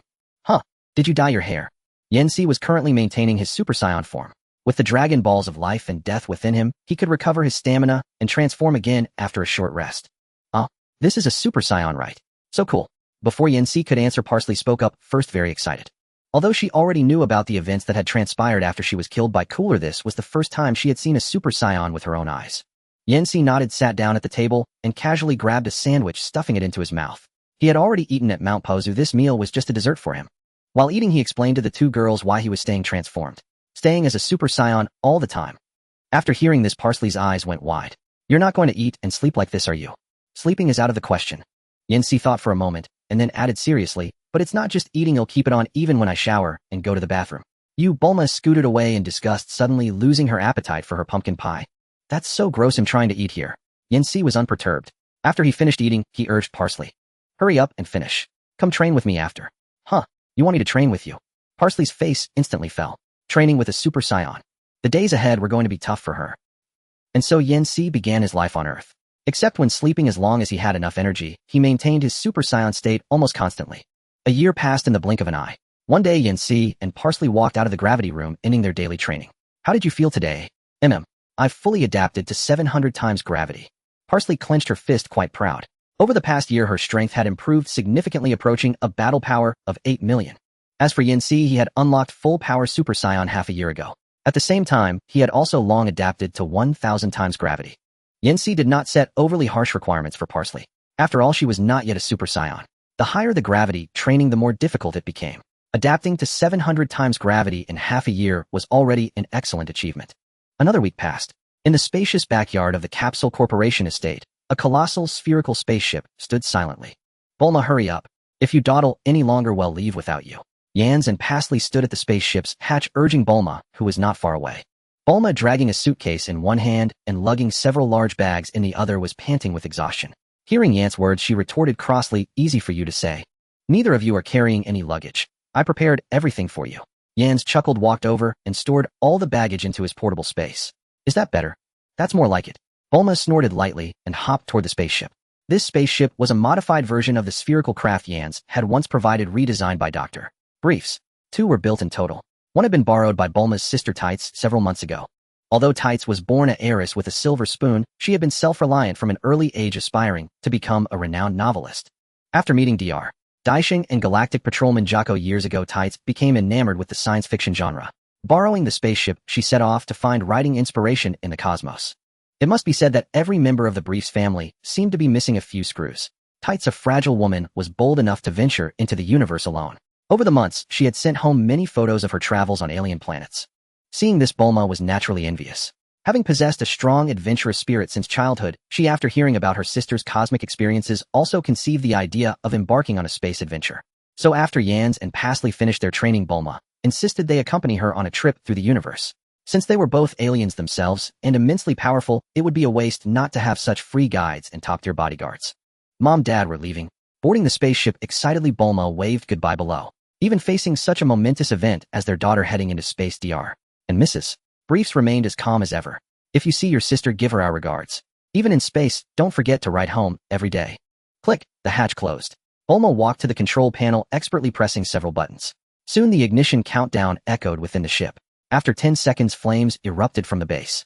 The entire spaceship transformed into a streak of light, vanishing beyond the horizon in the blink of an eye. Below, Dr. Briefs raised his binoculars, watching the ship depart, his tone tinged with awe. "Well, this ship hasn't even been test flown, yet it actually made it to space. The spaceship sailed silently through the cosmos. Bulma pressed against the glass, gazing outward with curiosity. Pastly changed into loose pajamas lay on the bed, idly munching on snacks. Hey Bulma, she yawned lazily. If you want to visit a planet, just tell Yans. His instant transmission can hop between stars directly, taking a spaceship is way too slow. Bulma retorted, this is my first time in space. I want to experience everything from start to finish. Yans didn't join the girls' bickering. He changed into the latest battle suit developed by Dr. Briefs, climbed the stairs, and entered the training room. The spaceship had 2 levels. The lower level housed a spacious cockpit and living area of over 70 square meters, while the upper level contained a training room equipped with a gravity system capable of up to 300 times Earth's gravity. Activating maximum gravity, Yans began basic physical training, moving with ease as if in a normal environment. Still too light, but sufficient for daily needs. After completing 10,000 one-fingered push-ups, he hadn't even broken a sweat. Compared to a year ago, his base combat power hadn't increased much, barely reaching around 110 million. In his Super Saiyan full power state, it was 5 billion. 100 million. Might be the Saiyan bottleneck, Yans mused. During the Majin Buu arc, Goku's base power was likely no higher than this. Since his base form had hit an insurmountable plateau, he developed the stronger Super Saiyan 2 and 3 forms in the afterlife, breaking his limits through transformation. As for Gohan's mystic form unlocked by Old Kai, it wasn't truly a base form. Instead, it integrated the power of Super Saiyan into his base, granting greater strength. Later in Dragon Ball Super, Goku and Vegeta entered the realm of gods, finally breaking through the base bottleneck once more. Super Saiyan 2. Yans understood that achieving Super Saiyan 2 required extreme rage as a catalyst. Would he have to sacrifice someone again? Well, he'll cross that bridge when I come to it. Since Goku could train to reach Super Saiyan 2 on his own, he'll only be stronger. With a latent battle power of 500 at birth, Yans unabashedly considered himself a genius. However, he wasn't arrogant enough to believe his potential could match Gohan's. That prodigy who could power up effortlessly was practically the author's favorite son. Time flew by, and another year passed. The trio of Yans, traveling at a leisurely pace, had explored nearly the entire galaxy. Of course, this so-called Milky Way was merely Earth's term. In reality, it represented only a small region of the vast North Galaxy. The spaceship is approaching target planet Silas. Estimated landing in 3 minutes. The spaceship is. The AI's voice rang out. Fully dressed Bulma stared at the brown planet growing larger outside the window, her face brimming with excitement. Finally here. I can't wait to see my sister again. I wonder what this planet looks like. A few days ago, she had received an electronic message from her sister Tights stating that she was on planet Silas. Unfortunately, her spaceship's engine had been damaged and couldn't fly, so Bulma decided to go help her sister. The spaceship has entered Silas' atmosphere, now beginning descent. As they passed through thick clouds, Yan's keen perception instantly spread out, detecting chaotic energy signatures on the planet below. Most were weak, with a few strong ones. The powerful ones had energy levels exceeding 5000, and a couple even surpassed 10000. Such a scale of power was rare on ordinary frontier planets. Yans. Yeah, I know. Yans and Pastly exchanged glances, both understanding each other's thoughts. On Silas, 3 energy signatures felt very familiar to them. They were Scion signatures. Interesting, very interesting. Yans couldn't help but marvel at the whims of fate. Since planet Vegeta's destruction, the surviving Scions in the universe were few and far between. With a trio like this, Yans instantly guessed their identities: Vegeta, Nappa, and Raditz. He never expected to run into his cheap older brother from this life here. Hey, Jocko, aren't you the one who claims to be the elite of elites? Can you get the job done or not? Amidst the ruins of a base on planet Sursa, a beautiful woman with flowing golden hair hiding behind a large piece of debris shouted at a purple-skinned, yellow-eyed cosmic being who bore a striking resemblance to an Ultraman. On the battlefield, Jocko wielded a single gun, using agile maneuvers to constantly engage the enemy. Swish! With a keen eye and swift hand, he seized an opportunity and shot an enemy with long black hair in the thigh. Ack! The enemy let out a scream, stumbling to the ground as cold sweat instantly soaked his forehead. Gritting his teeth, he pulled out a cryogenic spray and aimed it at the wound. Not far off, his bald, burly comrade saw this, spat in disgust, and cursed. TCH, Raditz, you useless piece of trash. Just lie on the ground and watch your great Nappa perform. Seizing this brief lull, Jocko turned to look at the golden-haired beauty behind him, a smug expression on his face. Of course I'm an elite. By the way, wasn't that shot just now totally cool? As he spoke, he struck a flamboyant pose. Then he immediately plunged back into the fray. Jocko was originally an elite member of the Galactic Patrol. He had been dispatched on the orders of the Galactic King to clean up the remnants of the Cooler Force. He never expected that during this mission he would encounter a friend he had made on Earth several years ago. Tights, on the other hand, found it even more unbelievable that she had traveled the cosmos for over a year without incident. Yet just a few days ago, upon arriving at planet Sursa, she stumbled into this war between cosmic beings, and even her spaceship was destroyed. Fortunately, she had barely arrived when Jocko showed up, providing her with temporary shelter. Now she could only hope her sister would arrive soon and take her away from this godforsaken place. Just as Jocko had been entangled with Nappa for a few more minutes, a black dot suddenly appeared in the distant sky. Moving with incredible speed, it reached the edge of the battlefield in an instant. It was a youth with spiky black hair, a short stature, but an expression full of arrogance. Seeing the youth land beside her, Tights immediately said with concern, "Oh dear little one, it's dangerous here. You should leave quickly before you get caught in the fight." The youth, however, didn't even glance at Tights. He just stared coldly at the battle ahead and spoke impatiently. "Nappa, what are you dawdling for? Get rid of this guy already." By now Nappa was clearly exasperated. "Vegeta, this bastard is too cunning. He refuses to fight me." He had already scanned Jocko with his scouter. This Galactic Patrol grunt had a power level of just over 1,000. He himself now had a power level of 3,000. There was no way this opponent could be his match. But what was infuriating was that Jocko, knowing he was outmatched, kept using his agility to toy with him. From start to finish, Nappa hadn't managed to land a single hit on Jocko. "TCH, a muscle-bound fool," Vegeta cursed under his breath, stepping forward to personally intervene. Hearing this exchange, Tights was horrified to realize that this young boy was actually in league with the villains. Seeing that he couldn't be bothered with her, a wave of fear washed over her. Strictly speaking, planet Sursa was located on the western edge of the North Galaxy, bordering the northern region, and was once one of the Cold Force's border planets. The Vegeta squad had been sent on Frieza's orders to expand their sphere of influence here, but they hadn't expected such a bad start, running into the Galactic Patrol shortly after the mission began. "Nappa, get out of the way. Let me handle this." Vegeta stood with his arms crossed, his demeanor icy. Nappa wanted to refuse, but meeting Vegeta's cold gaze, he felt a chill in his heart. He could only sneer at Jocko. "Heh. You little grunt, you're pretty good at dodging, aren't you? Let's see how you handle Vegeta." Hey, I never agreed to a change of opponent." Jocko was well aware of Vegeta's strength and knew that no matter how agile he was, it would be futile against him. "What have you done to Tukas?" He tried to change the subject, stalling for time. "Are you talking about that blue frog-like guy?" Vegeta pointed a thumb at himself. "He was pretty strong, managed to smash my scouter in the chaos. But..." He paused, a cruel smile spreading across his face. "He should be reporting to King Yema by now." "Damn. How could this?" Jocko thought grimly. Tukas wasn't a member of the Galactic Patrol, just a space mercenary they had hired. They had already signed a life-and-death contract, so Jocko wasn't particularly saddened by Tukas' death. But the problem was, for this mission, Tukas had been the Galactic Patrol's strongest combatant. With their strongest warrior dead at the enemy's hands, the fate of the rest was all too predictable. "Don't worry, he'll send you to join him soon enough." Vegeta raised his right hand, gathering a ball of energy in his palm, his killing intent palpable. "Run!" Jocko shrieked, turning tail and fleeing. The flight device on his feet erupted with intense flames, propelling him away at incredible speed. Fortunately, he had enough conscience to grab Tights and escape with him. Hey, Jocko, why are you running? Go back and fight that guy. Running away from a little kid, and you call yourself an elite. What do you know?" Jocko snapped. "That guy is a scion. His power level is a whopping 12,000. I'm not about to throw my life away for nothing." In the time it took them to speak, they had already flown dozens of kilometers. Just as Jocko was congratulating himself on his narrow escape, he suddenly felt his flight speed decreasing, followed by his body coming to an abrupt halt. Aya! A sudden feeling of weightlessness hit them, and they both plummeted from the sky. "Jocko, what's wrong with you? Keep flying." "I can't. I forgot the flight device's fuel is single-use." The wind roared past their ears as the ground rushed up to meet them. For Jocko, a fall from a few hundred meters might just mean some serious pain. But Tights was an ordinary human. Hitting the ground would turn her into paste. "I don't want to die." Tights closed her eyes, silently praying for a miracle. The next moment, whoosh! A figure appeared beneath them, without warning, extending both arms to catch them steadily. Edge. Sensing something amiss, Jocko opened his eyes and found a youth of about 10-odd years holding him and Tights aloft, one in each arm. You are." The youth looked somewhat fierce, clad in a form-fitting black battlesuit with a white breastplate over it. But what was most striking was his dazzling golden hair and his emerald green eyes. "Yans!"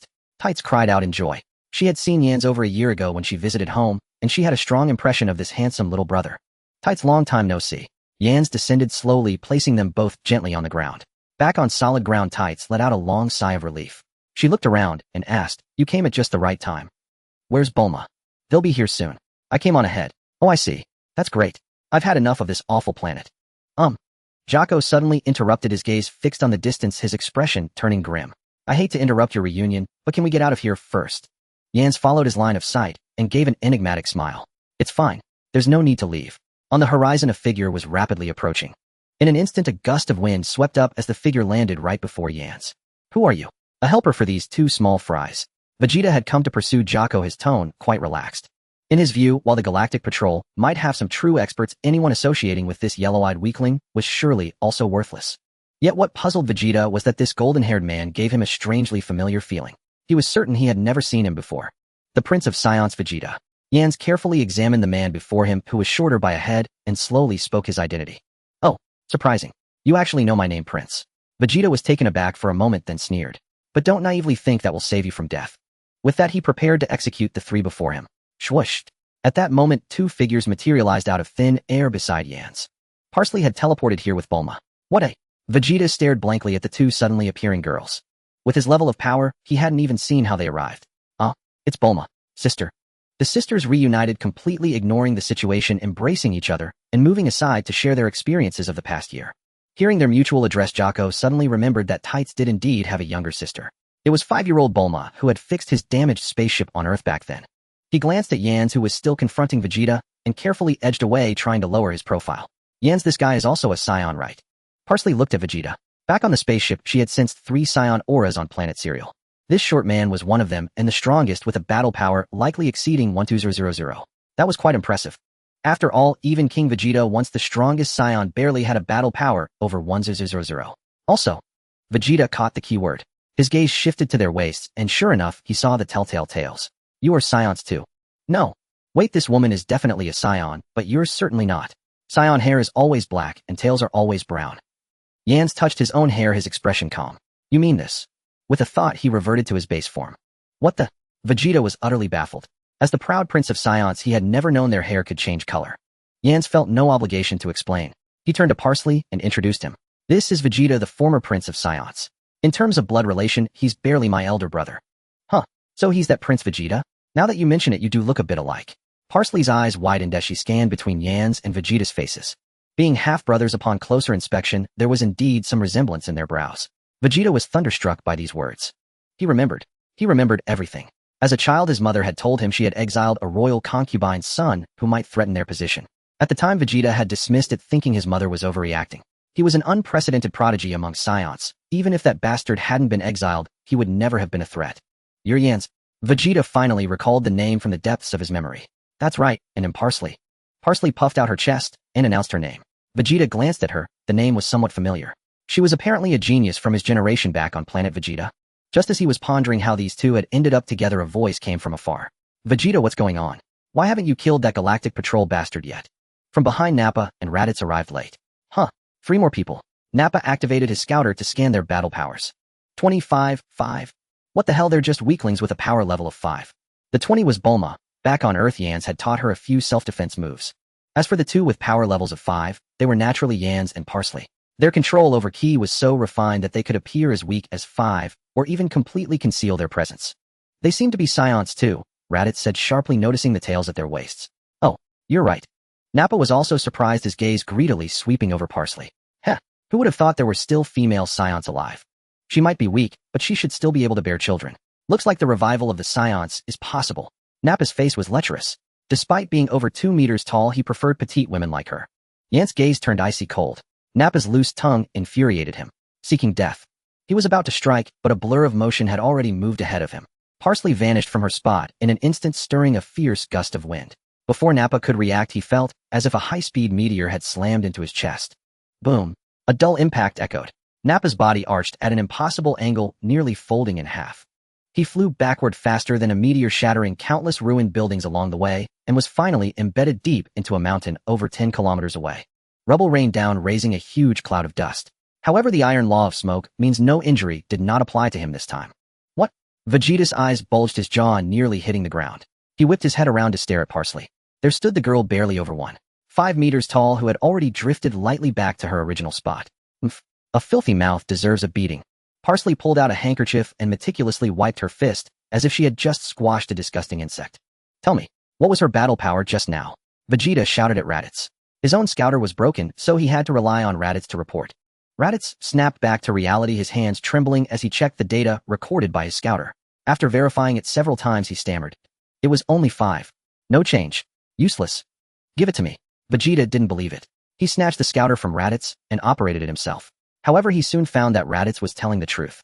Damn it. How is this possible? Vegeta gritted his teeth and crushed the scouter in his hand. A person who could effortlessly send Nappa flying, leaving his fate unknown. How could such a powerhouse have a battle power of a mere 5? The only explanation was that she could freely control her battle power and had mastered it to the extreme. So much so that even he hadn't seen through it, and even the scouter hadn't reacted in time. If Parsley was this strong, how formidable would Yans, who was clearly the leader, be? Oh dear Yans, you won't blame me for killing him, will you? Pascali wiped her hands, then glanced at Yans with a trace of worry. In the current universe, the Scions were, after all, an endangered species. With each death, they drew closer to extinction. Yans gently patted the girl's shoulder with no hint of reproach. He sensed Nappa's aura faint to the extreme and steadily diminishing. If left unattended, death was merely a matter of time. Let him die. He deserved it. Nappa was never a likable character in the original story, and Yans cared little for his fate. That's good to hear. Pascali beamed.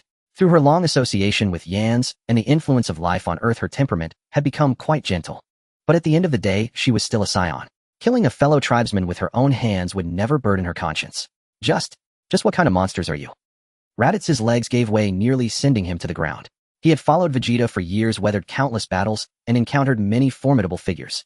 Yet the sensation Pascali gave him in that instant was even more terrifying than an enraged Vegeta. Yans turned his gaze toward Raditz. The man's iconic long hair made him instantly recognizable. This was the elder brother of Son Goku, the protagonist of the Dragon Ball world. He was also the man who uttered the famous line, "Your power level is 5. In the original story, the arrogant Raditz was now nothing more than a timid lackey following Vegeta. Raditz, shut your mouth. Seeing Yans look over, Vegeta feared Raditz's words had angered him. He barked sharply, suppressing his inner shock. Were these two truly Scions? At just 13 years old, Vegeta's battle power had reached 12500, surpassing the former King Vegeta. He was an undisputed prodigy. But now, facing two fellow Scions, he felt an unprecedented pressure. Even Frieza had never given him such a feeling. Vegeta, you should be well aware that if I wanted to kill you, you'd already be corpses. Yans spoke calmly, his tone even. Vegeta's face turned ashen, his fists clenched so tightly that his nails pierced through his gloves and dug into his flesh. His pride yearned to retort, but reason told him Yans was not bluffing. Vegeta took a deep breath. What do you want? Yans stared at him with a faint smirk. In truth, you've long suspected it, haven't you? Planet Vegeta wasn't destroyed by a meteor, but by Frieza's own hand. What? Is that true? Raditz was astounded. In contrast, Vegeta was only slightly taken aback. He had indeed harbored this suspicion, though he never voiced it to anyone. What exactly are you trying to say? I'm saying that Frieza spared your life only because you still had value to him. The day you lose that value or become a threat to him, Frieza will not hesitate to eliminate you. With that, Yans raised his hand and tossed something to Vegeta. Vegeta caught it and opened his palm to find a small capsule with a button on top. What's this? He looked up, seeking an answer, only to find that Yans and his companions had vanished without a trace. Where did they go? Vegeta asked Raditz. Raditz shook his head in confusion. I don't know. They just disappeared like that. Useless. Vegeta dismissed the thought, hesitated for a moment, then ultimately stowed the capsule away. After lingering for a while, he flew off into the distance. Raditz dared not complain and could only follow closely. They traveled north until they reached a hidden cave from which they hauled out 2 spherical spaceships. Vegeta, are we really not going to look after Nappa? Raditz asked cautiously. That fool might already be dead. If you want to care for him, feel free to stay and look after him yourself. Vegeta climbed into his ship, set the destination, and sealed the hatch. His 2 teammates were a cowardly weakling and a reckless brute. If not for the fact that only a handful of Scions remained, Vegeta would have long since finished them off himself. Seeing this, Raditz hesitated briefly before entering his own ship. That bastard Nappa always bullied him anyway. Good riddance. Elsewhere beside the spaceship. Yans, are you just letting them go? Pascali gazed at the 2 ships soaring into the sky, somewhat perplexed. Yans countered, what else? Should I have killed them? Well, not necessarily. Pascali scratched her head. She simply felt their encounter had been too abrupt. Bulma sidled over, her face alight with gossip. Yans, was that cocky little brat really your big brother? Cocky little brat. Yans found the nickname amusing. In truth, Vegeta was a year older than Bulma, but ordinary Scions matured later, making him appear like a child. Yans had no intention of continuing the topic, but Pascali was different. Come here, let me tell you. And so the girls huddled together, chattering animatedly. Jocko finally found a chance to speak with Yans. Excuse me. Are you the Yans who killed Cooler? Legends of Yans had long circulated within the Galactic Patrol. Jocko hadn't been certain at first, but now he was fully convinced of Yans' identity. Yes. What an honor. I'm Jocko, the super elite of the Galactic Patrol. Jocko introduced himself with narcissistic flair. I wonder how you moved just now. If possible, I'd love to learn it too. He added silently in his mind. If he mastered this move, he'd never have to worry about escaping danger on future missions. This technique of mine is beyond your ability to learn. Instant transmission wasn't something one could simply pick up. Moreover, Yans' teleportation was fundamentally fused with the manipulation of spatial forces. Without needing to search for auras or know specific coordinates, wherever his perception reached, a single thought could bring him there in an instant. Oh, I see. Jocko felt a bit awkward. He had assumed that since Yan's was a friend of Tite's sister, he would be easy to get along with. Clearly that wasn't the case. Yans looked at Jocko, then suddenly thought of something, and asked proactively, "By the way, do you know of anyone in the universe who's like a know-it-all?" A know-it-all? Jocko pondered, chin in hand, before his eyes lit up. "You must mean Lord Zuno. When it comes to matters of the universe, Lord Zuno truly knows everything." Yes, that's him. Distant memories surfaced in his mind. Yans recalled that in the original story Bulma had consulted this Zuno about the Super Dragon Balls. A surge of delight rose within him, but just as he was about to speak, he saw Bulma and the other two women approaching. "Yans, my sister says her spaceship was wrecked by those aliens, so she wants to join our trip too. As you wish. Let Pascali accompany you from now on. I shall be responsible for your protection." Huh, what do you mean? Both Bulma and Pascali were taken aback. "Aren't you coming with us?" Yans nodded. "You go ahead. Jocko and I have some business to attend to." "With this guy, eh?" Pascali stared at Jocko, her bright eyes scanning him up and down. Jocko, feeling a chill run down his spine, backed away and shook his head frantically. "I don't know. I know nothing." Bulma was curious as well, but she knew her limits. If Yans didn't say, she wouldn't ask. "All right then. Come find us when you're done." "Sure." With that, Yans placed his hand on Jocko's shoulder. He spread his perception, quickly locating the ship bearing the Galactic Patrol insignia on the planet, and teleported over. "So this is your spaceship. Not bad at all." Yancy praised the sleek, silver-white, streamlined vessel before him. Even with his average aesthetic sense, he found the ship's exterior quite stunning. "Well," Jack rubbed his cheek sheepishly, then pointed into the distance. "Actually, that one over there is mine." Yancy followed his gaze and saw a redandant white spaceship. Its design was ordinary, its size small. The cockpit could barely accommodate 3 people. While that was more in line with Jack's character, Jack gave an awkward smile, then turned his attention to the silver-white ship bearing the Galactic Patrol insignia. Come to think of it, this seems to be Officer Mara's personal craft. No sooner had the words left his mouth than the hatch slid open. A young man stepped out clad in a uniform with delicate features, light purple skin, and short blue hair. Jack saluted. "Officer Meru's entrusting the mission on planet Zilza to you from here on." The Galactic Patrolman, named Meruz, returned the salute upon seeing Jack. "So it's Officer Jack. Rest assured I will complete the mission flawlessly." Haha, if it's Officer Meruz, there's no doubt about it. After exchanging a few polite pleasantries, Jack turned to Yancy. "Mr. Yancy, this is Officer Meruz. Also an elite, even a bit more capable than me." "Officer Meruz, this is." Before he could finish, Meruz trotted over to Yancy and saluted again. "So you're Mr. Yancy. I've long admired your reputation. Thank you for slaying that demon cooler." It was nothing." Yancy was taken aback by the other's courteous demeanor. By the time he regained his composure, Meruz had already taken flight, heading for the battlefield. Jack watched Maris' receding figure with envy. A nuclear-powered foot propulsion device. "He'll get one of those when I have the money. By the way, Mr. Yancy, you mentioned earlier that you had something to attend to. Does it have to do with Lord Zuno you just spoke of?" Yancy nodded. "That's right. I have some questions I'd like to ask him. Do you know where he is?" "No. Of course I do." Jack thumped his chest. "If you don't mind, Mr. Yancy, let me take you there." Yancy considered it for a moment, then agreed. After all, there was no great urgency. It would be fine to let Jack guide him. He vaguely recalled that to ask Zuno a question, one must first offer a kiss. Jack would come in handy then. Across the vast cosmos, a redandant white spaceship sped along. Yancy sat in the back seat of the cockpit, the image of Meruz fresh in his mind. Meruz, a pivotal character from the original Moro arc. His true identity was the youngest son of the Grand Minister and apprentice angel. Son Goku's mastery of Ultra Instinct owed much to Maris' guidance. Jack, that Meruz must be quite strong. Couldn't he have dealt with Cooler himself? Huh. Jack looked as if he'd heard a joke, but he dared not laugh in front of Yancy. "Mr. Yancy, you must be kidding. Cooler is a frost demon. 3 of their clan rule the northern galaxy, each calling themselves the Emperor of the Universe. They're incredibly powerful. Officer Meruz is skilled, sure, but only a bit stronger than me. How could he match a monster like that? I'd say only a powerhouse like you could stand unafraid of the Frost Demon clan." "Is that so?" Yancy replied absently, not taking Jack's words to heart. An apprentice angel was still an angel. Maris' strength might be the lowest among angels, but at the very least it should be on par with a god of destruction. Still, Jack's words reminded Yancy of certain rules from the original story. The angel race must remain neutral.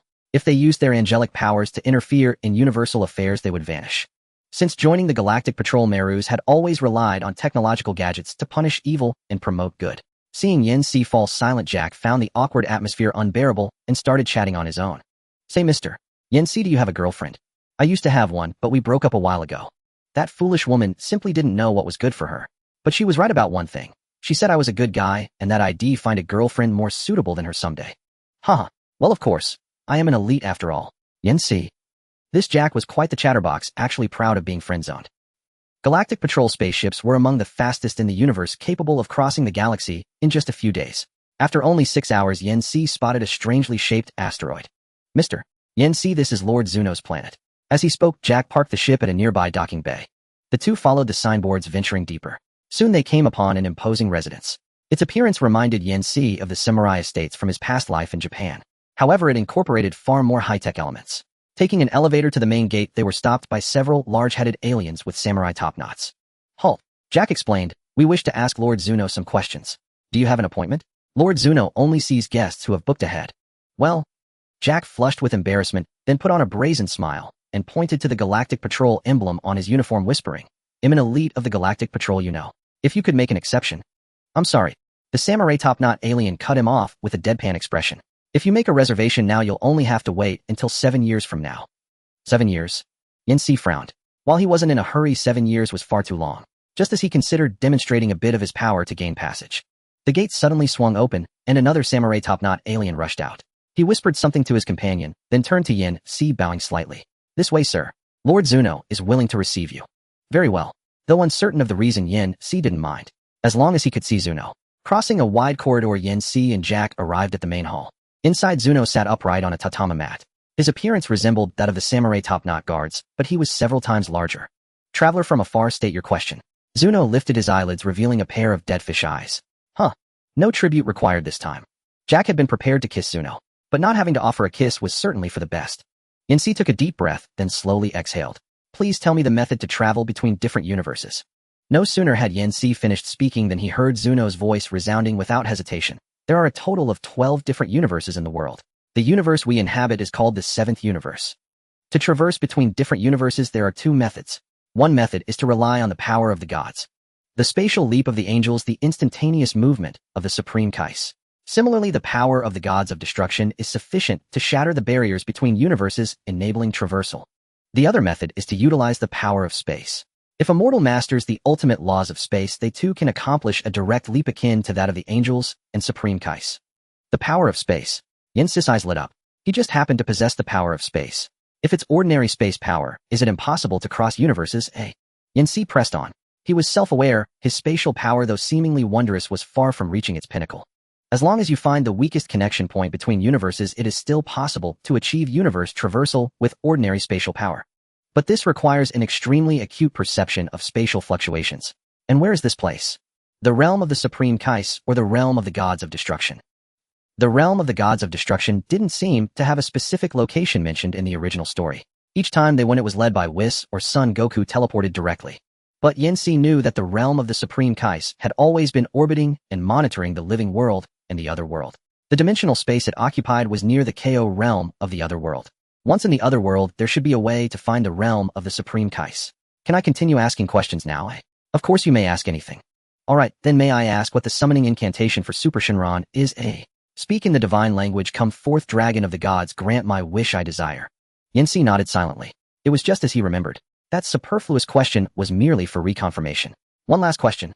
Yen-Si's gaze was piercing, staring straight into Zuno's eyes. Why do you give me special treatment? Such an obvious and abnormal phenomenon had even been noticed by Jocko and the attendant beside him. Unlike the instant answers before, this time Zuno was silent for a long while before finally speaking. Because you are inherently special. His tone became solemn, and Yen-Si's reflection shimmered in his fish-like eyes. From my omniscient perspective, your thread of fate underwent an irreversible change precisely 10 years, 138 days, 20 hours, and 5 seconds ago.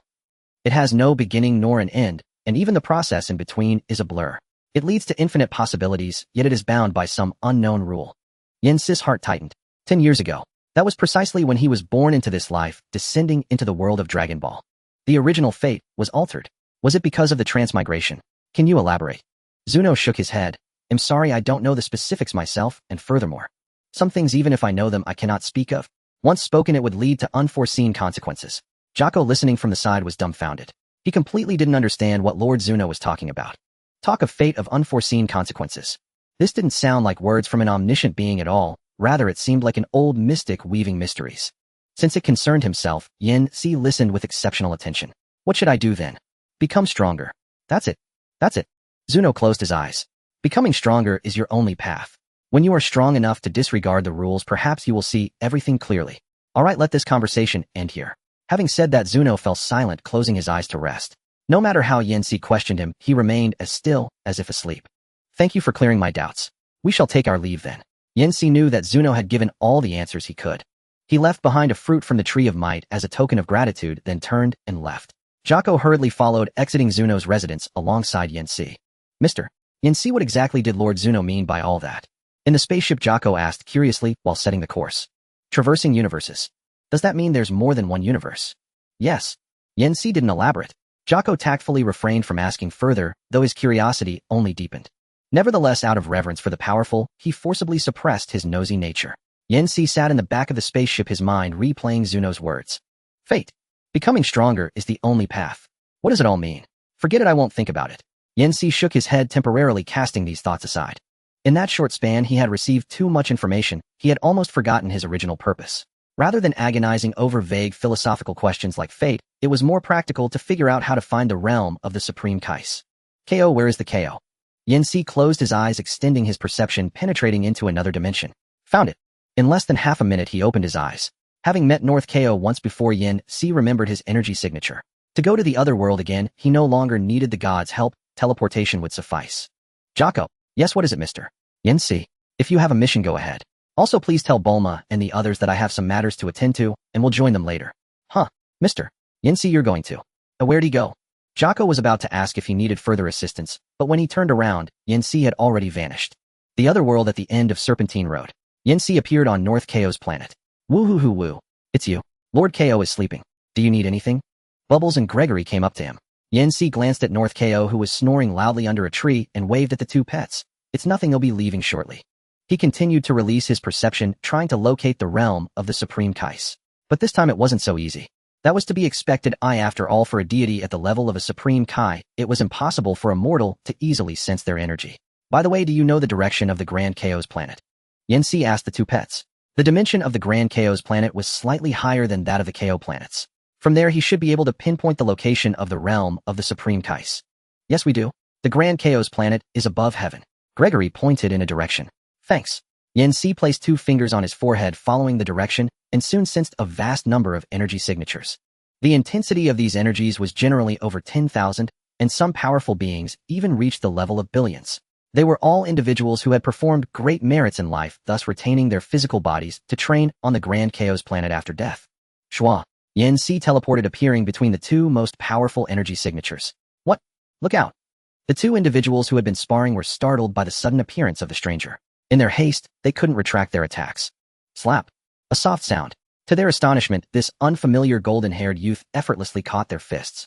Sorry for the interruption. Please continue. Yancy said, then soared into the air, flying towards a distant empty area. He left behind 2 warriors of the other world, exchanging bewildered glances. Hey Pickin', who is that guy? Have you seen him before? I don't know. He's strong, and did you notice? He doesn't seem to have a halo. Huh, you're right. Could he be alive? Forget it. Let's keep fighting. All right, Alabu. Bring it on. On the Grand Kai's planet, within a secluded stone forest, Yancy stood atop a towering rock pinnacle, his expression focused. Unable to sense the aura of high-ranking deities, he could only resort to the most rudimentary method to locate the legendary realm of the Kaishin. He condensed his spatial perception into a straight line, extending it infinitely. He attempted this in every direction. Fortunately, his perseverance paid off. Finally, after half an hour, a glimmer of delight flashed in Yancy's eyes. I found it at last. That must be the realm of the Kaishin. Without a moment's hesitation, Yancy teleported directly there. The sacred domain, the realm of the Kaishin. This was the highest dimensional space within the 7th universe, standing parallel to the realm of the gods of destruction. However, unlike the grim atmosphere of the realm of the gods of destruction, the realm of the Kaishin presented a scene of serene and sacred tranquility. It was eternally spring-like, with lush verdant grass. A few birds soared leisurely beneath the pinkish-purple sky. This is indeed the realm of the Kaishin. Yancy stood on a towering stone pillar, surveying his surroundings with immense satisfaction. He was about to move and explore elsewhere when he heard a crisp clang. Looking down, he realized his foot had accidentally kicked something. Is this the Z sword? Gazing at the hilt protruding from the stone pillar, Yancy recalled the content from the original story. The Z sword, legendarily indestructible, was said to be the mightiest divine blade in all the realms. In truth, while the Z sword was worthy of that title, it was not exceptionally powerful in itself. It was merely a vessel used to seal the Elder Kai. The one who sealed the Elder Kai was none other than the god of destruction, Beerus. Beerus was an extremely lazy being with a great love for gourmet food and sleep. A short nap for him would last decades, and a deep slumber could span hundreds or even thousands of years. During these long periods of sleep, the only thing that troubled Beerus was the Kaishin. After all, the lives of the god of destruction and the Kaioshin were intertwined. If one perished, the other would fall as well. To eliminate this threat permanently, Beerus sealed the Elder Kai within the sacred sword 75 million years ago. As for how the subsequent Kaioshin came into being, Yen-Si had no knowledge of that. Those were matters belonging to the realm of the divine. Crouching down, Yen-Si gripped the sword hilt firmly with both hands, pushing his feet hard against the ground as he attempted to pull the Z-sword out. Rise now. Yet despite the friction causing pain in his palms, he only managed to lift the sword a few centimeters before it became immovable. Indeed, the god of destruction's seal is not to be underestimated. Yen-Si released his grip with a sigh. In the original story, it was Super Saiyan 2 Gohan who managed to draw the Z-sword. His current power was only slightly greater than that of Super Saiyan Goku from that era, still a considerable distance away from Super Saiyan 2. Let's set this aside for now. The priority is to determine the direction of the sixth universe. Standing again, Yen-Si extended his perception outward once more. Whether it was due to incredible luck or some other reason, Yen-Si quickly caught a faint peculiar spatial fluctuation. Just as he was about to follow this fluctuation for deeper investigation, two figures entered his perception range from tens of thousands of kilometers away. Is that the Kaioshin and Kibito? Their distinctive features made it easy for Yen-Si to recognize their identities. I need to leave quickly. With a thought, Yen-Si vanished from the realm of the Kaioshin, reappearing back on the Grand Kai's planet. Such was the marvel of spatial power. Combined with the instant transmission technique of planet Yardrat, it could replicate the teleportation effect of Kibito. Even the legendary realm of the Kaioshin was accessible to Yen-Si. Meanwhile, back in the realm of the Kaioshin, no sooner had Yen-Si left than the East Kaioshin Shin and his attendant Kibito arrived at the stone pillar embedded with the Z-sword. Kibito, did you truly sense the presence of a mortal? Absolutely, Lord Kaioshin. We should investigate this matter immediately. How could a mere mortal be worthy of setting foot in the sacred domain? Seeing Kibito's stern expression, East Kaioshin Shin shook his head inwardly. Kibito, in my opinion, you must have been mistaken. This is after all the realm of the Kaioshin. Not even the Grand Kai can enter without special permission. Perhaps you should reconsider your prejudice against mortals. But Kibito started to speak, but East Kaioshin Shin raised a hand to stop him. Let's drop this. What's important now is to continue monitoring Babbidi's every move. He has been wandering the cosmos, recently plotting some scheme. If it involves Majin Buu, the consequences would be dire. Having said this, East Kaioshin Shin flew away, turning his attention back to the lower world. I understand, Lord Kaioshin. Kibito responded respectfully. Inwardly, he felt that Lord Kaioshin was perhaps overly worried. Babbidi, the son of the former evil wizard Bibidai, was nothing special. The man had some magical prowess, but in terms of combat ability, he was utterly pathetic. If they were truly concerned, they could simply kill him. But Lord Kaioshin insisted on surveillance, wanting to discern his specific goals. This was truly... Never mind. The decisions of Lord Kaioshin were not for a mere attendant like him to question. Kibito sighed, ready to follow, but his gaze involuntarily fell upon the sacred sword embedded in the pillar. This glance made him feel that the legendary Z-sword said to be impossible to draw had perhaps been exposed by a few more centimeters. It must be an illusion. Kibito rubbed his eyes, dismissed the thought, and followed the East Kaioshin. Elsewhere. After leaving the realm of the Kaioshin, Yen-Si used the Grand Kai's planet and the North Kai's planet as stepping stones to return to planet Sursao. The reason for his hasty departure was that his actions constituted unauthorized entry.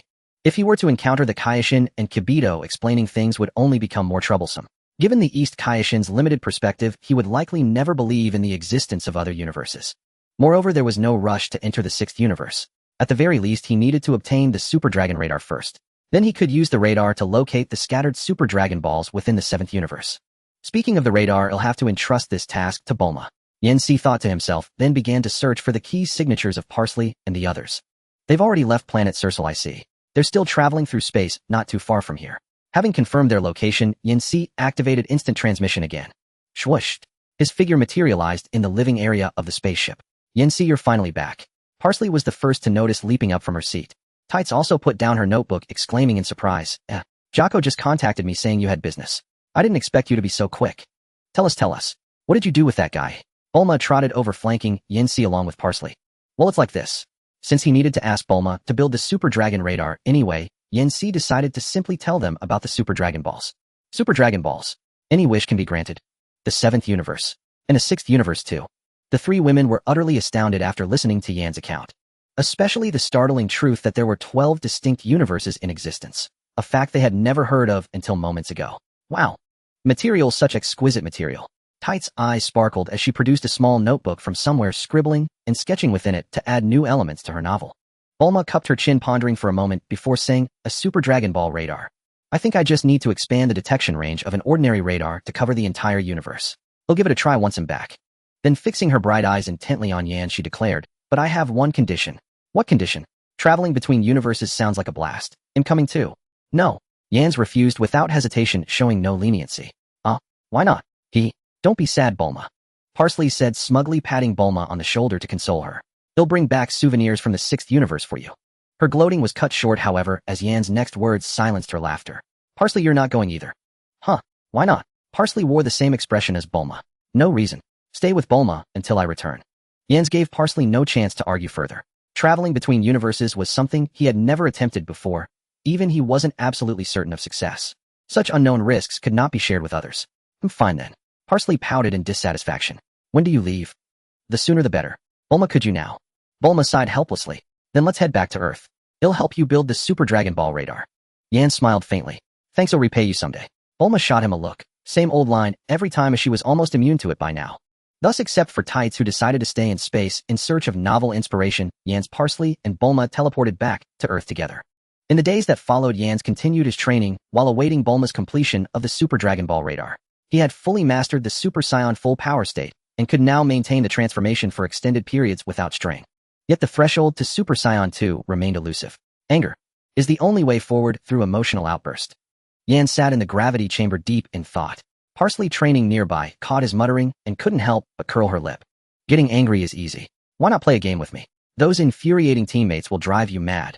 Yan's was speechless. "That would only amuse me." Having lived on Earth for so long, Parsley's daily habits were increasingly Earth-like. Lately, she had become addicted to online games, but her lack of skill meant she kept getting killed, earning her a torrent of abuse from teammates. With her fiery temper, she couldn't stand it. In her rage, she had already destroyed more than a dozen computers. If this continued, Yan's wondered if she might accidentally break through to Super Saiyan from sheer gaming fury. Then I'm out of ideas. Parsley shrugged and resumed her squats. Yan sighed, deciding to set aside thoughts of Super Saiyan 2 for now. After all, with his current strength, he was already a formidable presence in the 7th universe. Unless he encountered an opponent on the level of Majin Buu, he had little to fear. A month later, Bulma finally completed her research on the Super Dragon Ball radar. "Done. It's done." Bulma, sporting dark circles under her eyes, rushed excitedly to Yan's, holding a radar device the size of a wash basin. "Is this the Super Dragon Ball radar?" Yan's took the device and examined it closely. In the original story, Bulma had built the radar in a single night. Of course, that was based on decades of research experience. The current Bulma was only 12 years old. Accomplishing this was already remarkable. "Exactly. I've expanded the radar's detection range, and the operation is the same as before." Bulma lifted her chin proudly. Hearing this, Yan's eagerly pressed the button. The radar beeped in response, but the screen showed nothing. "What's going on?" "Earth is on the edge of the universe, so it can't scan everything. You'll have to move around and search as you go," Bulma explained. "Also, because the universe is so vast, the radar can only give you a general direction for the Super Dragon Balls. You'll need to pinpoint the exact coordinates yourself." "That's enough." Yan stowed the radar away, feeling a pang of guilt as he noticed Bulma's tired dark circles. "Thank you for your hard work." Bulma put her hands on her hips. "You'd better remember that. Don't forget the reward you promised. They'll come asking when I think of it." All right. Take this as a token of my gratitude." Yan's retrieved a spirit tree fruit from his dimensional storage and handed it to Bulma. "Is this a fruit? Can I eat it?" "Of course. Eating this will preserve your youth and prolong your life." "Wow, that's amazing, thank you." Few women could remain calm upon hearing words like, "preserve your youth." After giving his final instructions, Yan's prepared to depart. "Goodbye, I'm off." He bid farewell to Parsley, Bulma, and the Briefs couple. Yan's pressed 2 fingers to his forehead and vanished from sight. Galaxy Center Galactic Patrol Headquarters. Yan's appeared there, pulled out the Super Dragon Ball radar, and pressed the button again. Beep, beep, beep. On the green screen, 2 points of light flickered. One was the closest, located in the southern part of the North Galaxy, near the Galactic Center. The other was displayed in the West Galaxy region. With instant transmission, I should be able to collect them all soon. Yan smirked, his mood buoyant. He first sought out the Galactic King at the patrol headquarters and obtained a detailed star map of the universe. After confirming his bearings, he set off toward the nearest Super Dragon Ball. Yan's figure flickered between planets along the way, each teleportation crossing multiple star systems. On the radar screen, the light, representing the Super Dragon Ball, grew steadily larger. It should be around here. Consulting the star map, Yan's used spatial energy to trap a pocket of breathable air and teleported again, arriving at a chaotic asteroid belt. Found it. Standing on an asteroid, Yan's couldn't help but exclaim. In his field of vision, a colossal orange sphere floated silently deep within the asteroid belt, radiating a golden light like a small star. Embedded within the sphere were 2 red 5-point stars. From any angle, they appeared perfectly star-shaped. A Super Dragon Ball. The 2-star ball. Teleporting beside the Super Dragon Ball, Yan's marveled at its immense size upon close inspection. With a diameter exceeding 37000 kilometers, it was 3 times that of Earth. How am I supposed to take away something this huge? Yancy fretted. He had only thought about collecting them earlier, forgetting how he would transport the Super Dragon Balls together. Although his portable space was convenient, it was far from large enough to accommodate a Super Dragon Ball. I can only try instant transmission. After pondering for a long while, it seemed this was the only option. Yet Yancy felt uncertain. Could the ability of instant transmission really move a Super Dragon Ball whose volume rivaled that of a planet? Forget it, he would only know by trying.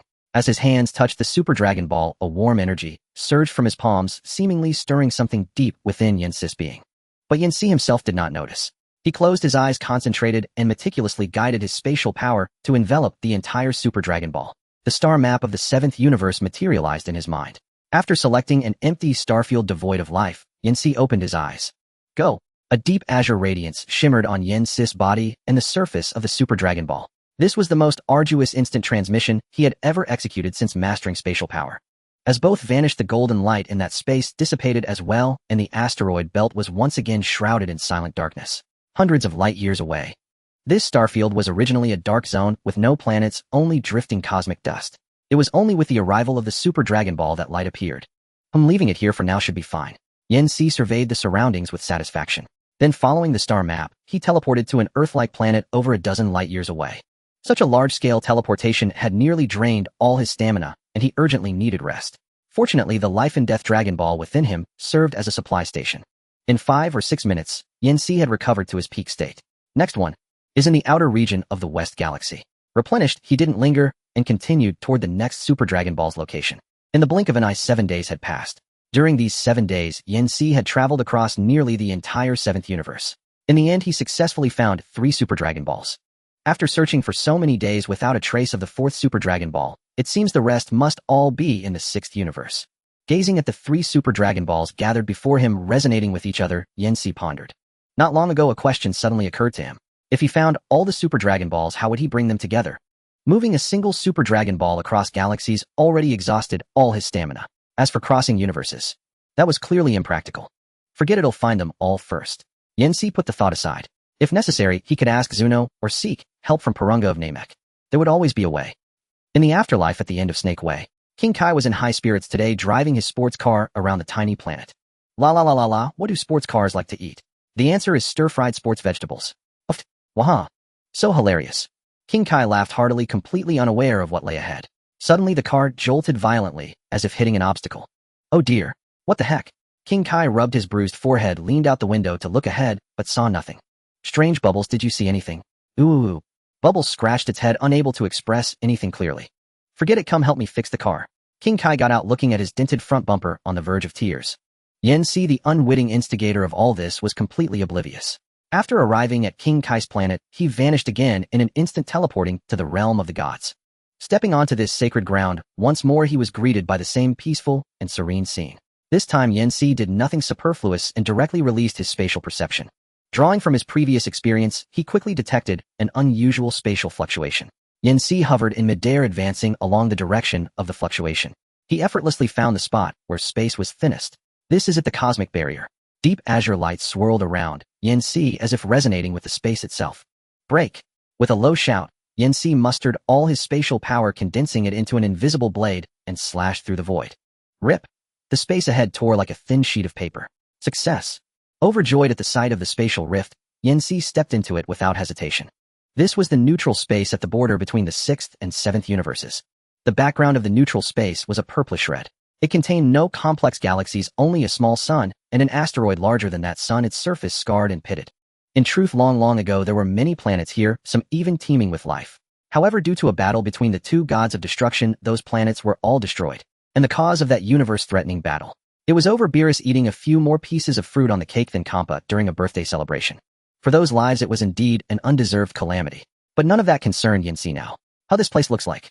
Gazing at the asteroid below, he felt a sense of familiarity. He gathered a sphere of light in his hand and hurled it down. The powerful energy exploded on the asteroid's surface, revealing a golden glow beneath the crust. It really is a Super Dragon Ball. In the original story, there was a secret martial arts tournament between the 6th and 7th universes held on this nameless planet in neutral space.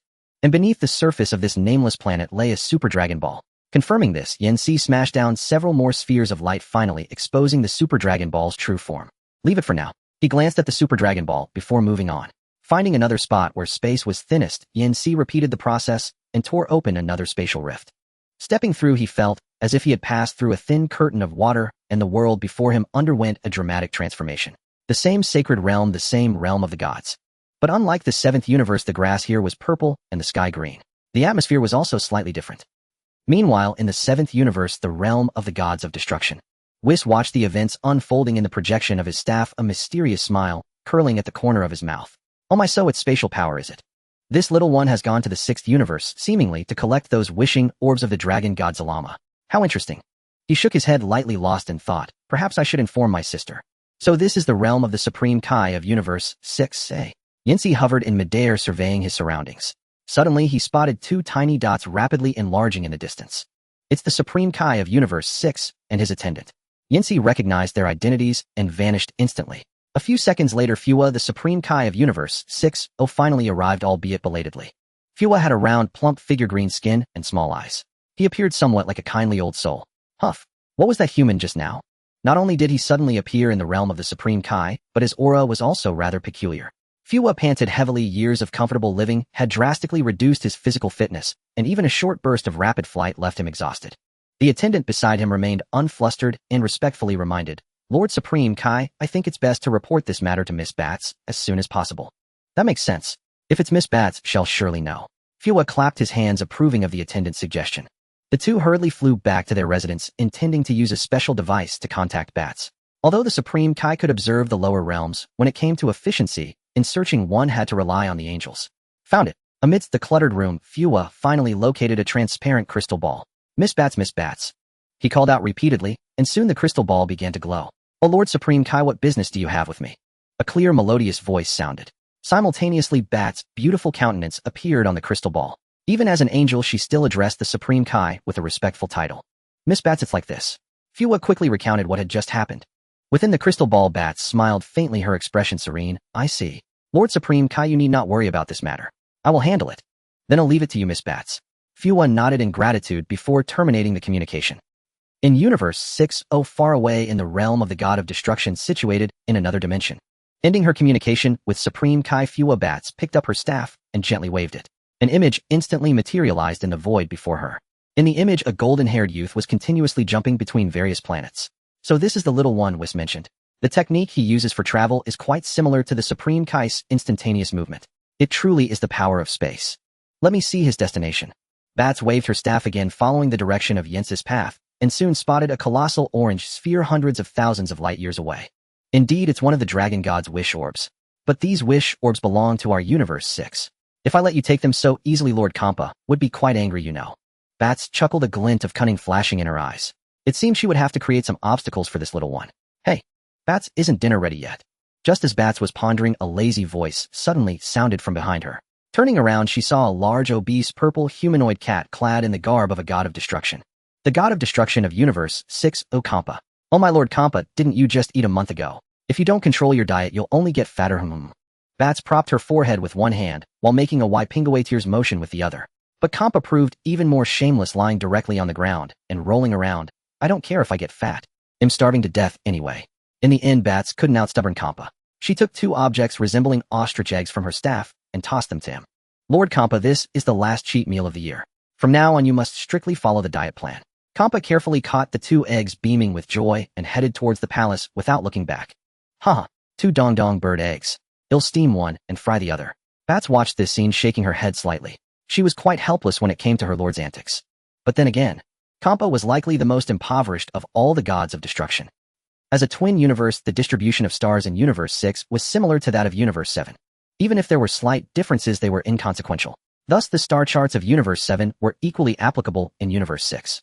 Through continuous, instantaneous movement, Yin-Si had already arrived at the region of the first Super Dragon Ball. What is this? Yin-Si exclaimed in surprise at the sight before him. A Super Dragon Ball as colossal as a planet stood in the void, containing 6 red, 5-point stars. It was the 6-star Super Dragon Ball. Beside the Super Dragon Ball, a smaller emerald green planet orbited it, about half the size of Earth. Clearly, this planet treated the Super Dragon Ball as its sun. This wasn't unusual, as Universe 7 also had solar-like systems centered around Super Dragon Balls. However, those star systems harbored no life-bearing planets, so Yin-Si could relocate the Super Dragon Ball without consequence. But at this moment Yancy sensed numerous life forces on the planet opposite him. With a whoosh Yancy flew into the planet's atmosphere. There's even a city. Yancy descended into a bustling metropolis. After some inquiries, he gained a general understanding of the planet's situation. Tianyu Star inhabited by a demi-human race called the Tianyu clan. They were kind-hearted with physiques and appearances similar to Earthlings, except their hair was mostly golden white, and they possessed a pair of beautiful wings on their backs. They resembled the angels of ancient mythology. The sun in the sky, the Super Dragon Ball, was called the Holy Star by them. According to the Tianyu clan, the Holy Star had existed since the dawn of their creation. It was like a guardian deity. Sincere prayers to it would grant blessings, ensuring eternal peace for Tianyu Star. Soaring to a mountain peak, Yancy looked up at the enormous Super Dragon Ball, frowning slightly. He could simply teleport it away. But if he did, Tianyu Star would lose the Holy Star's gravitational pull, inevitably leading to the planet's and the Tianyu clan's demise. Yancy never considered himself a paragon of virtue, but if a solution existed that benefited all, he was willing to pursue it. What should I do? Indeed, what should be done? A clear, cold voice sounded beside him without warning. Who's there? Every hair on Yancy's body stood on end. His nerves instantly taut. He instinctively leaped backward, putting distance between himself and the speaker. When had someone come so close without him noticing? Oh my, it seems I've startled you. The figure turned around, covering her mouth with a light laugh.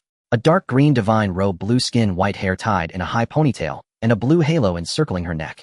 Such distinctive features allowed Yancy to recognize her identity at a glance. The Angel of Universe 6, Bats. Bats tilted her head slightly, curiously appraising Yancy. Young man, I didn't expect you to recognize me. Well, of course. The existence of angels and gods of destruction was told to me by a wise being from Universe 7. Realizing he had let something slip, Yancy promptly shifted the blame onto Zuno. After all, he couldn't exactly say he had seen her in a manga from his past life. Is that so? Vados offered a faint smile, choosing not to probe further. Or perhaps such a trivial matter was beneath her notice. Yancy at this moment could hardly match Vados' serene composure. Facing an angel for the first time, it would be a lie to say he wasn't nervous. The power of an angel far surpassed that of a god of destruction. Even a Super Saiyan was no more than an ant before an angel. Miss Vados, may I ask if you came here with Lord Kampa to destroy a planet? Yancy inquired tentatively. If that were the case, since planet Tenyu was destined for destruction anyway, he could take the Super Dragon Balls with a clear conscience. Hey, you little one are thinking quite wishfully. Vados seemed to see through Yancy's thoughts. I came alone this time to give you a warning. A human from Universe 7 intruding into Universe 6 and coveting our wishing orbs. That is hardly acceptable behavior. Yancy's heart tightened as he quickly explained. Miss Vados, I only wish to borrow the Super Dragon Balls to fulfill a single wish. I harbor no other intentions. Borrow. Vados tilted her head, pressing a slender finger to her lips in a thoughtful pose. Strictly speaking, 3 of the wishing orbs belong to our Universe 6 and cannot be casually lent to outsiders. Yancy felt somewhat embarrassed. He could not alter an angel's will. If Vados was adamant about denying him the Super Dragon Balls of Universe 6, he would have no choice but to return in defeat. But Vados' next words reignited Yancy's hope. However, if you are willing to do me a small favor, perhaps these wishing orbs can be yours to take. What favor? Yancy breathed a sigh of relief, yet curiosity stirred within him. What matter could possibly require Vados to seek his assistance? It's nothing too major. Vados waved her hand dismissively. It's just that Lord Kampa has grown increasingly lazy over these millennia, and his planet destruction tasks have piled up. If you can help him complete these tasks, then as a reward you may use Universe 6 Super Dragon Balls once. Yancy fell silent for a moment. Destroy planets. That sounded like something a villain like Frieza would do. He began to speak, but Vados immediately cut him off. Oh my, you've agreed. How wonderful. With a gentle tap of her staff, a star map materialized before them. The star map was densely marked with at least tens of thousands of red dots, along with a few green specks. The red dots are planets requiring destruction. Vados pointed at the star map as she explained. These planets have low levels of civilization. Some have existed for billions of years without spawning life, while others have birthed brutal and savage races. In short, these planets have no potential for further development and hinder the overall progress of the universe, so they must be destroyed. The green dots are planets requiring assessment.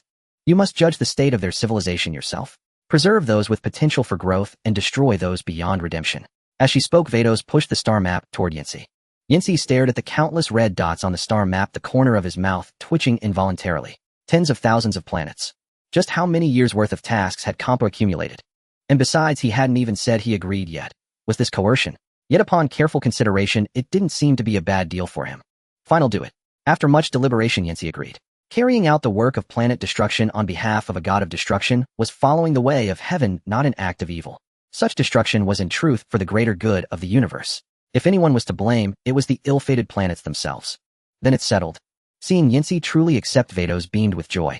The human level of Universe 6 ranked third from the bottom in the entire cosmos, and with Lord Kappa being both lazy and foolish. She genuinely feared that Grand Zeno might one day in a fit of displeasure erase Universe 6. Using the Super Dragon Balls as a bargaining chip to enlist Yensis helped seemed in Vados' view a tremendous gain. Though this did seem somewhat unfair to Universe 7, which ranked second from the bottom. If Yensi performed, well, she might later recommend him to Whis. He'll take this wishing orb and the remaining 2 for now. Once you've finished the work, use this to contact me. Vados handed Yensi a communicator. Then without waiting for his reply, she soared into the cosmic void. With a wave of her staff toward the Super Dragon Ball, it vanished, and a star materialized in its place, serving as a new sacred star. Yensi witnessed the entire scene, awe stirring within him. A sleight of hand. Such an ability was merely the tip of an angel's power. Young man, do your best from now on. Vados' voice echoed through the void into Yensis' ears, and then she transformed into a streak of iridescent light, disappearing into the depths of the cosmos. In the days that followed, Yensi carried out the destruction tasks one after another following the markers on the star map. The red dot planets were without exception worlds with extremely low levels of civilization and no potential for development. Some planets bore no trace of life at all, existing merely as dead celestial bodies. For these planets, Yensi handled them with efficiency. A single energy blast sufficed, and he could even enjoy the sight of a beautiful explosion. As for the green dot planets, Yensi would spend some time on them observing the societies and civilizations of the native races. Some races, though primitive, possessed a complete and balanced developmental system, and Yensi would spare them. Others were savage and brutal. Even if they resembled intelligent beings, their behavior was no different from beasts, and Yensi would bring destruction upon them. Half a year passed by in silence. In the realm of the gods of destruction, Vados periodically used her staff to inspect Yensis' progress. In just half a year, he has completed over 60% of the tasks. His efficiency is incomparably greater than Lord Kampa's. Glancing at Kampa, who was snoring thunderously on the sofa after eating and sleeping, Vados let out a resigned sigh. Perhaps when Lord Kampa dies, I could find a new, diligent god of destruction like Yensi. Such audacious and treasonous words, yet Vados spoke them without hesitation. Meanwhile, in the lower universe, having just destroyed a red dot planet, Yensi hurriedly moved to his next target. This is the solar system. After several instantaneous movements, Yensi arrived at a familiar star system. 8 planets orbited in orderly fashion around a massive fiery ball. It was almost identical to the solar system Yensi knew. To be precise, this was the solar system in the northern galaxy of Universe 6. Checking the star map, Yensi confirmed his target. It was a planet somewhat distant from the sun, its surface cloaked in vast swaths of cerulean blue. Earth. The Earth of the 6th universe bore a striking resemblance to its counterpart in the 7th universe from an external perspective. The sole distinction lay in the chaotic and violent aura that permeated this world. A battlefield sprawled across the western continent, thick with the acrid haze of gunpowder and the thunderous roar of artillery. Multinational forces clashed within a city, unleashing the full devastating potential of modern weaponry, armored vehicles, tanks, and fighter jets. Reinforcements. We need reinforcements. Enemy airstrike. Take cover. Charge forward, damn it. Kill these bastards, and the groundwater is ours. Yensi hovered high above, overlooking the war-torn city. Crumbled walls and cracked streets were littered with corpses, a scene of utter devastation. It was a veritable hell on earth. Soldiers charged blindly, while the weak cowered in corners, struggling to survive. Unlike the unified kingdom of Earth in the 7th universe, this world was fractured into numerous nations. Throughout history, these nations had blindly pursued development, engaging in vicious competition for profit and relentlessly plundering resources, forsaking all balance.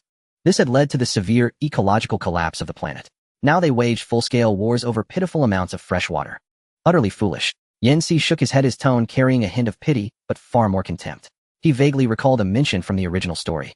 The Earth of the 6th universe was destined for the extinction of human civilization due to an exceptionally brutal conflict. From this perspective, although the Earth of the 7th universe has faced many calamities, at least it remains relatively unified internally. Especially during the Majin Buu saga, where Earthlings like Mr. Satan played a crucial role in defeating Kid Buu. Leaving the battlefield, Yensi began to wander aimlessly across the planet. Along the way, he encountered many novelties. The technological level here was comparatively backward, lacking revolutionary inventions like capsule core capsules or anti-gravity vehicles. It even lagged slightly behind the Earth of his past life.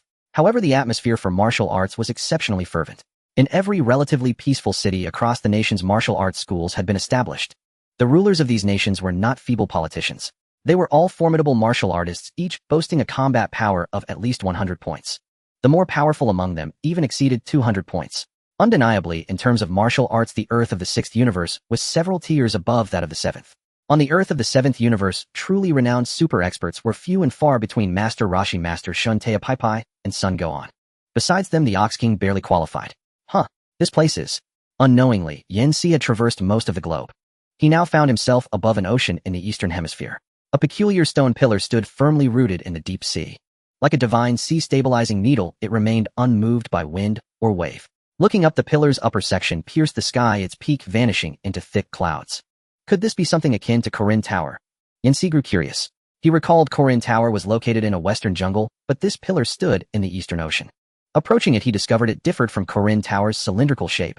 This one was cuboid and immensely thick. Its edges were razor-sharp, capable of easily cutting an ordinary person's skin.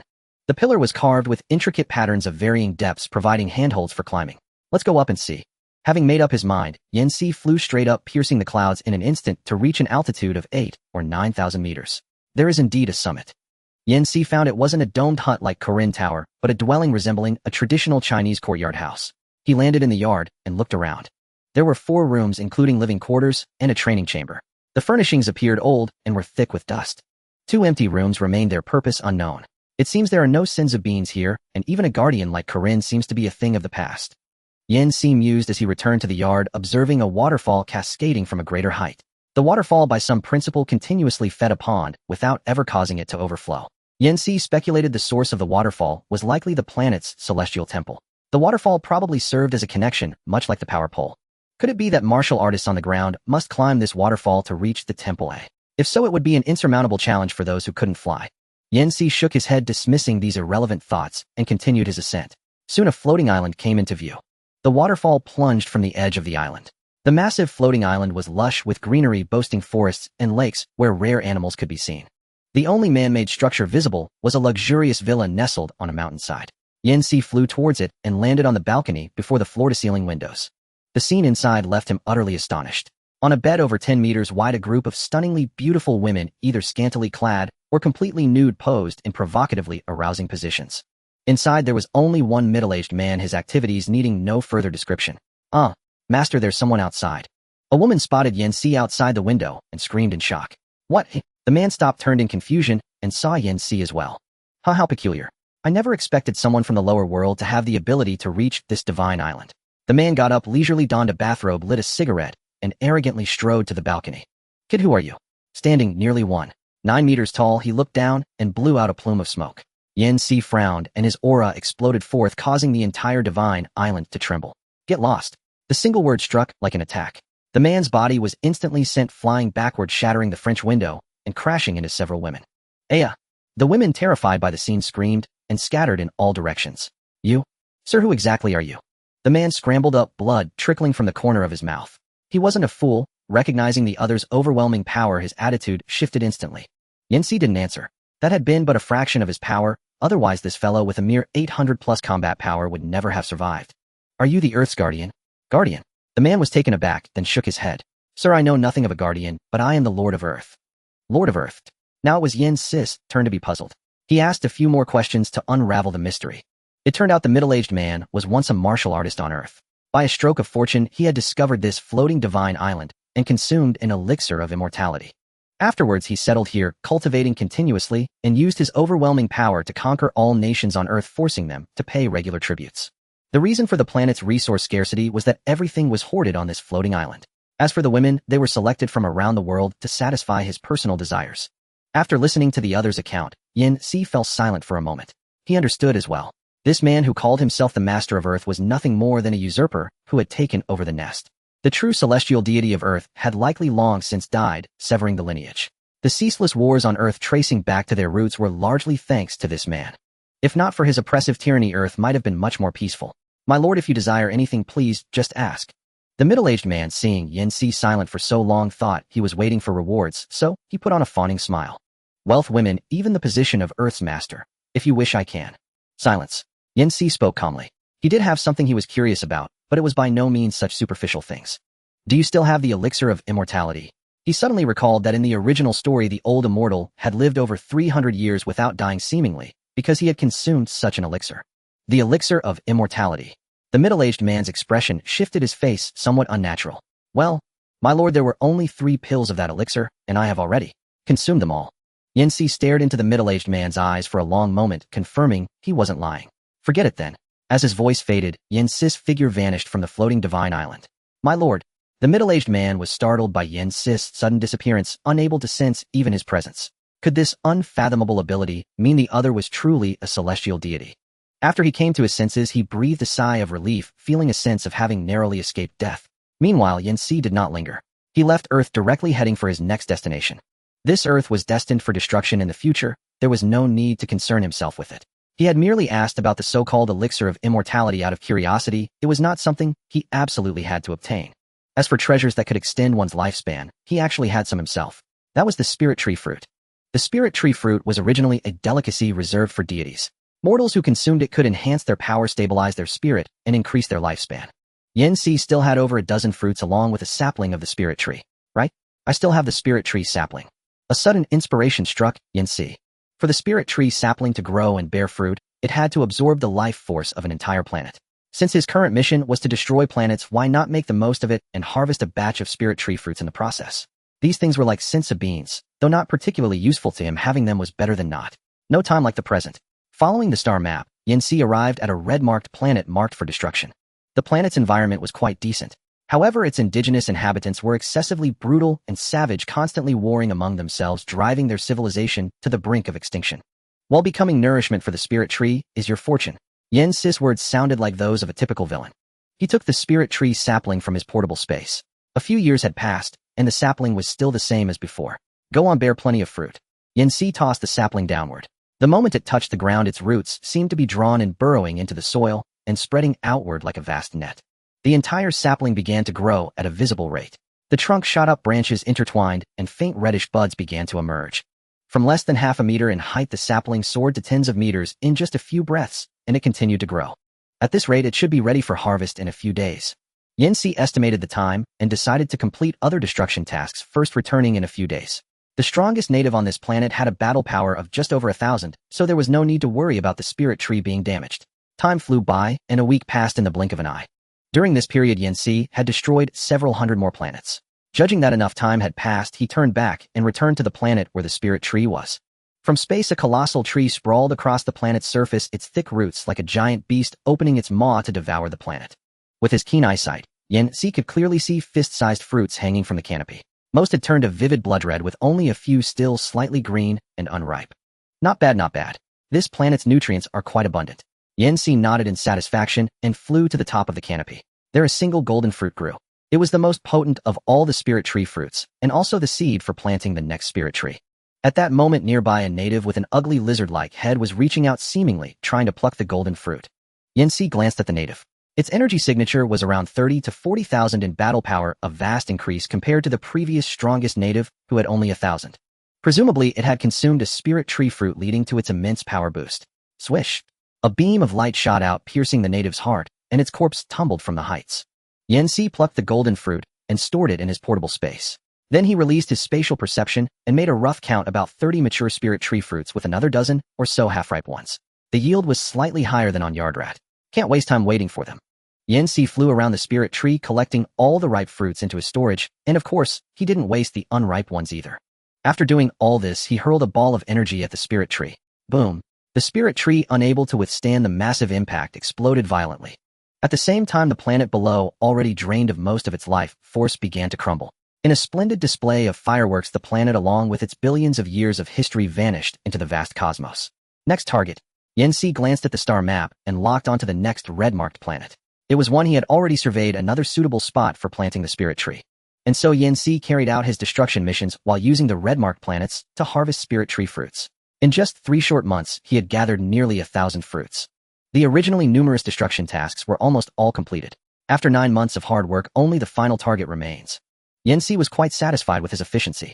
He believed that Barusu would not deceive him. Once the work was successfully concluded, it would be time to gather the Super Dragon Balls. Traversing countless star rivers, Yen-Si finally arrived at the galactic center of the 6th universe. This was the domain of the Cosmic Alliance, a place of immense prosperity with spacecraft shuttling to and fro endlessly. On the star chart, Bats had left a note explaining that the Cosmic Alliance was a colossal organization that often spoke of justice, dedicating itself to maintaining universal peace. Of course, that was merely the surface. In reality, the Cosmic Alliance clandestinely engaged in the vile practice of trafficking planets. Long ago, the god of destruction Kampa had discovered this, deeming them barely adequate as a labor force. Thus he outsourced the task of planet destruction to the Cosmic Alliance, often slacking off himself. However, over the past century, the Alliance's influence within the galaxy had grown exponentially. Of the planets Kampa had designated for destruction, only a few were symbolically obliterated, the rest were all sold off. Furthermore, countless planets with promising developmental prospects in the universe met their demise due to the nefarious invasions by forces under the Cosmic Alliance's banner. If the Cosmic Alliance were allowed to continue unchecked, the ranking of the sixth universe might decline. Bat's purpose was to use Yinsi as a tool to deliver an ultimatum to the Alliance. If they were wise and obediently served as Lord Kampa's tools henceforth, all would be well. If not, then Yinsi was to teach them a lesson. Outsourcing work, huh? Yinsi sighed and shook his head. Come to think of it, he supposed he was now one of those outsourced employees himself. This practice was an unspoken rule among the gods of destruction across all universes. Just like Beerus, the god of destruction of the seventh universe, who had once delegated the destruction of planets to the real estate tycoon Frieza. Planet Vegeta was destroyed on Beerus' orders through Frieza. The headquarters of the Cosmic Alliance was located on a planet brimming with a metallic texture. What was once an ordinary planet had been transformed into a colossal fortress bristling with layers of defensive systems. Even the most elite fleet in the universe would find it no easy task to breach this place. But to Yinsi, these defenses were utterly meaningless. He landed on the top floor of the headquarters building as if no one was there, not bothering to conceal his aura, standing there calmly. As expected, within just a dozen seconds an alarm blared. Immediately, a large group of fully armed soldiers swarmed in, surrounding Yinsi from all directions. Who are you? How dare you trespass in the Alliance headquarters? The leader, presumably the captain, was clad in battle armor, aiming an energy cannon on his arm at Yinsi. The other soldiers were equally vigilant, their weapons trained on the uninvited guest. Yinsi remained unperturbed. The combat power of these soldiers ranged from several hundred to 1,000, with the captain barely reaching 2,000. Even equipped with top-tier weapons, they were not worthy of his attention. Call your leader out. Yinsi said, his tone flat, yet carrying an undeniable pressure. The captain's face darkened. Lord Leader's status is exalted. You cannot see him just because you wish. If you know what's good for you, surrender him. Before he could finish, he felt a tightness around his neck as his feet left the ground. I won't say it a third time. Call your leader out. Yinsi raised his right hand, and the power of space coalesced into an invisible palm, hoisting the captain into the air. The other soldiers were startled and pulled their triggers. Dozens of energy beams shot towards Yinsi simultaneously. However, all the attacks halted abruptly a meter from his body, as if striking an invisible wall. Yinsi glanced at the soldiers and lightly tapped his left fingertip. The energy beams all reversed course, flying back at even greater speed. With agonized cries, nearly half the soldiers had their chests pierced, their corpses falling to the ground as blood pooled. Monster. This guy is a monster. The survivors, paralyzed with fear, began to retreat uncontrollably. Let me go. The captain's eyes bulged as he kicked his feet, his face turning purple from suffocation on the verge of death. Yinsi granted his wish, casually tossing him aside. The captain, feeling reborn, knelt on the ground, greedily gasping for fresh air. Sir, are you all right? A few bold soldiers behind him moved to assist, but the captain raised a hand to stop them. He now looked at Yinsi, his previous arrogance gone. Esteemed sir, may I ask what business you have with Lord Leader? Yinsi did not reply. Instead, he raised his hand, condensing an energy sphere in his palm. The captain was truly terrified now, and spoke hastily. Please, sir, calm down. It's just that Lord Leader is extremely busy, and I don't know. With a deafening boom, the energy sphere exploded before his eyes. The captain didn't even have time to finish his last words before he was obliterated without a trace. Since he couldn't get answers here, Yinsi saw no need to waste time. Flying to another part of the planet, Yinsi displayed overwhelming force and quickly learned from a higher-ranking individual the current whereabouts of the Cosmic Alliance's leader. At the Galactic Auction House, inside a luxurious private room, a green-skinned, pot-bellied alien clad in expensive attire sat on a sofa, holding two stunning demi-human girls in his arms. He was Kaipai, the leader of the Cosmic Alliance. Though his personal combat power was insignificant, he was an exceptionally shrewd capitalist. Not long ago, he had received a message from his subordinates at headquarters. They reported that an extremely powerful human was demanding to see him by name. Kaipai had seen this many times before.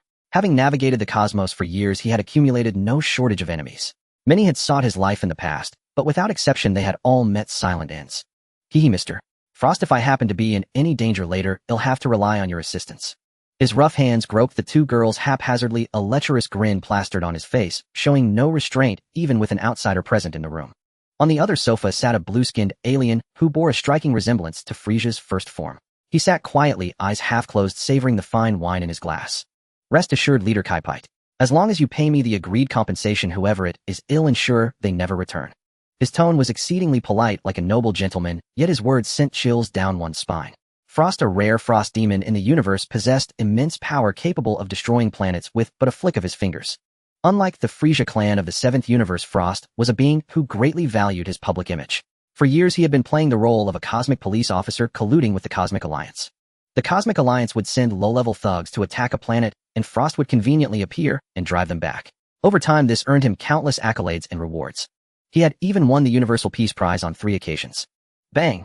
Just as K-Pite was frolicking with 2 young maidens and intended to take things further, the door to the private room was blasted open by a tremendous force. The half-meter-thick superalloy steel had been flattened into a mere iron pancake. K-Pite shuddered at the sudden commotion, his lustful thoughts vanishing entirely. The 2 maidens in his arms shrieked in fright and hastily scurried into a corner. Yancy stepped into the private room, swept his gaze around, and finally fixed his eyes on K-Pite. "You are the chairman of the Cosmic Alliance, I presume?" K-Pite forced himself to remain calm, rose from the sofa, and straightened his collar. "That would be me. Might I ask what business you have with me?" He had already seen Yancy's appearance on the surveillance footage. Although he was unclear why the man had arrived so swiftly, he believed that resolving the matter through negotiation would be the best course of action. Yancy was not one to be unreasonable either. Since Bardock had suggested he test the other's attitude, he saw no need to resort to force immediately. "Do you still remember the God of Destruction Iwan from many years ago?" God of Destruction? K-Pite was taken aback, and an image of a purple cat-like fat man surfaced in his mind. Over a century ago, a being who called himself the God of Destruction had indeed sought him out. That entity had used overwhelming force to coerce him into becoming a laborer. Initially, K-Pite had been terrified and obediently worked as a lackey for over a decade. Then one day, he suddenly realized that the so-called God of Destruction had from start to finish only demonstrated the power to destroy a planet. There were countless experts in the universe capable of such a feat. For instance, Mr. Frost, sitting on the sofa opposite him, was one of them. And he was an exceptionally powerful one at that. As a high-ranking figure, K-Pite was naturally aware that gods did exist in the world, such as the Hakai. However, those deities were even inferior to him in combat prowess. A God of Destruction was likely just a title some arrogant mortal had bestowed upon themselves. Snapping back to the present, K-Pite's gaze toward Yancy carried a hint of contempt and irritation. That fraud from before had dared to deceive him for over 10 years. He had been too lazy to seek retribution, yet now this man's subordinate had come to interrogate him. How utterly preposterous. "Oomph. It seems you won't shed tears until you see the coffin." Yancy perceived the disdain in K-Pite's eyes and grew weary of further words. He extended his right-hand palm, aimed at K-Pite. "I'll ask you one last time, will you willingly carry out the God of Destruction's tasks from now on?" "Ha ha ha." K-Pite burst into laughter as if he had heard the greatest joke of all. "You brat, have you been brainwashed by that so-called God of Destruction? Let me tell you the truth, I stopped caring about that lying fat pig long ago." He clapped his hands, and instantly over a dozen black-clad guards appeared in the private room. The weakest among them possessed a battle power exceeding 100,000. They were K-Pite's meticulously trained personal bodyguards. "Given your impressive strength, I'll offer you a chance. Become my subordinate, and I'll overlook your previous intrusion into the Alliance headquarters." Yancy shook his head with a sigh, pitying K-Pite's foolishness. He was likely the first person to dare call Iwan a liar and a fat pig. If Iwan ever found out, K-Pite's fate would be utterly miserable. As for the menacing bodyguards nearby, Yancy paid them no heed. "Since communication is impossible, then all of you shall die." A golden aura erupted from his body, churning the space within the private room. A formidable pressure descended upon them, and in an instant the over a dozen formidable bodyguards were reduced to pools of gore. They were irrevocably dead. "Thighs, what is?" K-Pite stammered, unable to form coherent words. He looked at Frost, who had timely shielded him, and swallowed nervously. "MMR. Frost, thank you." Frost displayed a standard gentlemanly smile. "Chairman K-Pite, please seek shelter. If you are caught in the battle, you might not survive to settle my payment."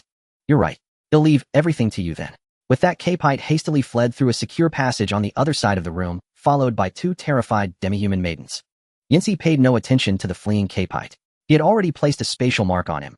Even if K-Pite escaped to the other side of the universe, he could locate him instantly. Frost, gazing at the cosmic being who bore a striking resemblance to Frieza, differing only in color, a playful expression crossed Yancy's face. This was the second Frost demon he had encountered after Cooler. Based on his performance in the original work, Yancy estimated that Frost's current strength slightly exceeded Frieza's. But at most he was probably on par with the early stage Cell. In the Super Era, if not for his underhanded tactics like using poison needles, he might not even have been a match for Piccolo.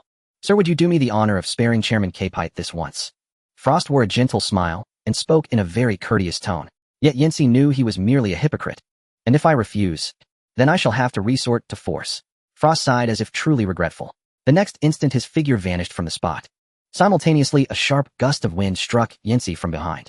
Without turning around, Yancy countered with an elbow strike, colliding with Frost's fist. Bang! The immense shockwave dispersed, utterly demolishing the already ruined private room. "It seems you are stronger than I thought."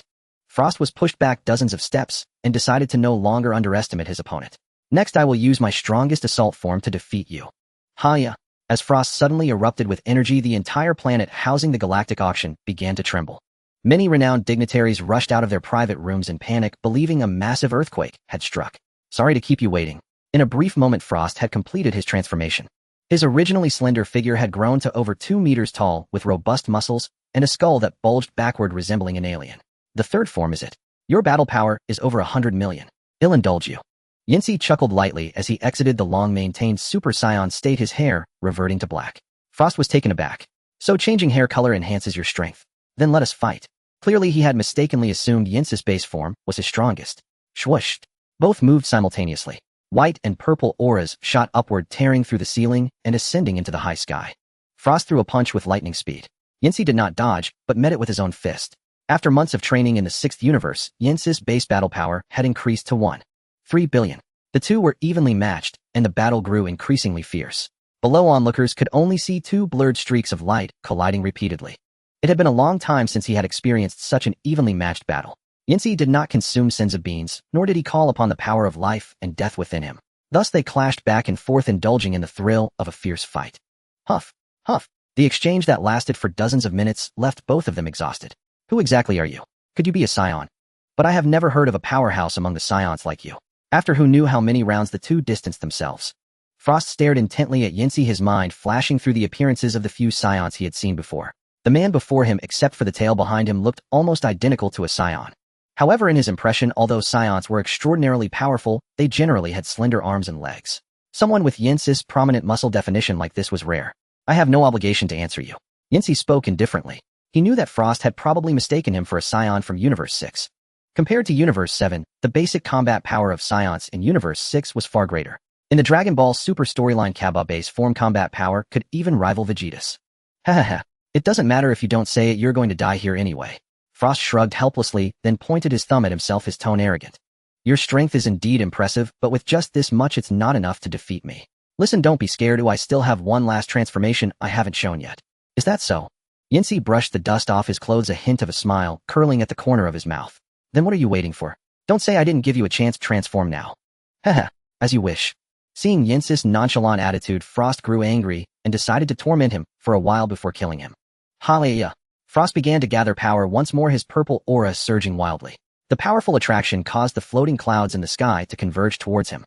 When the mist cleared, Frost's final form emerged. His skin was smooth and his physique was small and delicate.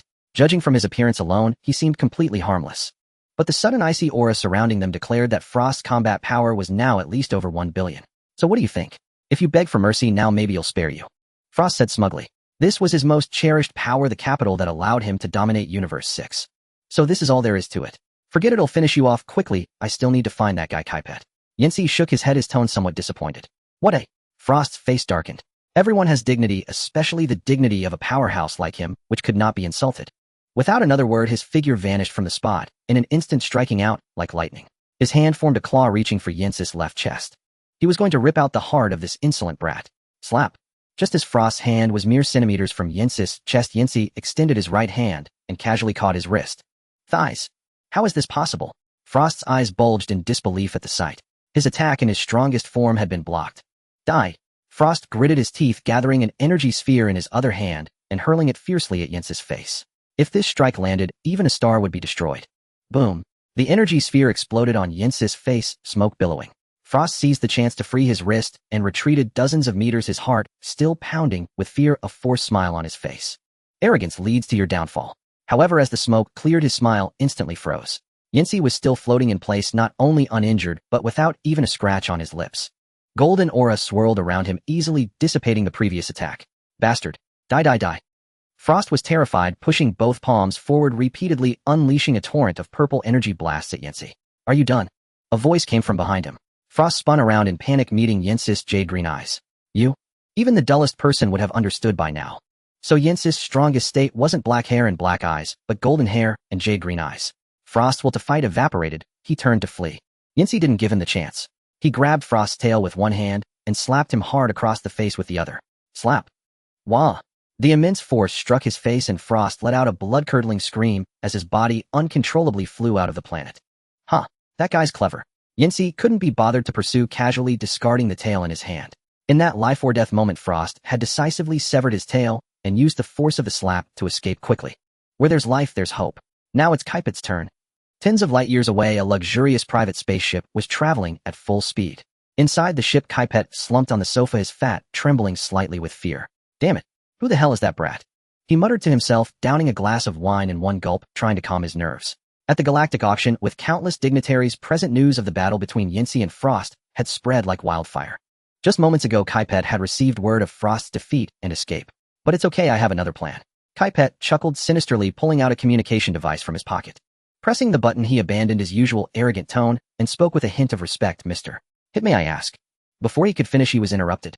I've already seen your ship. Have the down payment ready. Before Kaipet could comprehend the meaning of these words, alarms suddenly blared inside the ship. Alert! Alert! An unidentified flying object has appeared near the ship. Perplexed, Kaipet called up the surveillance feed and saw a purple-skinned cool man in a trench coat. Mr. Hit! He exclaimed in delight, the boulder in his heart finally dropping. The greatest assassin, Hit, undefeated since his debut. For a figure like this, even if he were the leader of the Galactic Alliance, he would have to show utmost respect. He piloted the ship to land on the nearest planet and quickly opened the hatch. At the same time, he handed Hit a black card with both hands. Mr. Hit, this is the agreed down payment. Please keep it. Hit nodded, pocketed the card, and looked straight ahead. The one you want me to kill should be this person, right? What? Kaipet turned around in confusion and saw a golden-haired youth had somehow appeared beside the ship. It was Yancey. How could you possibly find this place? Kaipet was terrified, unable to understand how the other had tracked him down. Yancey ignored Kaipet, his expression grave as he fixed his gaze on Hit.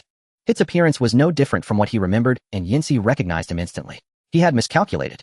He hadn't expected that in such a short time Kaipet could hire the strongest assassin of Universe 6 to deal with him. In the anime, Hit was a match for Super Saiyan Blue Goku using tenfold Kaioken. In the manga, Hit was on par with the Super Saiyan God level.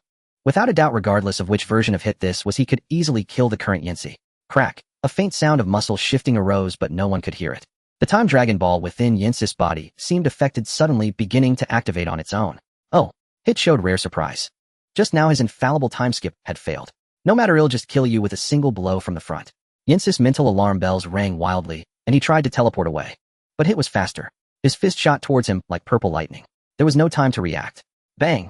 The sound of impact echoed. Yancey was unharmed. Oh my mister. Hit, him terribly sorry, but you cannot kill this person. A figure clad in a green divine robe appeared at his side, holding a staff horizontally blocking the space between Hit's fist and Yancey's throat. Miss Bardos. Upon seeing the visitor, Hito's expression shifted slightly. He swiftly withdrew his fist and stepped back. A rare hint of gravity flickered in his usually lifeless eyes. As the most powerful mortal in Universe 6, Hito was privy to many secrets. He also understood that there were beings in the cosmos he could never afford to provoke, especially the god of destruction Kampa and the angel Bardos. Miss Bardos, you have arrived. Jens also acknowledged Bardos. Bardos smiled and nodded. Mr. Jens, your efficiency is truly remarkable. Sometimes I can't help but wonder, if Lord Kampa were to pass away one day, should I appoint you as the next god of destruction of Universe 6? Jens was momentarily at a loss for words. If Kampa ever heard that joke, he would probably die of rage on the spot. Hito heard it too, but the meaning registered differently in his ears. He took it seriously. Looking at Jens again, a tremor of awe flashed in his eyes. This man was the next god of destruction that Miss Bardos was grooming, and he had been commissioned to assassinate such a figure. Boom! Nearby, Kaipet immediately sensed something wrong. He darted into his spaceship, attempting to flee. Oh my, I can't let you escape. Bardos waved her staff, and the ship vanished. Kaipet's obese body plummeted from midair. Ouch! Kaipet cried out in pain, rolling twice on the ground before stopping. Bardos gazed down at him with indifferent violet eyes. Chairman of the Galactic Alliance, Kaipet. I've had my eye on you for a long time. You failed to properly complete the task Lord Kampa assigned you, and that might have been forgivable. But then you dared to call Lord Kampa an utterly foolish, deceptive, and lazy fat pig. Well, I cannot pretend I didn't hear that. As Hito listened, he raised an eyebrow, looking at Kaipet with a mix of shock and pity. That fool actually dared to insult a god of destruction like that. Truly courting death. Your Excellency, please see clearly. I never said that. Kaipet immediately knelt before Bardos, knocking his head to the ground like a pestle. He had indeed cursed, but she didn't have to embellish it. Mr. Jans, he's all yours. Bardos stepped aside for Jans, her tone unreadable. Very well. Jans casually flicked a key blast at Kaipet. Before he could even scream, the chairman of the Galactic Alliance met his ignominious end. Hito pulled the black card from his pocket, snapped it in two, and dropped it at his feet. He was an assassin with principles. Since the mission could not be completed and the employer was dead, the deposit naturally could not be kept. Miss Bardos, if there is nothing else, I shall take my leave. Very well, mister. Hito, do take care. Hito gave a slight bow, cast one last glance at Yans, and flew straight off the planet. Now then, mister. Yans, it's time we discuss the real matter. Bardos watched Hito depart, then turned and gazed at the starry sky above. Yes, this is spacious enough. We'll do it here. She gently waved her staff, and 7 enormous golden spheres materialized neatly in the void nearby. Super Dragon Balls. All 7 were here. These are the wishing spheres you've been collecting. I asked Whis to send the ones from Universe 7 as well. Oh, you know Whis, right? He's the angel of your Universe 7. Yans nodded, then asked curiously, is Mr. Whis here now? No, he returned long ago. Bardos smiled. Actually, it was Whis who told me to take good care of you. So that's how it was. Yans was astonished. So his 9 months as a laborer in Universe 6 had all been Whis doing. He also realized that Whis might have been watching him for a long time. Has promised these wishing spheres are yours. You helped me clean up the mess Lord Kampa has accumulated over the years. I'd say I came out ahead. Bardos spoke, lightly keeping her word. In her eyes, even the almighty Super Dragon Balls were merely a tradable asset. Yans had been waiting for those words. Without further ado, he soared into the void.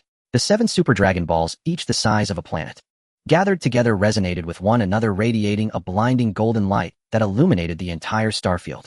Taking a deep breath, Yans looked at the Super Dragon Balls. The divine language he had learned from Purunga surfaced in his mind. Come forth, dragon of the gods.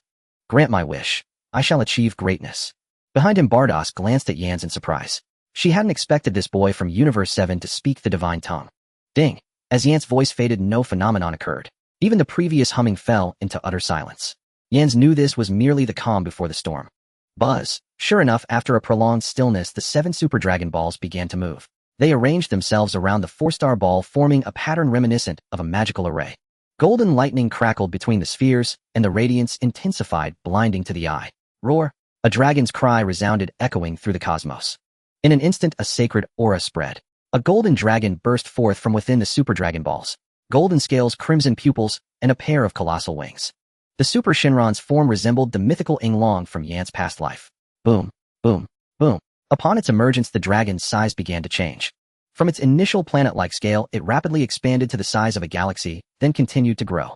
By the time Yans recovered from his awe, the Super Shinron's wings spanned, as if to embrace the entire Universe 6. Countless scales, each one comparable to a galaxy. Mortal. The dragon's head lowered, its divine language archaic. Its crimson eyes like 2 enormous suns fixed on the 2 tiny figures before it. Suddenly it opened its immense maw and swallowed Yans whole. Its momentum unchecked, it continued until it had devoured an entire galaxy. Only then did it roar and float serenely in the void. Oh dear, it seems I've been forgotten. Bardos remained where she was, having witnessed the Super Shinron's birth and seen Yan swallowed. We'll just wait for him. Her heart was as calm as a still lake as she awaited Yan's successful wish. As an angel, Bardos' existence spanned eons. Even a spectacle like the Super Shinron was merely a novelty to her. In a void of nothingness before Yanxi stood a super divine dragon, shrunk countless times, yet still the size of an ordinary planet. This was the core of the super divine dragon. Human, the power within you is quite intriguing. The super divine dragon's massive mouth opened and closed, its sacred voice piercing deep into Yanxi's mind. It spoke not in divine tongue, but in a universal language far more familiar to Yanxi. Yanxi was stunned. What was happening? Logic dictated that the super divine dragon should be asking him what wish he wanted to make. Why did it seem to be striking up a conversation instead? As if reading Yanxi's thoughts, the super divine dragon continued. Hey human, I am not actually here. I am merely borrowing the will of the divine dragon to speak with you. What? Yanxi was astonished. To communicate across the void by borrowing the will of the super divine dragon. What kind of supreme power was this? Could even the grand priest accomplish such a feat? Could it be? The voice that next emanated from the super divine dragon's mouth confirmed Yanxi's conjecture. My name is Salama. Dragon God Salama. Yanxi murmured the name, swallowing hard. Dragon God Salama was a transcendent deity mentioned only in fragments of the original lore. The omnipotent Super Dragon Balls were said to have been created by him. In his past life, many fans even believed Zalama's power and status surpassed the Omni King's. Yanxi had never imagined he would converse with such an entity under these circumstances. Even more perplexing was why the esteemed dragon god would deign to speak with him. This was not self-deprecation on Yanxi's part. The truth was he was still far too insignificant. The power of a Super Saiyan was formidable enough to reign supreme over a corner of the universe. But this level of strength was nothing in the eyes of higher deities, nor even the pinnacle among mortals. For instance, not long ago Hit could have easily ended him. Of course, that was before his indestructible constitution. Why have you sought me out? Yanxi asked, having somewhat calmed his emotions. From the super divine dragon's mouth echoed Zalama's sacred yet gentle laughter. Human, Yanxi, do not be alarmed. The divine dragon is a small gift I left for the entire universe. I sense each of its manifestations, but usually pay them no heed. This time I sensed a familiar aura upon you, so I descended my will. A familiar aura. Yanxi was puzzled, not understanding. Then he thought of the cheat that had always resided within him. You mean? The Law Dragon Balls. Indeed, Zalama affirmed. As it happens, those 7 spheres within you were also created by me. A single sentence was a thunderbolt. The ocean of Yanxi's mind barely calmed, erupted into a maelstrom again. Before his death in his past life, he had bought a set of 9 yuan knockoff Dragon Ball figures online. He had always believed the Law Dragon Balls originated from that counterfeit set. But now the will of the dragon god Zalama had arrived in person and told him the Law Dragon Balls were his creation. Could it be? Had Zalama once visited that world? Yet in that world, Zalama and the entire Dragon Ball story were mere fiction. A torrent of questions flooded his mind, throwing Yanxi into utter confusion. Before he could ask, Zalama continued, since that being gave you the Law Dragon Balls, there must be a purpose. But you are still too weak. The power of law can only manifest partially through you. I hope you can reach the realm of the gods soon. That being, the realm of the gods. The latter was easy to understand. It likely referred to the domain of deities. But that being, who was that? The Omni King? Or some other god? Why would that being bestow the Law Dragon Balls upon him? Yanxi racked his brains, but found no clue. Zalama clearly had no intention of explaining further.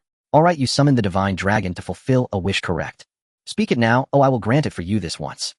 Yanxi had been pondering the matter of the Spirit King, but hearing Zalama's next words he found it unbelievable. Is this really permissible? It is nothing significant, naturally it is fine. Of course, if you are unwilling, I can have the divine dragon handle it. No. Yanxi waved his hands hastily. Are you kidding? Having the dragon god Zalama personally grant a wish was a monumental fortune. He was no fool. How could he refuse? Dragon Godsama, my wish is to awaken all the Law Dragon Balls within me. Oh, is that the wish? Zalama spoke, scrutinizing Yanxi through the eyes of the super divine dragon. So you have only awakened 3 law powers. I can grant this wish for you, but are you certain? Law powers bestowed by others are far less substantial than those comprehended yourself. Yanxi fell silent. He had never considered this point. According to Zalama, it was best to awaken the Law Dragon Balls through his own efforts. But that would take an unknown amount of time. Perceiving Yanxi's concern, Zalama offered a suggestion. Why not change your wish? I can tell you the laws contained in the remaining Dragon Balls. Then I thank the Dragon Godsama for your grace. Yanxi bowed in gratitude. This wish was not bad either. Of the 7 Law Dragon Balls, aside from life and death, space, and time which you have awakened, the gold represents the law of miracles. The cyan represents the law of creation. The violet represents the law of destruction. The rainbow represents the law of order. As for the method to awaken them, you must already know. Yanxi listened quietly, nodding silently. When he awakened the Life and Death Dragon Ball, he was at a critical juncture between life and death. When he awakened the Space Dragon Ball, he had just learned instant transmission. When he awakened the Time Dragon Ball, he was in the hyperbolic time chamber on Earth. Following this pattern, it was not hard to deduce the method of awakening laws.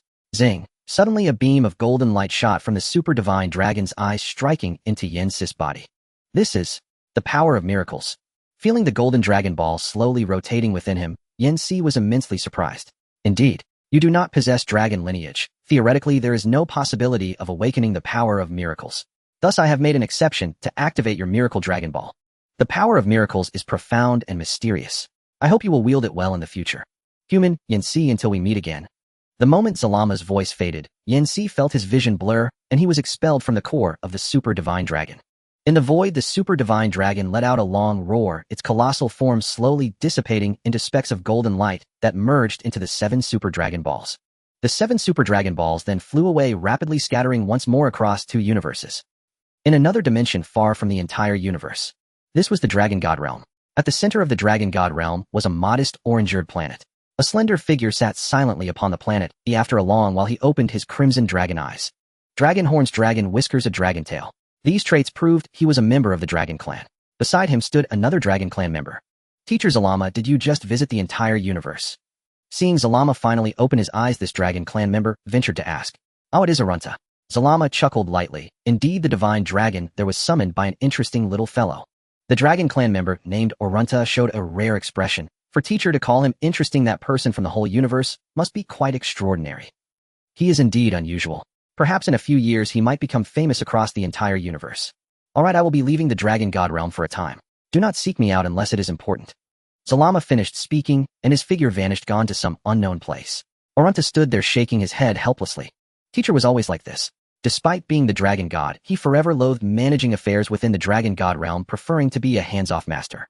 If not for their diligent disciples managing things, the dragon god realm would have long since fallen into chaos.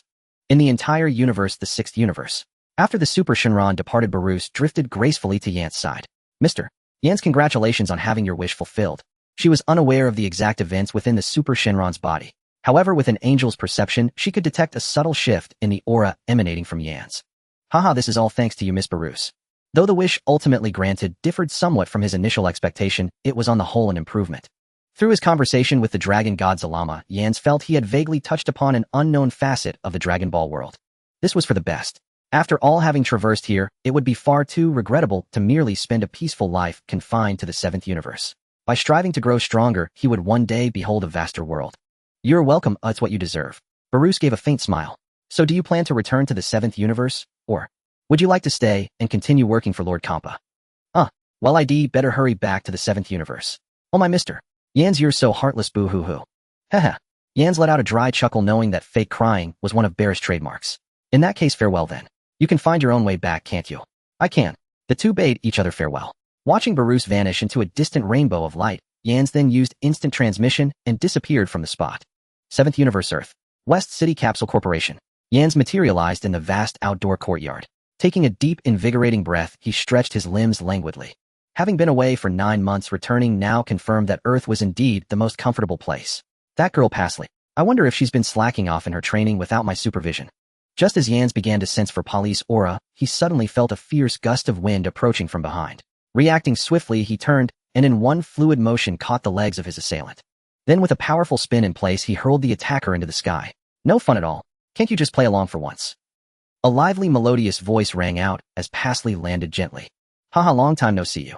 Yans looked at the girl before him, who seemed to have grown a bit taller. Before he could finish his sentence, he exclaimed in surprise, "Is that a Super Saiyan?" At that moment, Pasley had golden hair and emerald eyes with a few bangs standing up on her forehead. It was unmistakably the Super Saiyan form. Pretty cool, right? It was really tough for me to achieve this. Pasley grinned, proudly flexing her arm to show off her muscle. Her muscles weren't as defined as Yans. They were just subtle lines barely visible unless she tensed, yet they were smooth and aesthetically pleasing. After listening to Polly's vivid and animated account, Yans understood what had happened. It turned out that 6 months ago, Pasley had lost over 100 consecutive online games and was reported by multiple teammates for passive play. The result was a 10-year account ban and suspension. Pasley exploded on the spot. In a fit of rage, she broke through instantly and transformed into a Super Saiyan. No way. That actually worked. Yans felt like a complete fool. This absurd reason for transformation was even harder to accept than the original story's method of concentrating power on the back. It was probably something that could only happen to Pasley. But then again, Pasley had been on Earth long enough. The concentration of S cells in her body must have already reached a critical point. Anyway, as long as she could transform, it was a good thing. Release all your energy, let me see what level you've reached. No problem. Pasley had been eager to show off her new power to Yans. She assumed a stance and began to gather her energy. In an instant, a golden surge of energy shot into the sky. A violent whirlwind spread outward from Pasley, centered on her. Tisk, this won't do. Seeing the trees in the courtyard swaying dangerously on the verge of being uprooted, Yans snapped his fingers with a crisp sound.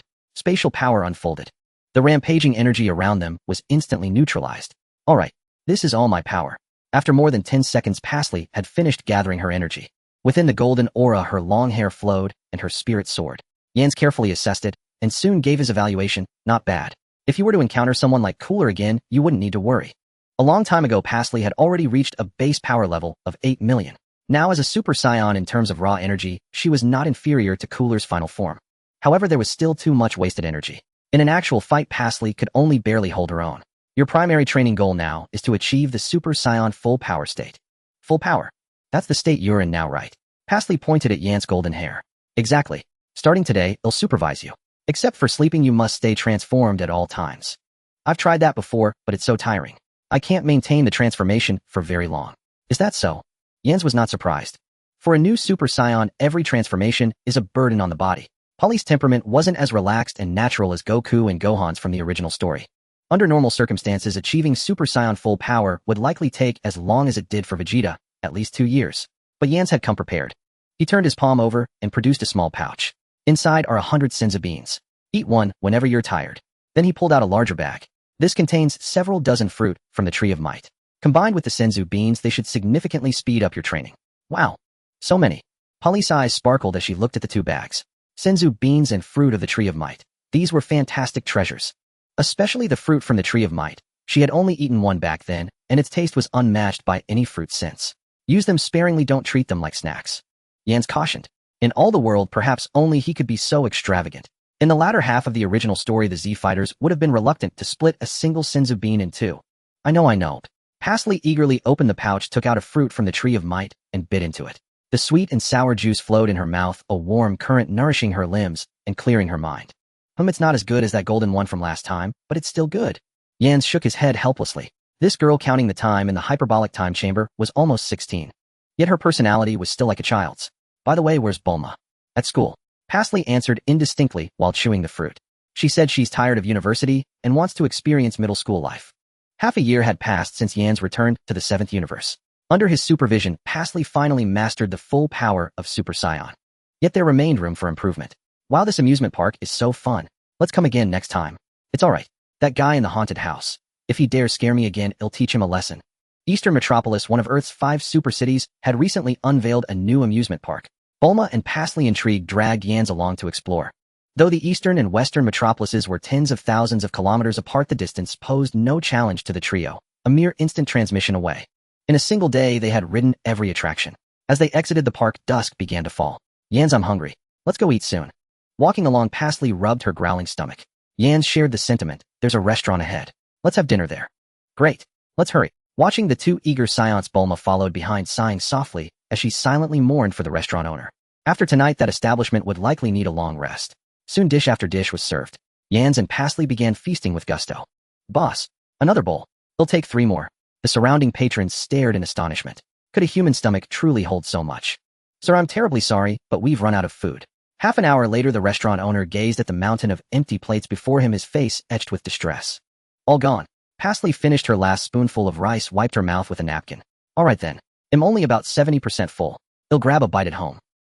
The owner broke into a sweat. As the group prepared to leave, he finally exhaled in relief. The one to settle the bill was naturally the wealthy Bulma. She fished a card from her wallet and placed it casually on the counter.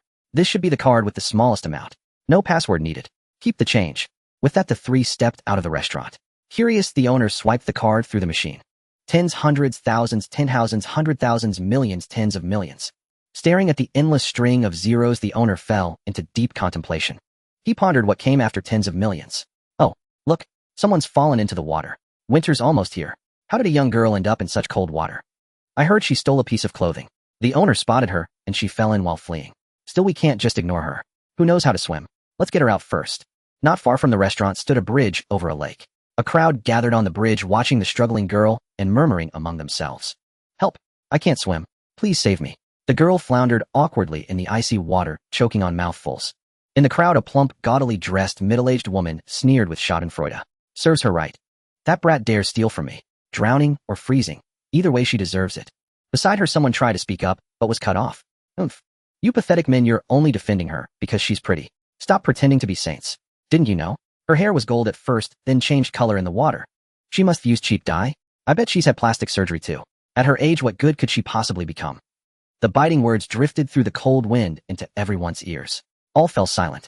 Though some pitied the girl, no one took action. Hey, Jens, look. That person's amazing swimming in such cold weather. A voice rang out completely out of place. Yan stared at Pasley as if she were a fool. She's clearly drowning. What are you looking at? Just kidding. That was a truly dark joke, though far more refined than North Kai's attempts. Bulma watched the girl still crying for help and said to Yans with concern, how pitiful. So many people watching, yet no one saves her. I understand. Yans nodded, leaped down, and quickly pulled the girl from the water. Cough. Thank you, cough, cough. The girl knelt on the ground, coughing up lake water. Despite her distress, she still managed to thank Yans. Such a character seemed utterly unlike a thief. It's fine. Are you alright? Yans gently patted her back, while using his power of life and death to ease her discomfort. Sensing the change in her body, the girl stopped coughing, looked up, and smiled sweetly at Yans. Thank you. I feel much better, warm all over, and not cold anymore. With ink blue hair, and eyes, a pure and lovely face, and a tender, gentle voice. The more Yans looked at her, the more familiar she seemed. But before he could ponder further, a middle-aged woman pushed through the crowd to his side. Hey young man, that brat's a thief. Having witnessed Yans' miraculous rescue and noting his fierce gaze, she tried to keep her tone polite. I'm sorry. That was the other me. I was just so cold back then. Tears welled in the blue-haired girl's eyes as she apologized for her actions. I don't have any money now, but I'll pay it back later. Her voice grew softer, as if intimidated by the woman's menace. Later, the woman sneered, ready to mock her further. Bulma stepped forward, pulling out another card from her wallet. How much for the clothes? They'll pay for her. Young lady, this is a brand name code. 100,000 Sony. Bulma didn't even blink. Just swipe the card. The woman, half doubtful, pulled a portable card machine from her bag. Beep. Transaction complete. All right, since someone's paid, consider it settled. Her face lit up with delight, and she handed Bulma a business card. In her eyes, anyone who could spend 100,000 Sony on a stranger must be a wealthy heiress. Bulma took the card, didn't even glance at it, and tossed it into the lake below. Let's go. With that, she led the way.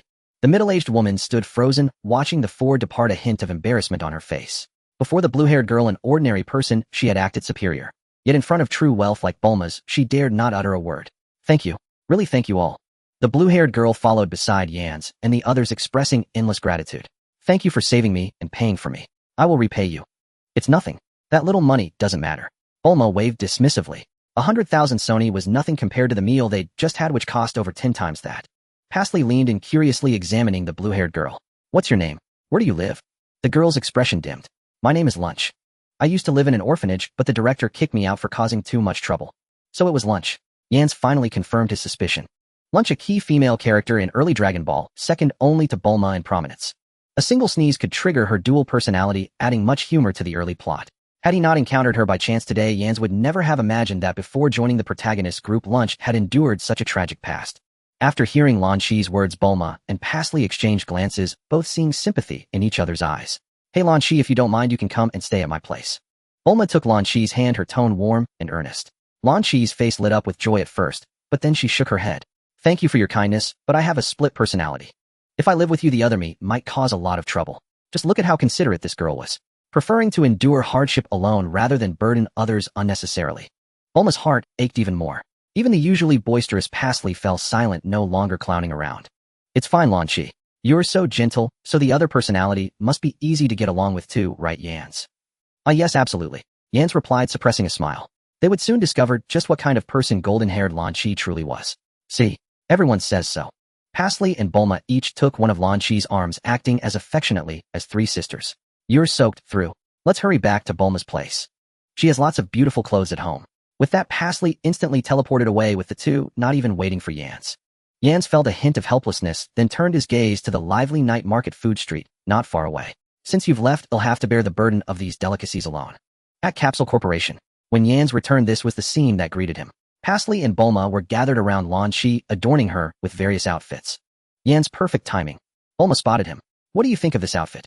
After her bath, Lan Shi's inky blue hair had become curly and fluffy. A red ribbon was tied into a bow on her head. She wore a green vest on top and yellow shorts below. This ensemble closely resembled Lan Shi's original appearance in the source material. Not bad, Yans replied casually. But why you be cold going out dressed like that?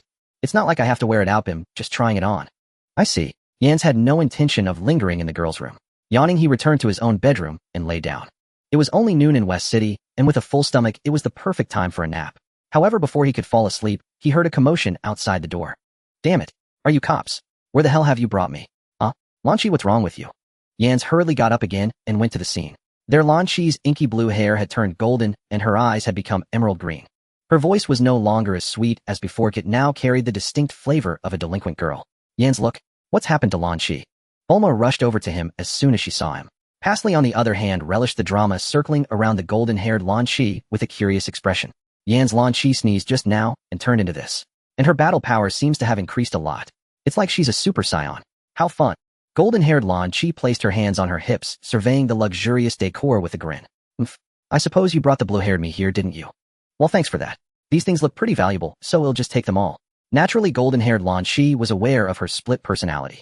The memories of both personalities were shared, but it always took a few minutes after a switch for her to recall what the other self had experienced. Yan stepped forward and reached out to touch Lan Shi's hair. Hey, what do you think you're doing, brat? Golden-haired Lan Shi stepped back to dodge, but she was no match for him. Yans pinched a strand of her golden hair and snipped off about 5 or 6 centimeters. Then, ignoring her struggles, he held her down and tickled the tip of her nose with it. You, Achu. Golden-haired Lan Shi sneezed and instantly transformed back into the blue-haired version. Oh my. Blue-haired Lan Shi looked around in confusion, sticking out her tongue apologetically. What did I do just now? At this point, Bulma and Pasley understood. So Lan Shi had been telling the truth about her split personality, and the trigger for switching was sneezing. One personality was gentle, the other violent. Considering what the golden-haired Lan Chi had just done, they momentarily felt that the female owner of the Eastern Capital clothing store might not have been deliberately targeting Lan Chi after all. In the days that followed, with Lan Chi moving in, Capsule Corporation was in turmoil every so often. Blue-haired Lan Chi was gentle and virtuous, voluntarily taking on the task of cleaning the bedrooms for Bulma's family and Yan's. She often slipped into the kitchen to cook for them, and even passively praised her culinary skills. As for golden-haired Lan Chi, every time she appeared, she thought about grabbing something valuable from Capsule Corporation and making a run for it. Her little tricks might have made her a notorious bandit on the outside. But against Capsule Corporation's multi-layered security systems, they were nothing more than child's play. She failed every single time. In the end, blue-haired Lan Chi would always show up, apologizing pitifully to everyone. At first, Bulma found it hard to adjust, but over time she got used to it. As for the Briefs couple, they were even more carefree, believing that a lively home was the best. And Pastly at some point had started playing games with golden-haired Lan Chi. It was an open-world life simulation game. Golden-haired Lan Chi delighted in it. Since she couldn't do it in real life, at least she could live out her fantasy of being a bandit in the game. Time flew by, and soon another half-year had passed. On this day, a barbecue dinner party was being held in the manor of Capsule Corporation to celebrate Bulma's 14th birthday. That leg of lamb is huge. This steak is ready. Wow. Lan Chi, I saw that grilled fish first. I've already eaten it. Want me to spit it out for you? The atmosphere of the party was harmonious. Although it was a party, there were no outsiders present. Happy birthday, Bulma. Everyone raised their glasses. Tights, who was still traveling through the cosmos, also called via video to wish her sister a happy birthday. Thank you, everyone. Bulma closed her eyes and made a wish over the cake, the candlelight illuminating her smiling face. Oh my, so someone's having a birthday today. How rude of me. I came without even preparing a gift. But, your barbecue smells delicious. May I join in? Just as everyone was celebrating joyfully, a voice that was androgynous yet soft, carrying a hint of mystery and elegance, rang out. Huh, who's that talking all girly? MMPH. Golden-haired Lan Chi had just opened her mouth when a hand clamped over it. Shut up for a moment. Yan's pressed firmly on golden-haired Lan Chi's mouth, which was smeared with grease and sauce, then looked at the newcomer.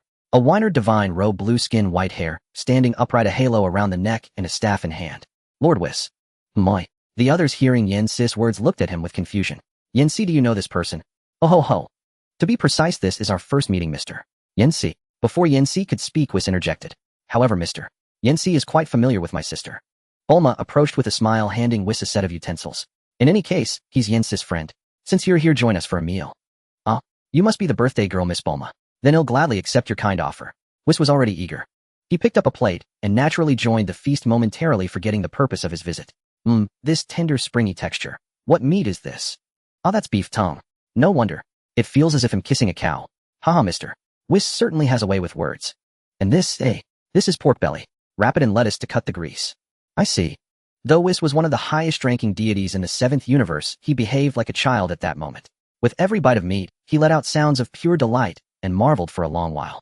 Seated beside him were Mr. and Mrs. Briefs. Their personalities meshed perfectly with Whis. Each time Whis asked a question, they answered with enthusiasm. On the other side, Yancy was explaining Whis' identity to the girls. What?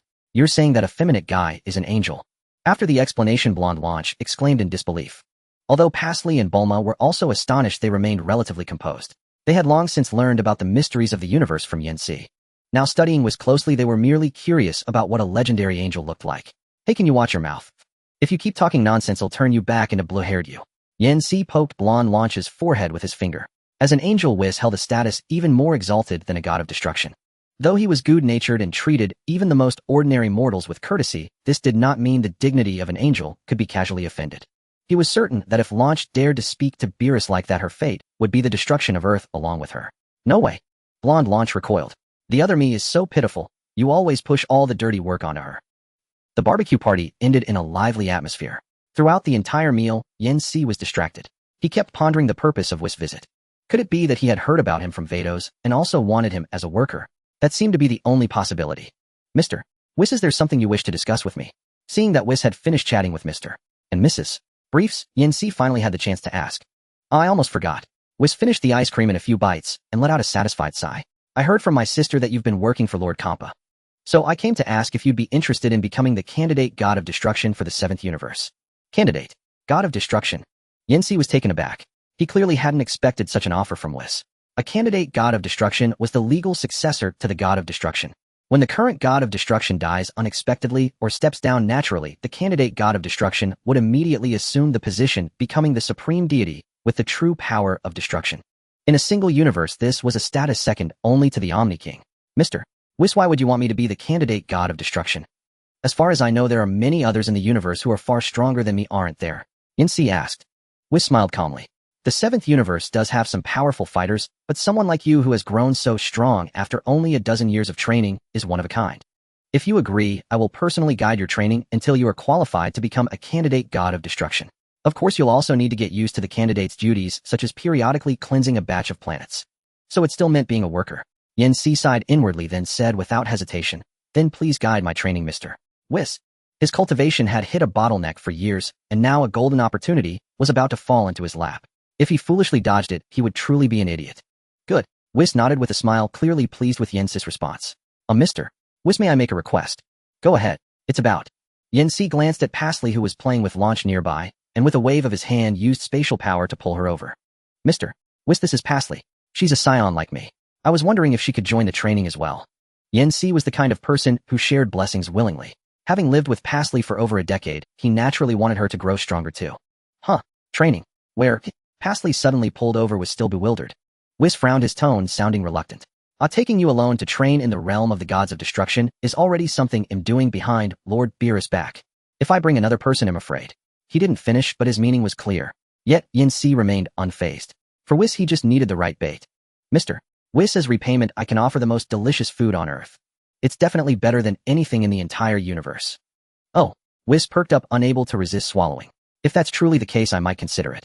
Please wait a moment. Seeing a glimmer of hope, Yancy sped to a convenience store in West City at top speed. Clang, clang, clang. He cleared out the instant noodle section, paid, and left. 3 minutes later, Whis stared at the steaming cup noodles on the table. Is this the most delicious food, Mr. Yancy mentioned? Yes, it's ready to eat now. Yancy said, adding a braised egg and a sausage to the noodles. He also poured a glass of iced cola. Scions were all gourmets. It smells good. Let's give it a try. Whis picked up the chopsticks, lifted a strand of noodles, and brought it to his mouth. This is... His eyes widened instantly. How extraordinary. It slides down my throat like silk. This tender, smooth texture paired with the elegant broth. And it only requires hot water to make. With every bite, Whis uttered praise. His usually calm expression was now brimming with a genuinely happy smile. The braised egg and sausage are top-notch too. If you eat the yolk first, the remaining half of the egg white can be used as a spoon. And this final drink is the perfect finishing touch. The icy, fizzy sensation whets the appetite. Yancy and Pasley simply watched Whis devour the noodles. His utterly blissful demeanor made them think it was a shame he wasn't a food streamer. Finally, Whis finished the last of the soup. He wiped his mouth with satisfaction. Content, Mr. Yancy, I accept your request. Miss Pasley may also train in the realm of the gods of destruction. Over the following fortnight, Yancy served as a guide, taking Whis on a tour across the Earth. Naturally, they also savored the finest delicacies the planet had to offer. Soon the time for departure arrived. At the Capsule Corporation estate, Bulma's family and Launch stood together, bidding farewell to Yancy and his companions. Yancy, Pasley, when will you return? I'm not sure. Perhaps a few months or a year. Mr. Whis, you are always welcome to visit us again. Thank you for your hospitality, Mrs. Briefs. Whis smiled amiably, then addressed the duo beside him. Mr. Yancy, Miss Pasley, if you are ready, please place your hands on my back and hold tight. The journey from Earth to the realm of the gods of destruction will take about half an hour without stops. So if you need to use the restroom, please take care of it beforehand. We are ready. They replied in unison, their spirits high. Whis gave a slight smile, tapped his staff lightly on the ground, and a ring of iridescent light enveloped the three of them. Then let us depart. The moment the words left his lips, their figures transformed into a rainbow streak, vanishing from Earth in the blink of an eye. Bulma gazed up at the empty sky and sighed softly. They're gone. Boohoo, little Yancy and little Pasley have left. The house feels so much quieter now. Mrs. Briefs dabbed at her eyes with a handkerchief, though no tears were there. Dr. Briefs, cigarette in mouth, scratched his backside with little dignity. Young people should travel often. Launch stood aside, her ink blue hair flowing in the gentle breeze. With eyes closed and hands clasped together, she seemed to be offering a silent prayer for the departing travelers. Achut. A stray strand of hair tickled her nose, and she sneezed. Blonde Launch took over. She looked around, but saw no trace of Yancy. Has that guy finally left? Blonde Launch planted her hands on her hips, a reckless grin curling at her lips. On ordinary days, she feared nothing and no one, but Yancy was the only one who could keep her in check. Yet her blue-haired self was always so obedient to him. Hehehe. So now I can finally. No. Bulma cut her off with a stoic expression. TCH. The realm of the gods of destruction. The inverted pyramid-shaped planet stood silently, bearing a bizarrely enormous tree. So this is the realm of the gods of destruction. Arriving for the first time, Yancy and Pasiuli gazed around with curiosity. The gravity here was light, allowing even ordinary people to move freely. Yet the air carried an indescribable aura, solemn, imposing, oppressive, utterly unlike the realm of the Supreme Kais. Indeed, this is the realm of the gods of destruction of Universe 7. Whis stepped forward and gestured toward the colossal tree at the planet's center. Upon the tree stood an ancient palace, and that is Lord Beerus' residence. He is still sleeping. If he is awakened, Lord Beerus' morning temper can be quite dreadful.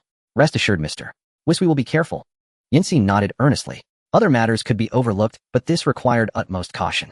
The god of destruction Beerus was someone he could not afford to provoke no matter what. Then that settles it. Whis led them to another area. These will be your quarters, a bit modest, but please make yourselves at home. This? Yancy looked at the 2 single beds in the room. Only one room. My. Whis glanced at him in surprise. I thought since you two get along so well, one room would suffice. What do you wish to have separate quarters? No need to trouble ourselves. This is fine. Before Yancy could respond, Pasiuli flopped onto the bed to test it. It was soft and cozy, perfect for sleeping. Since the lady had no objections, it would be unseemly for Yancy as a man to hesitate further. That said, Pasiuli was now 17, and for an ordinary scion, she was nearly fully grown. Unlike Yancy's robust build, Pasiuli was a petite scion barely reaching 1.6 meters in height. Her chest was flat, not even as prominent as Yancy's pectorals. Yet according to Pasiuli herself, this lack of burden made her lighter and more agile in battle. In fact, she had often threatened to shave off her long hair as well. It wasn't just talk, she actually did it once. However, a pure-blooded scion's hairstyle is immutable by nature, and within half an hour her hair had grown back. Yancy was at a loss regarding Pasiuli's peculiar way of thinking. I've set the room's clock to Earth time. Today, familiarize yourselves with the surroundings. A training will commence tomorrow. With that, Whis strolled away. As he walked, he muttered to himself about cake and donuts. Before leaving Earth, he had packed an abundance of delicacies into his staff, enough to last him several years. The next day, the sky of the realm of the gods of destruction remained its usual purplish red with no distinction between day and night. Yancy and Pasiuli rose early and performed warm-up exercises on an empty patch of land by the lake. When will Mr. Whis arrive? Pasiuli asked, rotating her wrists, barely able to contain her excitement. Though usually carefree, she eagerly anticipated the new training ahead. Good morning, you two. It seems you rested well last night. The voice preceded the man. When Yancy and Pasiuli looked forward again, Whis was already standing there, staff in hand. Good morning, and thank you for your concern, Mr. Whis. Yancy replied politely. Pasiuli, however, bounded forward impatiently. Mr. Whis, what are we doing today? Is it high-gravity training or some super powerful combat technique? Gravity. Combat. Whis furrowed his brow slightly. He chuckled softly and shook his head. Cultivation cannot be rushed. Before we begin, I need to assess your current abilities. With a wave of his staff, an invisible force spread outward. Yancy recognized it well. It was the power of space. True to form, Whis continued. I have sealed off this area, so no matter what commotion you cause, it will not disturb Lord Beerus' slumber. Now then, Mr. Yancy and Miss Pasiuli, please attack me at your full strength. Huh, Mr. Whis, are you sure? We're no pushovers. Pasiuli was taken aback. Though she had heard rumors, she had never truly understood the power of an angel. Otherwise, she wouldn't have asked such a naive question. Yes, hold nothing back. Whis' tone was light. Mr. Whis, please enlighten us. Yancy took a deep breath, unleashing the full power of a super scion. The moment the words left his mouth, his form transformed into a golden bolt of lightning hurtling toward Whis. Whooshed.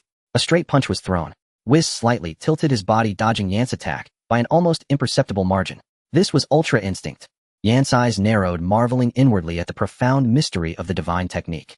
At the same time, he also sensed the solidity of the space within the realm of the gods of destruction. That punch he had just thrown would have been enough to instantly annihilate a star in the lower universe. Yet here it couldn't even produce the most basic sonic boom. Only the howl of the punch's wind swept across the lake, stirring up a few ripples. My turn. A clear shout rang out from behind Whis. Paisley also launched an attack, raising her leg for a kick, attempting a sneak attack on Whis from behind. However, Whis simply kept one hand behind his back, grabbed her, and then flung her away. He tossed Paisley towards Yans, who was gathering power for his next attack. Mr. Yans, your strength is passable, but your speed is too slow. You also overthink, which is useless. Don't you possess the power of space? Applying it in battle should yield remarkable results. And Miss Paisley, your problem is also significant. For a sneak attack, you must suppress your aura as much as possible. And never ever shout before your attack succeeds. Whis leisurely weaved through the assaults of Yans, and Paisley calmly pointing out their flaws. He swung his staff, and Yans felt an irresistible force strike him, sending him flying backward. Tumbling through the air several times, he barely managed to stabilize himself. Again, this time he remembered Whis' advice. The power of space and the power of time were activated simultaneously. Whis' movements suddenly froze. Yans instantly appeared before him, reaching out a hand to grab him. Haha, Mr. Whis, I've got you. Ho ho. Is that really so? A familiar voice came from behind. Jens looked again at the person he had grabbed. It was Paisley. Hey, what are you doing? Let go of me. Paisley, confused, pulled her arm free. Whis, now behind them, offered his guidance. The power of laws is certainly formidable, but your application of them is still far too crude. This is the disparity in realms. It might work against mortals, but if you face an opponent whose realm surpasses yours, you cannot unleash the true might of the laws. In the time that followed, Jans and Paisley coordinated, trying every method they could think of, but without exception, every single one was effortlessly neutralized by Whis. They couldn't even touch a corner of Whis' clothing. All right, I think we can stop here. After about 10 minutes, Whis called for a halt. Paisley plopped down onto the ground, panting heavily. Mister Whis, you just kept dodging the whole time. This isn't fun at all. Hee, is that so? It's just that you two are too slow. See, I even had time to give you an autograph. Really? When did that happen? Looking at the strange markings on their clothes, both were astonished. Whis discreetly put away the marker pen in his hand. Overall, both of your foundations are fairly solid. However, your shortcomings are also quite obvious. That is, you rely too much on sensing ki and transformations. Paisley retorted, but these are our skills, aren't they? That's true, Whis continued to explain. The ability to sense ki is indeed very useful in ordinary battles. But true gods possess no ki. Or rather, you are not yet capable of sensing divine ki. Jans asked Mr. Whis, how does one learn to sense divine ki? He knew that in the original story, Sun Wukong and Vegeta had only gained divine ki after training in the realm of the gods of destruction. This enabled them to master the higher-level Super Saiyan God and Super Saiyan Blue transformations. Let's not rush that. For now, let's talk about your other problem. Tell me, how long has it been since either of you trained your base forms? Well, Jans and Paisley were momentarily speechless. It seemed that ever since they mastered Super Saiyan full power, they rarely reverted to their base forms. Even their daily training mostly focused on the Super Saiyan state. It seems you already have your answer. Saiyans are truly a remarkable race, capable of unleashing power dozens of times greater than their base through transformation. But have you ever considered that the base form is the true foundation? If one is strong enough in their base, there's no need to rely on flashy transformations. Jans fell silent. Whis' viewpoint was similar to what the Elder Kai had said in the original story. He neither agreed nor disagreed with this point. Gods have their own perspectives. The Super Saiyan transformation is also a gift from the Saiyan bloodline. Anything that exists has a reason for its existence. In the eyes of gods, the Super Saiyan transformation might be considered a deviant path, but it is by no means a flashy, useless technique. In many instances, it is the key to turning the tide of battle for a Saiyan. However, Mr. Whis, I've long felt that my base combat power has hit a bottleneck. I ask for your guidance. Children make choices. Jans decided to pursue both paths. The stronger his base form, the stronger his Super Saiyan form. When he eventually cultivates divine ki and becomes a Super Saiyan God, the notion of a deviant path would naturally be irrelevant. Me too. Paisley chimed in. Her base power was far from reaching its peak, but she couldn't let Jans get too far ahead. Very good, Whis said approvingly. He looked up at the countless stars floating in the sky, then pointed his staff. A spectacular scene unfolded. Countless stars seemed to be influenced by some kind of gravitational force, their originally chaotic orbits suddenly becoming traceable and orderly. Soon they arranged themselves from top to bottom in neat formation. Aside from Lord Beerus' planet, the realm of the gods of destruction contains a total of 1081 divine stars. Now I have assembled these stars into the 999 level divine ascent stairway. Your next training will be to continuously attempt to climb these steps. Once you have traversed all 999 steps, you will reach the same realm as Lord Beerus. Divine Ascent Stairway. Jans silently repeated the name in his mind. As the name implied, it was likely a special place designed to nurture true gods. Mr. Whis, may I ask how long it took Lord Beerus to ascend all the steps? Upon hearing this, Whis slowly raised one finger. 1,000 years. Jans was already thinking on a grand scale. The eons a god of destruction existed were immeasurably long, measured at least in billions. For Beerus, the strongest god of destruction in the original story, achieving godhood in 1,000 years seemed reasonable. Wrong. It was 100,000 years. Whis said leisurely. What?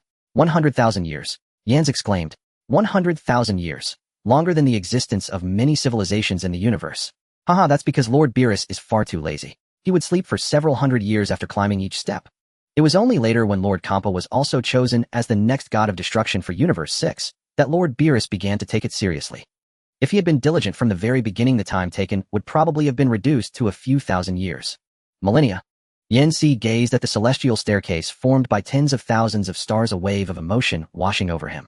For the god of destruction who had lived for an unfathomable span of time, a few thousand years might be no more than a long slumber. Yet for Yanxi, who had lived 2 lives, and was now merely a teenager, millennia stretched into an almost inconceivable eternity. Whis, sensing Yanxi's thoughts, added, but everyone's journey is different.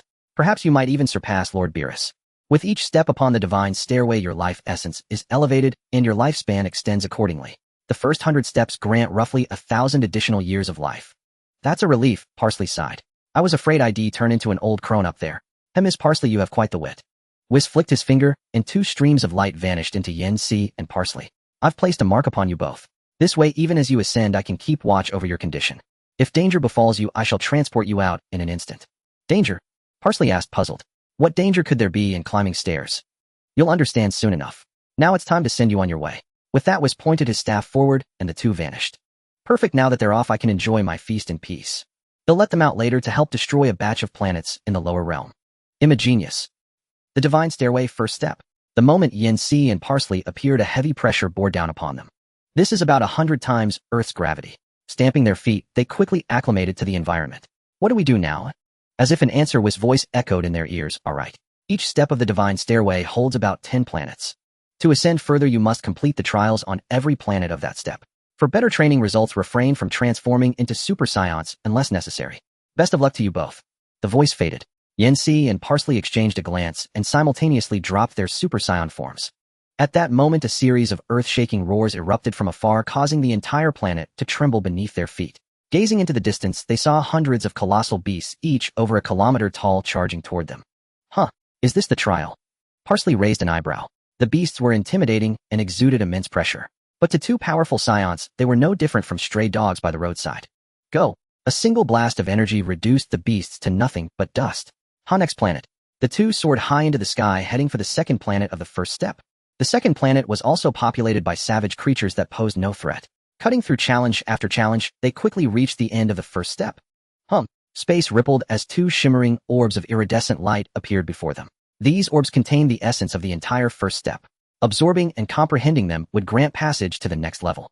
Fortunately, this was not difficult for Yen-Si and Parsley. Half an hour later, Yen-Si had completed his comprehension and smoothly advanced to the second step. Another half hour later, Parsley followed closely behind. The initial levels of the divine stairway were not overly taxing. Yen-Si and his companion could overcome them with time. A month later, at the 50th step, Parsley looked somewhat weary. Yen-Si, don't wait for me. Go ahead. I need to rest. All right, but don't push yourself. If it gets too hard, call for Mr. Whis. Yen-Si cautioned. He could see that Parsley was beginning to struggle. Forcing the pace would only be counterproductive. Leaving behind some senzu beans and fruit from the sacred tree, Yen-Si absorbed the essence orb before him and entered the next step. The 51st step. As soon as Yen-Si set foot there, an invisible pressure enveloped his entire being. Is this mental pressure? Unlike the gravity of before, this pressure assailed his mind directly. Yen-Si quickly sat cross-legged as countless distractions flooded his thoughts. Reflections on the past, uncertainties about the future. Even unfulfilled wishes from his previous life surfaced from the depths of his heart. These distractions coiled like venomous serpents seeking to disrupt his inner peace. Calm your heart. Yen-Si took a deep breath, and the miracle Dragon Balls within him began to emit a faint glow. Before long, he broke free from the mental turmoil. So this is it. The divine stairway tempers not only the body, but also the spirit. Without pausing, Yen-Si flew toward the second planet. Another 3 months passed. On this day, Yen-Si finally reached the 101st step. Unlike the previous 100, this step combined both gravity and mental interference. And formidable adversaries reappeared. These foes were pitch black, devoid of consciousness, their features indiscernible. Yet they could replicate all of Yen-Si's abilities, even crudely mimicking his law-based powers. It was like fighting oneself. Only by breaking through in battle could he defeat them. Not good. The mental assault of the divine stairway sent a sharp pain through Yen-Si's mind, causing him to falter. Just as his opponent was about to land a critical blow, a flash of light enveloped him, and he vanished. He reappeared on the shores of the god of destruction's realm. Oh, Yen-Si, you're out too. By the lake, Parsley and Whis were sitting together enjoying a hot pot. Yen-Si quickly grasped the situation and looked at Whis. Mr. Whis, did you bring me out? Whis, while swishing a slice of beef in the pot, replied, yes. You were nearing your limit. Training requires balance. Take a break like Miss Parsley did. She came out a month ago. Inhaling the aroma, Yen-Si's stomach growled. He sat down and joined the meal. As they ate and chatted, Yen-Si learned that Parsley had stopped at the 69th step. Each step of the divine stairway grew more arduous. For her to surpass the 100th step would likely take a considerable amount of time. By the way, Mr. Yen-Si, you've made a breakthrough, haven't you? Whis asked. He was aware of everything that transpired on the divine stairway. Yen-Si's recent breakthrough had not escaped his notice. That's right. Yen-Si swallowed the meat in his mouth and flashed a proud smile. He stood up and took a few steps back. Boom. A golden radiance burst forth. Yen-Si first transformed into a super scion. But his transformation was not yet complete. With a low shout, his form shifted once more. His golden hair seemed to lengthen and stand more upright. His golden aura raged violently, its shape transforming from a calm wave into an explosive, jet-like torrent. Crackle! Dense lightning arced around Yen's body, and his expression turned cold and fierce. After years of accumulation, Super Saiyan 2 was achieved as naturally as water flowing into a channel. The gale howled. The grass rustled loudly and ripples spread across the lake's surface. Weiss used a barrier to protect the dining table, preventing the hot pot from toppling over. Polly's chopsticks fell to the ground, her mouth forming an O shape. Thighs is a Super Saiyan. She gazed at Yan's with fervent eyes. The figure before her now exuded an astonishing pressure, his aura infinitely more formidable than before. Overwhelmingly imposing. Utterly cool. That's right. Yan's retracted his aura, reverting to his normal state. To be precise, this is a Super Saiyan who has surpassed the ordinary Super Saiyan. It can be called Super Saiyan 2. He had mastered this form back on the 91st step of the divine ascension path. After a period of adaptation, he had even innovated new variations of Super Saiyan 2. The extraordinary regenerative power of the life and death laws perfectly offset the energy waste of this form. Super Saiyan 2 full power. A state that theoretically shouldn't exist, yet Yan's had miraculously achieved it. However, unlike before, Yan's did not maintain the Super Saiyan state in daily life. As Weiss had said, training in the base form was equally crucial. In just 4 months of cultivation, he had made rapid progress. His base combat power had already surpassed 500 million. With the 100-fold multiplier of Super Saiyan 2, that reached 50 billion. Yan's could now confidently assert that beneath the god of destruction Beerus, he was the strongest being in the 7th universe. Even if Majin Buu, who had ravaged the universe 5 million years ago, were to re-emerge, he could swat him around like a ball. As for Moro the Planet Eater, who had posed a great threat to the universe 10 million years ago, well, in his prime, Yan's would be no match. But now Moro was nothing more than a withered old goat in a prison, stripped of all his magic. Super Saiyan 2 is it? A truly remarkable transformation. It seems Mr. Yan's has found his own path. Weiss appraised Yan's tone, filled with admiration. Then he shifted the conversation. While you two are resting, if there's nothing else, why not take a trip through the universe to clear your minds? And by the way, help clean up a few planets on the side. With that, Weiss looked at the two expectantly. Yan's. What would had to come had come. While Yan's and Pasley were diligently training in the realm of the gods of destruction. In another corner of the universe, someone else was also striving tirelessly. The Western North Galaxy. A few years ago, this was the domain of the galactic tyrant Cooler. But since Cooler's death, Frieza had been expanding his territory here. Planet Sera was a world with an exceptionally high level of technology. The Serans who lived on it were all born scientists. Vegeta, are we really going to do this? Nonsense. If you still want to serve that bastard Frieza, I'll kill you myself. At the spacecraft launch base of Planet Sera, two figures stood before a large gray spaceship. They were Vegeta and Raditz. Earlier, they had left planet Sursao. Their encounter with Yan's and the others had opened Vegeta's eyes to certain truths. A seed of rebellion had quietly sprouted within him. Returning to the capital planet of the Frieza Empire, they submitted their battle report. Frieza was displeased and ordered them to conquer other planets. Planet Sera was one of them. Frieza, one day I'll kill you with my own hands. Vegeta steeled his resolve, entered the spaceship, and sealed the hatch. Vegeta, wait for me. Raditz, seeing this, hesitated no longer and scrambled inside just before the hatch closed completely. The spaceship ignited and soon departed from Planet Sera. Vegeta walked to another console and pressed a button, setting the ship's gravity to 10 times Earth's norm. Ouch! Raditz stumbled and fell to the floor. Useless. This is just the gravity of old planet Vegeta. I can't believe you can't even handle this after all these years. They'll give you half a day to adapt. After that, he'll increase the gravity by another 10 times. Vegeta cursed, then began his own training. Speaking of this gravity training room, it was a gift from Yan's, capable of reaching up to 250 times gravity. It was that hoi poi capsule. Vegeta was a genius and quickly realized the benefits of gravity training. Upon arriving at Planet Sera, he threatened the local scientists into merging the gravity room with a large spaceship. He also had them remove the listening devices from their scouter and upgrade them to increase the detection threshold. As for the two old spherical spaceships, he simply discarded them. Everything went smoothly. This was thanks to Frieza for assigning them a planet with such advanced technology. Yan's. Don't get too cocky. Only I, the true prince, can become the strongest Saiyan. Just you wait. I'm going to break through the limits of the Saiyans and become the legendary Super Saiyan. Across the vast cosmos, a large gray spaceship was traveling at superluminal speed. Huff! Vegeta stepped out of the gravity room and entered the rest area. He was drenched in sweat, but a gleam of excitement shone in his eyes. 6 months. Ever since leaving Planet Sera, he had spent over 15 hours a day in the gravity room. Now he could easily move and train under 100 times gravity. Vegeta, your progress is incredible. I've only just barely adapted to 45 times gravity. Raditz sat on the sofa staring at the data on his scouter, unable to hide his amazement. Vegeta glanced at him and snorted, it's because you're too useless. After all this time, you've only reached a power level of 3000. With that, he headed to the bathroom for a cold shower. Raditz remained seated, looking aggrieved. He had been working hard, hadn't he? A power level of 3.0 was already stronger than Frieza's right-hand men Dodoria and Zarbon. In the past, this was a strength he wouldn't have dared to dream of. But compared to Vegeta, he could indeed be called useless. A power level of 4.000. That was Vegeta's current strength. Unlike Son Goku's suicidal training methods in the original timeline, Vegeta took a steady step-by-step approach, honing himself at each gravity level. Consequently, his power growth exceeded that of the original Goku. Vegeta, there's a life-bearing planet ahead. Should we land and resupply? After Vegeta finished his shower, Raditz pointed to a blip on the ship's radar. Vegeta donned a clean battle suit and lounged on the bedland. Over the past 6 months, the Frieza force had been active in the Western North Galaxy. To avoid encounters with them, Vegeta and Raditz spent most of their time traveling through space.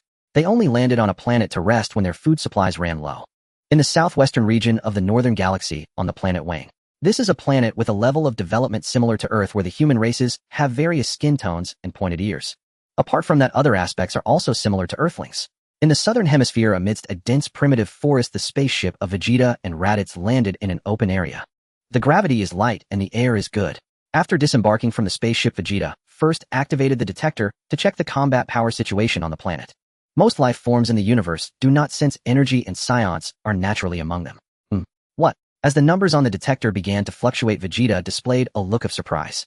Hearing the commotion, Raditz felt something was amiss and asked, "What's wrong, Vegeta?" "There's an energy on this planet exceeding 3.000. How is that possible? Could it be that the detector is broken?" Raditz donned his own detector to check, and soon his voice turned to one of terror. "It's real. Vegeta, we should leave here quickly." What's there to panic about? It's just a combat power of 3.000. They are no match for me." In contrast to Raditz's cowardly demeanor, Vegeta appeared somewhat eager. Ever since he became stronger, he had never experienced a real battle. At this moment, the Psion's combative genes were exhilarated. Boom! A white aura ignited around him as Vegeta transformed into a streak of light rushing towards the sky. Raditz pondered for a moment, but ultimately followed suit. In a city on the planet Wayne, a blonde beauty was aimlessly wandering the streets. How many years has it been since I came out? I'm starting to feel a bit bored in the universe. Maybe after exploring this planet, I can head back home. This woman is Tai Si. Since leaving Earth a few years ago, she had been traveling through the universe seeking inspiration for the novel she was writing. Now that she had gathered enough inspiration, it was time to return to Earth and publish her novel. "Oh no!" Suddenly Tai Si exclaimed and fell to the ground. She patted her bottom and stood up, clasping her hands towards the person in front of her. "Sir, I am so sorry. I didn't see you just now." "Oh, it's all right." The person had white hair and a handsome demeanor, appearing to be a refined young nobleman. His voice was gentle, carrying an indescribable charm. He turned around, and upon seeing Tai Si's beauty, revealed a satisfied smile. "Miss, this planet is truly honored to have someone as beautiful as you." Tai Si was somewhat baffled by this sudden compliment. She chuckled awkwardly and waved her hand, saying, "You must be mistaken. I am not from this planet." "No wonder it turns out you are also an interstellar traveler. Coincidentally, I have just arrived on this planet too, and now it's dusk. May I have the honor of dining with you?" The white-haired man seemed to be making an inquiry, yet there was an undertone of unpleasant dominance in his attitude. Tai Si, usually careless, was quite alert in such situations. She sensed something was off. Moreover, she had been paying attention to the road just before leaving. But this white-haired man appeared as if out of nowhere, causing her to bump into him unexpectedly. Meanwhile, in the sky, Vegeta and Raditz had arrived here. According to the detector's readings, they locked onto the white-haired man. "That is Yager." Vegeta uttered a name. Raditz, puzzled, asked, "Yager? Who is that?" "He is a member of the Death Strike team affiliated with the Kurd Legion." "The Kurd Legion?" Raditz was alarmed. Although he had not heard of the Death Strike team, the name of the Kurd Legion was well known. It is a super legion, far surpassing the Frieza force and the ancient Gula Legion. Across the entire Northern Galaxy, it is truly the foremost power. Its ruler is Kurd, the father of Frieza and Gula. Vegeta ignored Raditz and reactivated the detector, carefully scanning the whole planet. After realizing that only Yager had a combat power of 3.000, he finally felt at ease. The Death Strike team shares the same nature as the Jinyu Force and the Gula Mecha Corps. They are the elite combat forces within the Legion. There are 4 members in total, each possessing combat power of 3.000. Legend has it that the captain of the Death Strike team has a combat power exceeding 4.000. If the 4 were to gather, Vegeta would not hesitate and would undoubtedly turn around to flee. P.S. Referencing Vegeta's reaction upon hearing of the Jinyu Force's impending arrival on Namek, the author believes this description should not be considered over the top. But at this moment, since there was only Yager, Vegeta looked quickly. Just as Vegeta was deep in thought, Raditz suddenly spoke up. Before Vegeta could scold him, he continued, "Look at that blonde woman. Isn't she the one who was with Yans and the Galactic Patrol before?" "My." Vegeta looked down and indeed saw her. Below the white-haired man, Yager noticed that Tai Si had not spoken for a while, and his playful nature intensified. As a member of the Death Strike team, his status was noble, and coupled with his handsome looks, he was quite the flirt. Recently, he was dispatched by Lord Kurd to expand their influence in the western northern galaxy. Unexpectedly, he encountered a pleasant surprise. Actually I have something to attend to, so let's skip dinner. Tai Si smiled awkwardly and tried to sidestep. However, a hand blocked her path. Miss, if you say that, it would make me very sad. Yager's hand moved, seemingly wanting to caress Tai Si's cheek. A thorny rose can also be quite interesting. Get away. Suddenly a cold voice came from above. Yager frowned, and his figure vanished in an instant. Following that, a fierce gust of wind howled through. Boom. The ground where he had been standing erupted, creating a pit several meters deep. Rubble flew and dust soared. Cough, cough, cough. Tai Si staggered back a few steps, choking and coughing. Some indigenous people of the planet also noticed the commotion and gathered around. Who are you? Yager slowly descended, his gaze icy as he looked at the person emerging from the pit. How dare they ruin his enjoyment? They were indeed audacious. You, such a small character, are not worthy of knowing my name. Vegeta stood before Yager. Due to the height difference, he was looking up at him.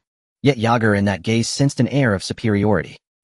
You are that arrogant kid from the planet Silsa. Tai Si looked at the person blocking her way in surprise. Vegeta had grown a bit taller since their last encounter, but his hairstyle, clothing, voice, and tone of speech had not changed much. Since Tai Si was a novelist, her memory was undoubtedly good. She quickly recalled their previous encounter, during which Vegeta had chased her and Gak. You idiot woman. Why aren't you running away? Vegeta, hearing Tai's call, suppressed the urge to blast her to pieces and shouted sideways. It wasn't out of a sudden conscience that he saved Tai. Rather, it was because Tai was a friend of Yan's, and Yan's had granted him the training tool of the gravity chamber. So saving her would leave them square. Hey. Who are you calling an idiot? In my opinion, that explosion hairstyle of yours looks pretty foolish. Tai was truly bold. In such a tense atmosphere, she actually placed her hands on her hips, wanting to discuss who was the bigger fool with Vegeta. A hero saving a beauty. What a cliché plot. Yorg sneered coldly, his heart already filled with uncontrollable rage. It was bad enough that his enjoyment was ruined, but these two even had the leisure to chat. They simply did not take him seriously. Unforgivable. He roared, charging forward, while conjuring a blade of energy in his hand, aiming to slay Vegeta. Damn it. Vegeta cursed upon seeing this. He quickly blocked the attack, neutralizing Yorg's assault. Then with a surge of energy, he blew Yorg away, who vanished into the distant horizon. You idiot woman, if you don't want to die, get off this planet quickly. Vegeta scolded, then chased after Yorg. To be honest, he was feeling quite stifled. He never expected that the formidable prince of the Scions would one day change the battlefield for a woman as insignificant as an ant. Such a humiliating disgrace would only happen once in his life. Yes, it would definitely be the last time. What? Where are you going? To fight? Don't leave me behind. Tai exclaimed, watching Vegeta depart, jumping up and down in place. She realized that he seemed to be protecting her. As for the reason, she couldn't be bothered to think about it. Alright, a fight. I can add battle elements to my novel. Suddenly a brilliant idea flashed through Tai's mind. Sci-fi hardcore battles, interstellar conflicts. Such a novel would definitely sell well. With that thought, she no longer lingered, and pulled out a universal capsule from her pocket, tossing it on the ground. Boom. A floating motorcycle appeared, and Tai hopped on, speeding away. Wait for me. I want to see how you fight. On the other side of the Wayne planet, there was a desolate wasteland rarely trodden by humans. Bang, bang, bang. The air continually erupted with explosions. Invisible shockwaves spread out, making the already barren land even more desolate. Weak trash, how dare you meddle in Yorg's affairs with such little power? Yorg flew in midair, every move landing on Vegeta, sending him constantly retreating.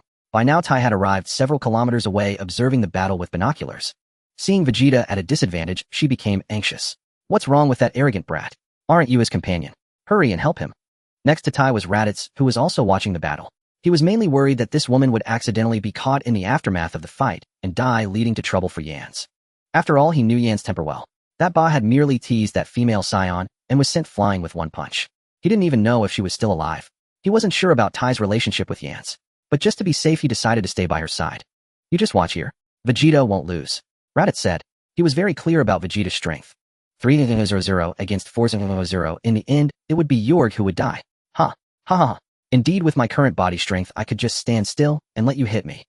A wild laugh rang out from above. In the face of Yorg's attacks, Vegeta, who had been at a disadvantage, suddenly moved. He dodged Yorg's attacks with a few swift movements, found an opening, and slammed his right fist imbued with violent energy towards Yorg's face. What a... Yorg's heart trembled. There was no time to think or dodge. He could only throw an elbow strike at Vegeta's temple. If he didn't want serious injury, he could only retract his fist. TCH. Vegeta frowned, stopping his punch, while bending down to avoid the vital points. Then he lunged forward, delivering a knee strike that slammed into Yorg's abdomen. Pua. Yorg's back arched high, and he spat out a mouthful of blood. Vegeta dodged above Yorg, lifted his leg, and dropped down, kicking Yorg into the ground, creating a massive crater. As he landed, Vegeta looked at Yorg, who was struggling to crawl out of the pit, a smirk on his lips. Yorg of the Death Squad, it seems you are nothing but a name. You? Were you hiding your strength just now? You are definitely not a nobody. Who exactly are you? Yorg clutched his abdomen, his expression still painful. The battle suit Vegeta was wearing was not the standard issue of Frieza's army, but rather modified by the Saran people years ago. Furthermore, there were countless human races in the universe that looked similar. Vegeta tucked his tail back into his pants. Yorg couldn't determine his identity. I'm not interested in telling you. Take out your scouter and have a good look, see what my battle power is. Vegeta said, then began to unleash his energy. Feeling the overwhelming aura, Yorg uneasily took out an energy scouter from his body. He usually thought wearing it would lower his attractiveness, so he kept it on him, only checking it when necessary. During the earlier battle, the screen of the scouter had been slightly damaged, but it was still usable. Beep, beep, beep. The numbers began to jump wildly, quickly exceeding 30000, 32000, 35000, 39000, 44000. This is impossible. The scouter must be broken. Yorg shouted in disbelief. His originally handsome and noble face was now covered in wounds filled with terror. He rapidly retreated, charging energy, and after creating a distance of several kilometers, he pushed both hands forward violently. A red energy wave over 10 meters in diameter roared towards Vegeta like a blood dragon, determined to swallow him whole. Die for me. The one who will die is you. Vegeta charged forward, his hands clawed together, purple energy blossoming in his palms. Gallic Gun. This was his ultimate move. The Gallic Gun would elevate his energy to a new level. The clash of the purpler energy waves was earth-shattering. The Gallic Gun was obstructed, pausing for merely a second before continuing to push forward. No, impossible. How could this be? Yorg was engulfed in the purple energy wave, watching his body gradually disintegrate. Accompanied by a final unwilling roar, Yorg met his death. He actually won. Raditz clenched his fist in excitement as the energy signal representing Yog on the scouter completely vanished. If only he could reach such heights sooner. Beside him, Tite's eyes were wide open and her binoculars had long since fallen to the ground. That guy. He's this strong. Though she understood nothing of battle power, the earth-shattering beam clash she had just witnessed left her utterly awestruck. Just then Vegeta flew over to them. He cast a glance at Tights and said coldly, "Why haven't you left yet, you idiot woman?" "Oh, what's the rush?" Tights leaned in closer. "What was that special move you used just now? The one where you fired a purple beam from your hand, oi?" "Oomph." Vegeta snorted coldly, ignoring this thick-skinned woman. He had already saved her once. If this foolish woman refused to listen and something happened later, that would be her own fate to bear. Raditz, let's move. Restock the supplies and leave this planet immediately. The news of Yog's death must have already reached the other members of the Death Strike force. When their captain and the other two show up, even I might not be able to handle them. All right. Realizing the gravity of the situation, Raditz quickly followed. Seeing that Vegeta wouldn't respond, Tights hurriedly said, "You're going to restock supplies, right? I've been on this planet for almost a month. I know exactly where the best food is." Delicious food. Hearing this, Vegeta, who was already flying away, suddenly stopped. He turned back and fixed his gaze on Tights. "You idiot woman, is that true?" "Of course it's true." Seeing a chance, Tights hopped onto her hoverbike and chased after him. "And stop calling me idiot woman. My name is Tights." Nobody cares." Vegeta continued flying forward, but he had clearly slowed down. "Don't be so cold. I remember your name is Vegeta, and he is." "Ahem, Raditz." Right, Raditz." Tights scratched her head sheepishly, then turned to Vegeta again. "You're like Yan's big brother, aren't you?" "Yan's." Vegeta looked squarely at Tights for the second time. "Where's that guy now?" "Well, I don't know the specifics, but Bulma mentioned he went somewhere to train with Paisley." "Are all you Scions training maniacs? You're already this strong, yet you still want to get even stronger." Vegeta didn't answer. His mind was completely occupied with thoughts of Yan's. "That guy. He's training relentlessly too. Just you wait, next time we meet, it'll make you experience the terror of being dominated by your big brother." Over the next few hours, Tights led the two Scions through several cities, stocking up on a vast array of delicious food. To make it easier to preserve the food, Tights gave them a few hoi poi capsules. During this time, Vegeta asked Tights about other matters concerning Yan's. Unfortunately, Tights' knowledge about Yan's mostly came from what her sister Bulma had told her. The actual time the two had spent together probably didn't even total 2 full days. Thus, Vegeta only got some utterly useless information. Meanwhile, Tights kept asking Vegeta about cosmic wonders, especially those concerning the Frieza Empire. This was precious material for her novels. Vegeta completely ignored her, but thankfully Raditz was there to answer her questions. By then, night had fallen on planet Veen. The three arrived at the spaceship's parking spot. "So this is your ship, eh?" Tights stepped forward to inspect it, tapping and touching it. Vegeta said coldly, "Hey woman, it's time for you to leave." "You're right." Tights tossed out a capsule, and her spaceship appeared. Raditz looked on with curiosity. "Which planet are you from?" Your technology is so amazing. Didn't I tell you? I'm from Earth. Earth? Raditz felt the name sounded vaguely familiar, but after thinking for a moment, he couldn't recall it, and promptly dismissed it. Tights ran into her ship, then quickly ran back out, stopping in front of Vegeta. What are you doing? With a sly grin, Tights stuck a pink bandage on Vegeta's face. There was a tiny wound there accidentally left from the earlier battle with Yag. Bye-bye. If you ever want to come to Earth to find me, please don't hurt the planet. With that, she ran back into her ship. You idiot woman. Furious Vegeta tore off the bandage immediately. Having such a thing stuck on his face by a woman was the greatest disgrace of his life. He raised his hand, aiming at the already ascending spaceship. Vegeta, don't be rash. She's Yan's friend. Startled, Raditz quickly grabbed Vegeta's hand. Get off. Vegeta threw Raditz aside and tossed the bandage away forcefully. He walked into the ship without looking back.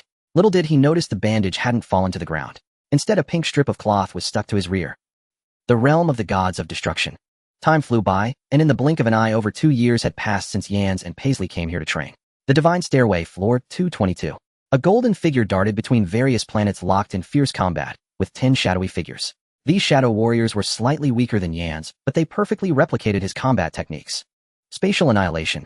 With a clench of his fists, space trembled. A shadow warrior was struck by the spatial force, and its body instantly shattered into countless specks of light. Seeing this, the remaining 9 shadow warriors charged at him simultaneously.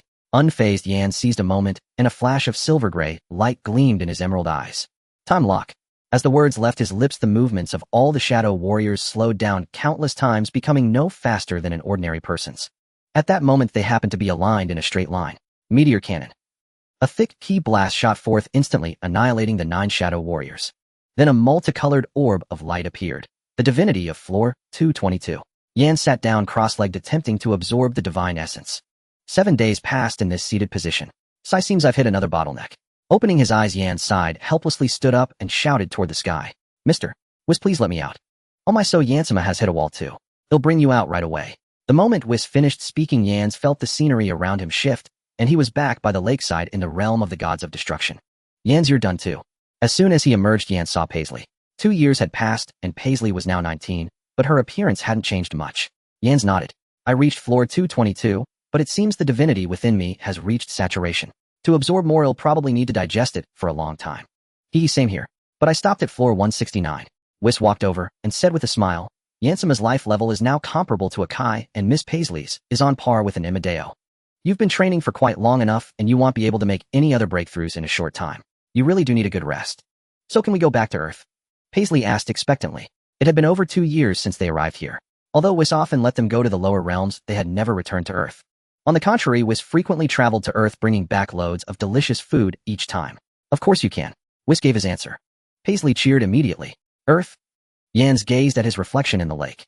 He was now 16, having grown from a boy into a young man. Standing at 1.8 meters tall, he had perfectly inherited King Vegeta's outstanding genes. Of course, the greatest changes were not just in his appearance. His base battle power had reached a staggering 150 million, and when he transformed into Super Saiyan 2, it was a full 150 billion. With such power in the Zera, no one could rival him except the unparalleled Vegeto. Not even the strongest Super Buu. By now the time on Earth should be the year 749 of the age. He wondered if the original story's events had already unfolded. Earth, Mount Pozu. The scenery here was picturesque, a secluded paradise far from the city. Good morning. A little boy with spiky hair greeted the monkeys on a nearby tree with a sunny smile. Stepping on a log, he arrived at a small hut at the mountaintop.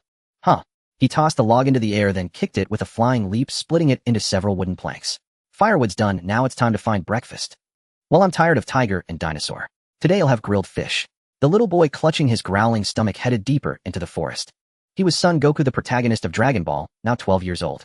As Goku patiently fished by the river, an off-road vehicle was driving along the rugged mountain path of Mount Pozu. Hey Bulma, are you sure that thing you're looking for is really in a place like this? A golden-haired girl was lying on the back seat of the off-road vehicle. She held a game console in her hands, but the constant bumps caused her to make multiple mistakes. Well, according to the radar, it's right around here. The driver was a girl with blue hair and a pink skirt. She drove with one hand while holding a radar with the other. On the passenger seat lay 2 gleaming orange orbs. These 2 beautiful young girls were none other than Bulma and Lunch. That wretched Yans and Parsley had been gone for over 2 years now, without a single word. Even Mr. Whis visited Earth every now and then. If not for him relaying that they were safe, Bulma would have suspected they'd trained themselves to death. It was summer break now, so Bulma decided to gather the Dragon Balls and ask Shenron to bring Yans and Parsley back. If that failed, she'd have herself sent to them. As for why she went to such trouble, Bulma couldn't quite explain. She just felt uneasy thinking about Yan's and Parsley being alone together for so long. Someone's ahead. Brake. Hit the brakes. Lunch had sat up at some point, and the moment she looked up she saw a little boy carrying a large fish on the mountain road ahead. Squeal. Bulma reacted and slammed on the brakes. But it was too late. With a bang the car hit him. The next second the boy was unharmed, but the car had flipped over. Whoa. Who are you and why did you crash into me? Are you trying to steal my fish?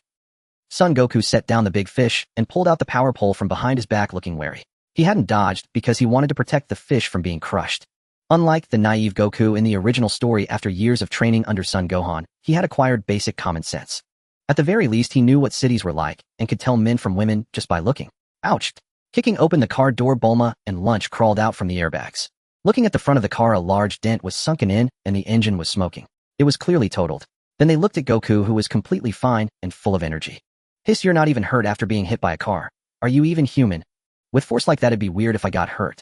I don't even feel pain when a dinosaur steps on me, let alone a car. The three chatted idly for a while and learned each other's names. Meanwhile Bulma explained her purpose. Looking at the 2 Dragon Balls in Bulma's hand, Goku exclaimed in surprise, I have one of those at home too. My grandpa left it to me. Really? Take me to see it. Then come with me. Goku nodded, dragged the big fish, and headed up the mountain. His grandfather had once told him to be polite to girls if he met them. At the mountaintop hut, Bulma saw the Dragon Ball, as she had hoped. Great. It's the 4-star ball. Hey Goku, can you give this to me? No way, no way. Hearing this, Goku immediately snatched the 4-star ball. This is a keepsake from my grandpa. Even if you're a girl, I won't give it. Oh, it's your grandpa's memento. Sorry. Grandpa passed away 6 months ago, and this ball is what he left behind. Goku gently stroked the 4-star ball, then seemed to recall something. Come to think of it, Brother Yan's borrowed this ball from Grandpa before, but he returned it later. Yan's. Both Bulma and Lunch heard the familiar name. Pulling out a photo from her pocket, Bulma asked, is this the person you're talking about? How you know Brother Yan's too? I see. Bulma also noticed the tail behind Goku. This somewhat naive little brat must be a scion, just like Yan's and the others. Goku, listen to me. Bulma sat Goku down and told him about Yan's and the Dragon Balls. After hearing this, Goku was enlightened. He asked curiously, Shenron can grant any wish. Can it revive Grandpa? Bulma said sympathetically, I'm sorry, but your grandpa probably died of old age, right? Shenron can only revive those who died accidentally. Is that so? Then forget it. Goku wasn't particularly sad. His grandpa had passed away peacefully from old age with no regrets. Hey Goku, since you know Yan's too, how about joining us to find the Dragon Balls? Then we'll ask Shenron to bring him back. But don't worry, the 4-star ball is yours. You just need to lend it to me in the end. Okay then. Goku hesitated for a moment, then agreed. I've gotten a lot stronger these past few years. I was just thinking about having another fight with Brother Yan's. You? I'd say forget it. Lunch rolled her eyes. What gave this little brat the courage to fight Yan's? Hey, don't underestimate me.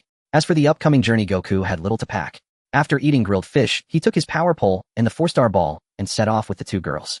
At that moment, no one noticed that 2 figures were watching everything from above Mount Pozu. I can't believe Bulma and the others have met Kakarot. Parsley floated leisurely holding 2 large chicken legs. Yan smiled without a word. After returning from the realm of the gods of destruction, they had learned from the briefs that Bulma and Lunch were out gathering Dragon Balls. Following the aura to Mount Pozu, they happened to witness Bulma's car hitting Goku. Perhaps this was the wonder of fate. This great adventure to find the Dragon Balls was destined to happen. What surprised Yan's was that despite having warned about the giant ape Son Gohan, had still died. But on second thought it made sense. An ordinary Earthling's lifespan was only 80 years. Son Gohan hadn't taken any elixir of immortality, yet he lived nearly a century, still a long life. Besides, after death Son Gohan worked for the old sage. With such a beautiful female boss, he probably didn't even want to be revived. Yan's, are you going to keep watching them? Yes, they'll follow from the sky until they find all the Dragon Balls. Too boring. You watch by yourself? Oh, I'm leaving. With that, Parsley teleported away and returned to West City. On the first night, Bulma and the others stayed inside a capsule house. Of course, Son Goku also had common sense about bathing and washed himself. When it was time to sleep, Bulma and Lunch shared a room, while Son Goku slept on the living room sofa. As for Yin Si, he sat cross-legged in midair, silently digesting the saturated divine essence within him. It seemed that the power of miracles had greatly accelerated the work that would normally take many years. At this rate, he estimated that in just a year or 2, he could once again attempt the divine ascension steps. At this moment, the 3 Law Dragon Balls representing creation, destruction, and order within his body remained dormant. In the 2 years since he had been in the realm of destruction, the law of destruction showed no sign of awakening. Perhaps only when Yin Si truly came into contact with the power of destruction could it awaken. A night passed, and the rising sun dawned. Son Goku woke up early to train and also hunted for breakfast. During that time, he found a lost sea turtle. Bulma glanced at the dragon radar and noticed that there was also a Dragon Ball mark in the Eastern Ocean. So they took the turtle back to the sea along the way. To repay their kindness, the turtle brought Master Roshi. Wow. Old man, can I take a look at that thing hanging around your neck? You mean this ball? It's quite beautiful. I lost it once a few years ago, but later found it near my house. Bulma took it and examined it carefully. It was indeed the 4-star ball. Can you give this to me? This? Master Roshi pondered inwardly, wondering if it was something very valuable. However, he then looked at Bulma's expectant expression. Since you saved the turtle, I should give you some reward. But this ball holds extraordinary significance for me. If you really want it, it's not impossible, as long as you let me see your slap. Before Master Roshi could finish, Blonde Lunch delivered a heavy slap. You lecherous old bastard. Since this Dragon Ball is in our hands, now it belongs to me. Who gave you the nerve to make demands? Ouch, ouch, ouch. Master Roshi saw stars from the slap and spun around several times before staggering to a stop. All right, I'll give it to you. He was utterly baffled. How could a pretty young lady be so rude in speech and also possess such immense strength? The esteemed turtle hermit had been spun like a top. Little did he know that Lunch had actually held back. Both Lunch and Bulma had long since eaten the fruit of the spirit tree. Their individual combat power had reached over 200 points, surpassing even Master Roshi. Haha, great. Lunch, Goku, let's go. Bulma carefully stored the Dragon Ball and prepared to leave. Goku. Master Roshi paused, and at that moment, he also noticed the power pole behind Son Goku. If he remembered correctly, that was given to his disciple Son Gohan decades ago. Kid, your name is Goku. Do you know someone named Son Gohan? That's my grandfather. What's wrong? So you're Gohan's grandson. Master Roshi recalled that Son Gohan had written to him telling him he had adopted a child with a tail. Haha, I am your grandfather's master. How has Gohan been lately? Grandpa passed away half a year ago. Is that so? What a pity. Master Roshi sighed. He was over 200 years older than Son Gohan, yet his disciple had departed before him. Goku, are you interested in training with me? Seeing Son Goku's robust and lively physique, Master Roshi, who had not taken on disciples for many years, once again felt a desire to nurture talent. Really? That's great. Since you're Grandpa's master, you must be very strong. But I have to help Bulma find the Dragon Balls now, so he'll come back later. No problem. In that case, let me give you a welcome gift. Come, Nimbus. Master Roshi waved his hand and summoned a golden cloud. This is the Nimbus. Only those with a pure heart can ride it. So amazing. Bulma and Blonde Lunch jumped on, but both fell off without exception. Damn it. How dare this piece of junk reject me? Lunch somehow pulled out a submachine gun and sprayed bullets at the Nimbus. Let me try. Son Goku leaped up and stood steadily. Haha, looks like I'm pure. He flew around on the Nimbus, thoroughly enjoying himself. After parting with Master Roshi, the trio resumed their journey to find the Dragon Balls.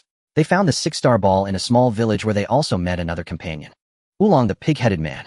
Then while crossing a desert, they encountered the bandit Yamcha. This time it was a bandit meeting a bandit. Blonde Lunch intended to teach Yamcha a lesson in manners. But unfortunately, at a critical moment, she sneezed and turned back into Blue Lunch. Fortunately, Son Goku was there to help. That night, Yamcha crept stealthily toward their house, intending to steal the Dragon Balls. However, he was discovered by Yanxi, who was hovering above. Before Yamcha could approach, Yanxi used spatial power to fling him far away. As a result, Yamcha remained on edge all night, thinking he had encountered a ghost. Later, the location of the 6th Dragon Ball was Mount Frypan. There they met Master Rose's second disciple, Ox King. After catching up, Son Goku took Ox King's daughter Chi-Chi to invite Master Roshi to extinguish the fire. During this time, the two naive youngsters vaguely promised themselves to each other. Master Roshi arrived and fired a Kamehameha, leveling the entire mountain. Son Goku was amazed. Old man, you're incredible. My Kamehameha isn't that powerful. He then demonstrated his own on the spot. Admittedly, this Son Goku was far stronger than his original counterpart, with a combat power of around 80 points. While his Kamehameha couldn't destroy a whole mountain, it could easily flatten a small hill. This made Master Roshi even more convinced that taking him as a disciple was the right decision. After leaving Mount Frypan, the subsequent events largely followed the original story except for the addition of Lunch. Pilaf's castle was like the easiest level of a game for them. They easily obtained the last Dragon Ball. Come forth, Shenron. Grant my wish. Bulma placed the 7 Dragon Balls on the ground and shouted excitedly. Soon she would see Yanxi again. Oh, you who have gathered the 7 Dragon Balls, speak your wish. Whatever it may be, I can grant one. Shenron appeared, his majestic voice resounding through heaven and earth. Well, please give me. Oolong grinned slyly, about to make his wish, when he suddenly felt a chill at the back of his head. You stupid pig. Say one wrong word, and it'll blow your head off.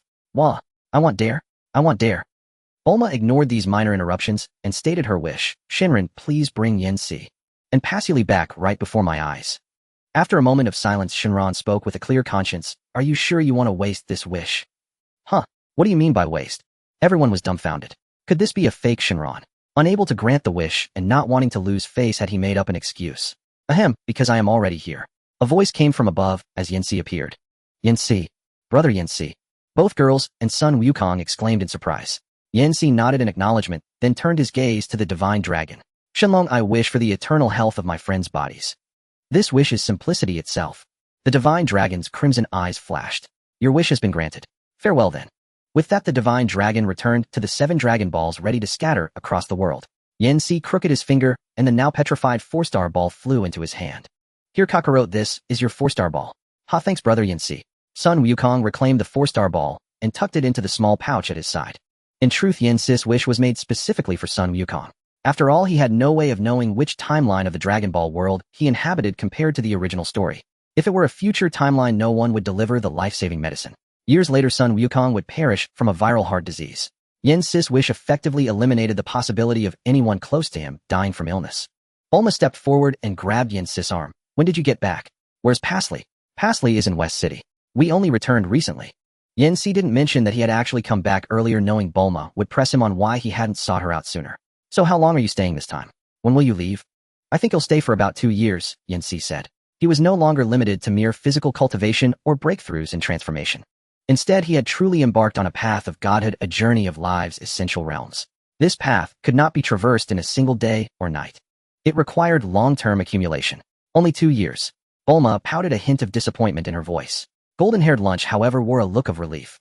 Great, just 2 years of hardship, and I'll be back on my feet. Yanxi saw through her thoughts at a glance, a smile curling at the corner of his mouth as he reached out and patted her head. Don't worry, I've already planned out your tasks for these 2 years. Lunch. Brother Yanxi. Sun Wukong tugged at Yanxi's sleeve, his eyes brimming with anticipation. I've gotten a lot stronger now. How about we spar again? Well, Yanxi hesitated. His previous sparring session with Sun Wukong had been a spuro-themit whim. Now such trivial skirmishes no longer piqued his interest. Alright, in 8 months the World Martial Arts Tournament will be held. If you win the championship, I'll agree to spar with you. Wow, really? That's awesome. Sun Wukong jumped for joy. The World Martial Arts Tournament. It sounded like a place full of powerful fighters. There he could battle other strong opponents, and then spar with brother Yanxi. It was killing 2 birds with 1 stone. Just so you know, Lunch will also be participating in the tournament. Huh, when did I? Before Lunch could finish, Sun Wukong said nonchalantly, haha, defeating Lunch will be a piece of cake for me. What? Lunch was instantly indignant. You little brat. I haven't even shown my full strength these past few days. Fine. He'll join that damn tournament too. Yanxi, it's 8 months away, right? Train me hard. I'm going to crush everyone and take the championship. Sun Wukong looked at Lunch with envy. Lucky you getting trained by brother Yanxi. Then I can't lose either. He'll go train with Grandpa Mutant Rashi. With that, he called out to the sky, and the flying nimbus soared over. Wait, Goku. Yamcha suddenly spoke up. Sun Wukong looked at him curiously. What's wrong? After fighting side by side a few times, the two had become friends. Could I also go and learn from Master Rashi? Yamcha had long understood the principle that there was always someone stronger, and he wanted to become more powerful. Most importantly, perhaps Master Rashi could help him overcome his fear of women. I don't know, but you can come with me to ask Grandpa. Ha, thanks. With farewells exchanged, the group parted ways. As for Oolong the Pigman, he also followed Sun Wukong and the others to Master Rose's place. After all, he had nowhere else to go. On an island in the eastern part of Earth, just over half an hour's flight from East City, stood a luxurious villa with a large training room built beside it. This island was originally the residence of Dr. Daimao. Dr. Daimao was a legendary scientist on Earth who devoted his entire life to the study of time. Ultimately, he succeeded in developing a time-stopping device. It could freeze time within a specific area for up to 50 seconds, an absolutely incredible invention. Later, Bulma's invention of the time machine was inspired by Dr. Daimao's work. Dr. Daimao was also a close friend of the Brief's family. Before his death, he bequeathed the ownership of the island to them. Yanxi and Pasley now lived here. After all, they had grown up and couldn't very well keep mooching off Capsule Corporation. Everyone, dinner is ready. A gentle voice came from the kitchen as blue-haired Lunch emerged with the last 2 dishes. She had been forcefully brought along by Pasley. Because blue-haired Lunch's cooking was simply divine. At the same time, Bulma had also moved in. Her reasoning was that school was just for fun anyway. Once she had experienced enough, she'd drop out early to enjoy life. 1 man and 3 women gathered around the table, savoring the delicious food and watching TV. Life was indeed comfortable. 8 months passed in the blink of an eye. Morning sunlight streamed through the window into the room. Yanxi, pull the curtains, will you? Pasley furrowed her brow, then turned over to continue sleeping. We have to head to the World Martial Arts Tournament venue later. Don't oversleep. Yanxi drew the curtains with a gesture and patted Polly's smooth back, intending to lie down for a bit longer. Yes, over a decade had passed, and the 2 little ones who had once been together had long since grown up. Just last night, they had finally broken through that last delicate barrier. By the way, Yanxi, don't you think Bulma likes you too? Lying in Yanxi's arms, Pasley asked out of the blue. Cough, I don't think so. To be honest, Yin Si wasn't dense, he could sense it to some extent. But given the current situation, having just been with one, wouldn't it be inappropriate to immediately discuss the next? Polly's tail brushed back and forth against Yin Si as she said seriously, I think that's the case. Why don't you seize the chance to win her over? Her family is the richest in the world. That way I can use her money to buy food without feeling guilty. So it's still all about the food. We'll talk about it later. By the way, how's the absorption of the divine essence in your body going? Yin Si quickly changed the subject. At this, Pasley became interested. Just last night, I felt the divine essence digesting faster. Was that because of you? Huh. Yin Si was taken aback, then understood it might be due to my miracle power. The dragon god Zalama had once told him that miracle power was profound and mysterious. Yin Si had long discovered that miracle power could accelerate the digestion and absorption of divine essence. At his current pace, it would take him at most a few decades to traverse the path that had taken Beerus 100,000 years. That's amazing. Pasley giggled, no longer sleepy. Come on, help me get stronger.